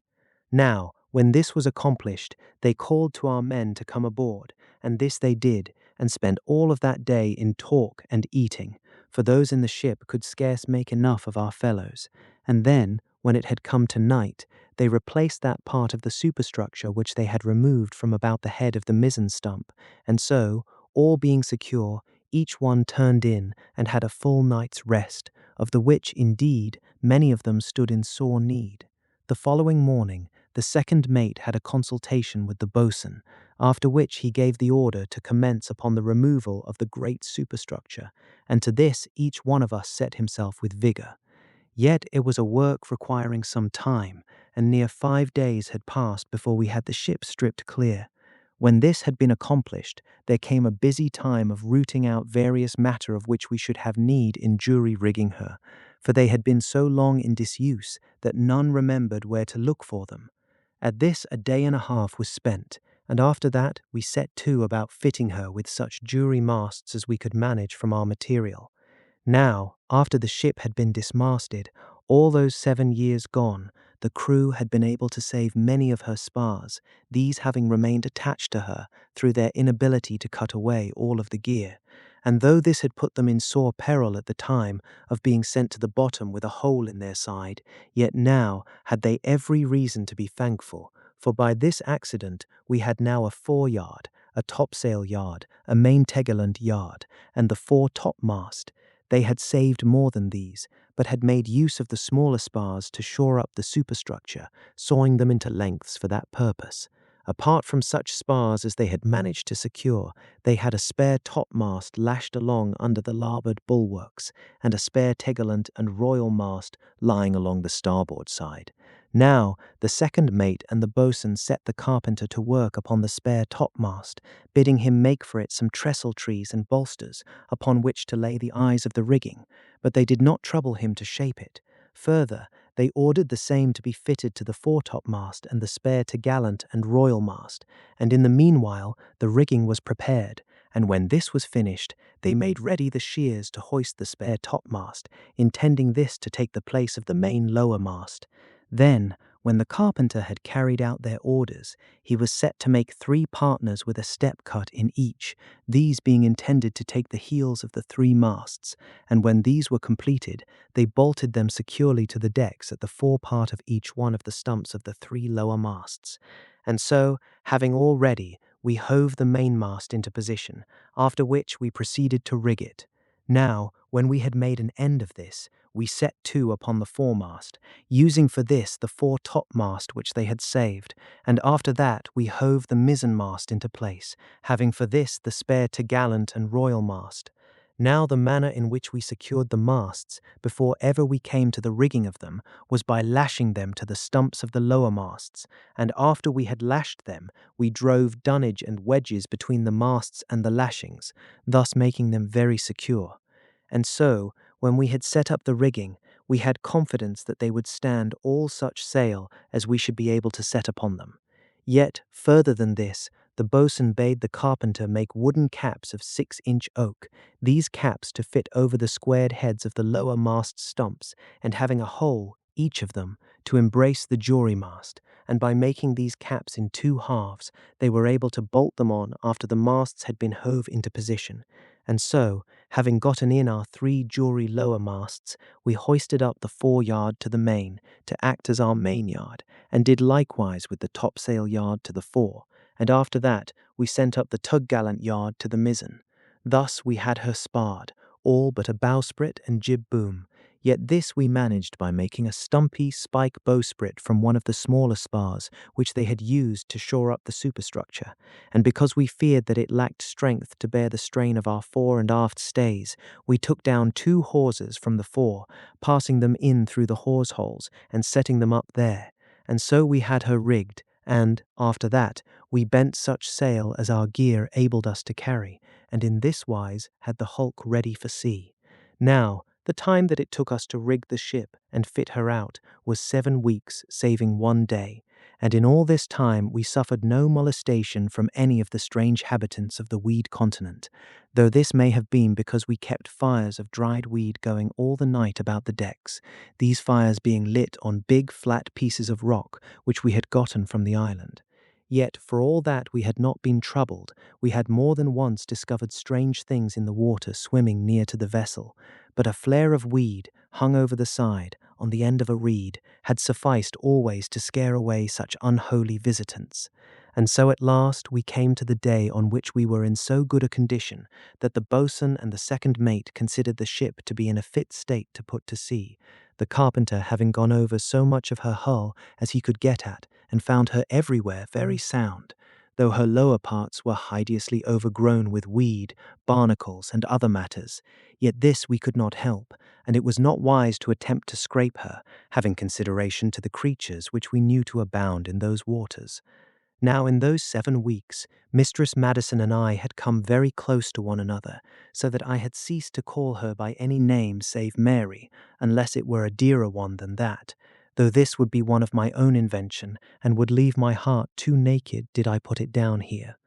Of our love one for the other, I think yet, and ponder how that mighty man, the boatswain, came so quickly to a knowledge of the state of our hearts, for he gave me a very sly hint one day that he had a sound idea of the way in which the wind blew, and yet, though he said it with a half jest, methought there was something wistful in his voice as he spoke, and at that I just clapped my hand in his, and he gave it a very huge grip, and after that he ceased from the subject.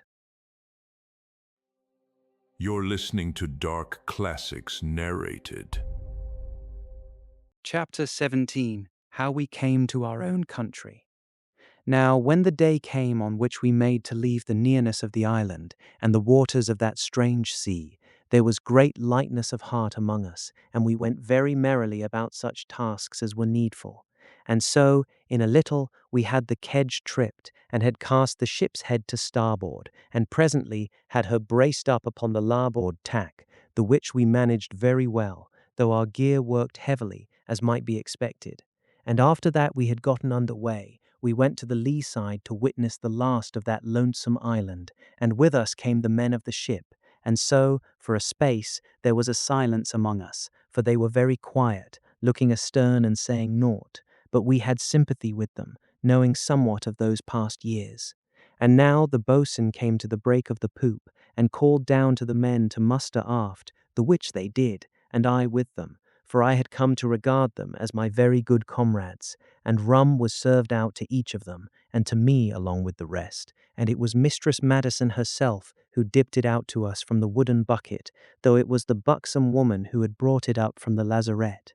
Now, after the rum, the boatswain bade the crew to clear up the gear about the decks, and get matters secured, and at that I turned to go with the men, having become so used to work with them, but he called to me to come up to him upon the poop, the which I did, and there he spoke respectfully, remonstrating with me, and reminding me that now there was need no longer for me to toil, for that I was come back to my old position of passenger, such as I had been in the Glen Carrig ere she foundered. But to this talk of his, I made reply that I had as good a right to work my passage home as any other among us, for though I had paid for a passage in the Glen Carrig, I had done no such thing regarding the Seabird, this being the name of the hulk. And to this my reply the boatswain said little, but I perceived that he liked my spirit, and so from thence until we reached the port of London, I took my turn and part in all seafaring matters, having become by this quite proficient in the calling.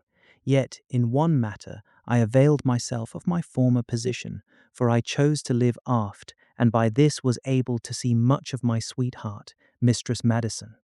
Now after dinner upon the day on which we left the island, the boatswain and the second mate picked the watches, and thus I found myself chosen to be in the boatswain's, at which I was mightily pleased. And when the watches had been picked, they had all hands to bout ship, the which, to the pleasure of all, she accomplished. For under such gear and with so much growth upon her bottom, they had feared that we should have to veer, and by this we should have lost much distance to leeward, whereas we desired to edge so much to windward as we could, being anxious to put space between us and the weed continent. And twice more that day we put the ship about, though the second time it was to avoid a great bank of weed that lay floating athwart our bows, for all the sea to windward of the island, so far as we had been able to see from the top of the higher hill, was studded with floating masses of the weed, like unto thousands of islets, and in places like to far-spreading reefs. And because of these,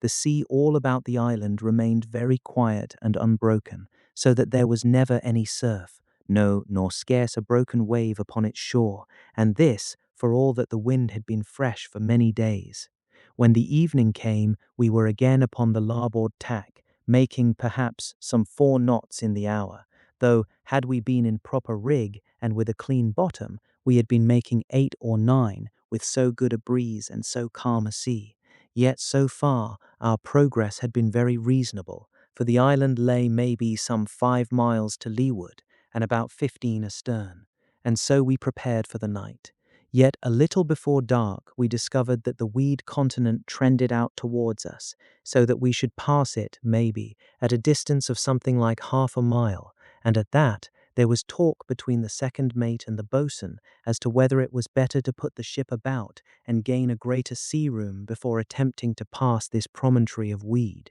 But at last they decided that we had naught to fear, for we had fair way through the water, and further, it did not seem reasonable to suppose that we should have aught to fear from the habitants of the weed continent at so great a distance as the half of a mile. And so we stood on, for once past the point there was much likelihood of the weed trending away to the eastward, and if this were so, we could square in immediately and get the wind upon our quarter, and so make better way. Now it was the boatswain's watch from 8 of the evening until midnight, and I, with another man, had the lookout until 4 bells. Thus it chanced that coming abreast of the point during our time of watching, we peered very earnestly to leeward, for the night was dark, having no moon until nearer the morning, and we were full of unease in that we had come so near again to the desolation of that strange continent. And then, suddenly, the man with me clutched my shoulder and pointed into the darkness upon our bow, and thus I discovered that we had come nearer to the weed than the boatswain and the second mate had intended, they, without doubt, having miscalculated our leeway. At this I turned and sang out to the boatswain that we were near to running upon the weed, and in the same moment he shouted to the helmsman to luff, and directly afterwards our starboard side was brushing against the great outlying tufts of the point, and so, for a breathless minute, we waited. Yet the ship drew clear, and so into the open water beyond the point, but I had seen something as we scraped against the weed, a sudden glimpse of white gliding among the growth, and then I saw others, and in a moment I was down on the main deck and running aft to the boatswain. Yet midway along the deck, a horrid shape came above the starboard rail, and I gave out a loud cry of warning.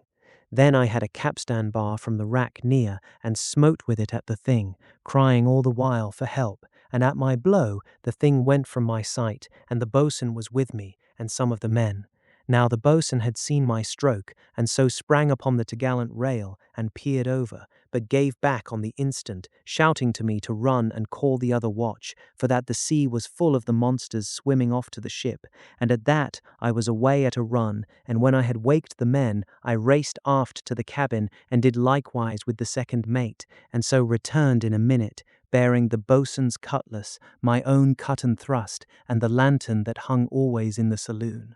Now, when I had gotten back, I found all things in a mighty scurry, men running about in their shirts and drawers, some in the galley bringing fire from the stove, and others lighting a fire of dry weed to leeward of the galley, and along the starboard rail there was already a fierce fight, the men using capstan bars, even as I had done. Then I thrust the boatswain's cutlass into his hand, and at that he gave a great shout, part of joy and part of approbation, and after that he snatched the lantern from me and had run to the larboard side of the deck before I was well aware that he had taken the light. But now I followed him, and happy it was for all of us in the ship that he had thought to go at that moment, for the light of the lantern showed me the vile faces of 3 of the weed men climbing over the larboard rail. yet the boatswain had cleft them or ever I could come near. But in a moment I was full busy, for there came nigh a dozen heads above the rail a little aft of where I was,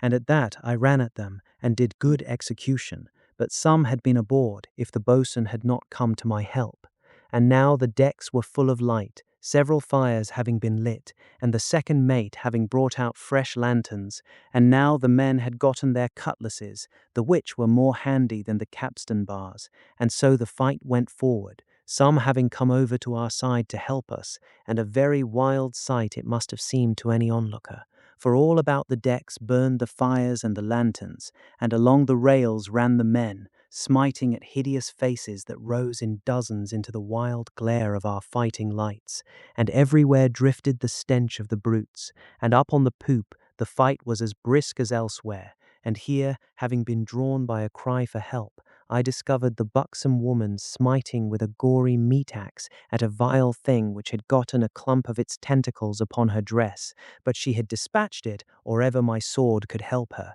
And then, to my astonishment, even at that time of peril, I discovered the captain's wife wielding a small sword, and the face of her was like to the face of a tiger, for her mouth was drawn and showed her teeth clenched, but she uttered no word nor cry, and I doubt not but that she had some vague idea that she worked her husband's vengeance. Then, for a space, I was as busy as any, and afterwards I ran to the buxom woman to demand the whereabouts of Mistress Madison, and she, in a very breathless voice, informed me that she had locked her in her room out of harm's way, and at that I could have embraced the woman, for I had been sorely anxious to know that my sweetheart was safe, and presently the fight diminished, and so at last came to an end, the ship having drawn well away from the point and being now in the open. And after that I ran down to my sweetheart and opened her door, and thus for a space she wept, having her arms about my neck, for she had been in sore terror for me and for all the ship's company. But soon, drying her tears, she grew very indignant with her nurse for having locked her into her room and refused to speak to that good woman for near an hour. Yet I pointed out to her that she could be of very great use in dressing such wounds as had been received, and so she came back to her usual brightness, and brought out bandages, and lint, and ointment, and thread, and was presently very busy. Now it was later that there rose a fresh commotion in the ship, for it had been discovered that the captain's wife was a-missing. At this, the boatswain and the second mate instituted a search, but she was nowhere to be found, and indeed none in the ship ever saw her again, at which it was presumed that she had been dragged over by some of the weed men, and so come upon her death. And at this there came a great prostration to my sweetheart, so that she would not be comforted for the space of nigh 3 days, by which time the ship had come clear of those strange seas, having left the incredible desolation of the weed continent far under our starboard counter. And so, after a voyage which lasted for 79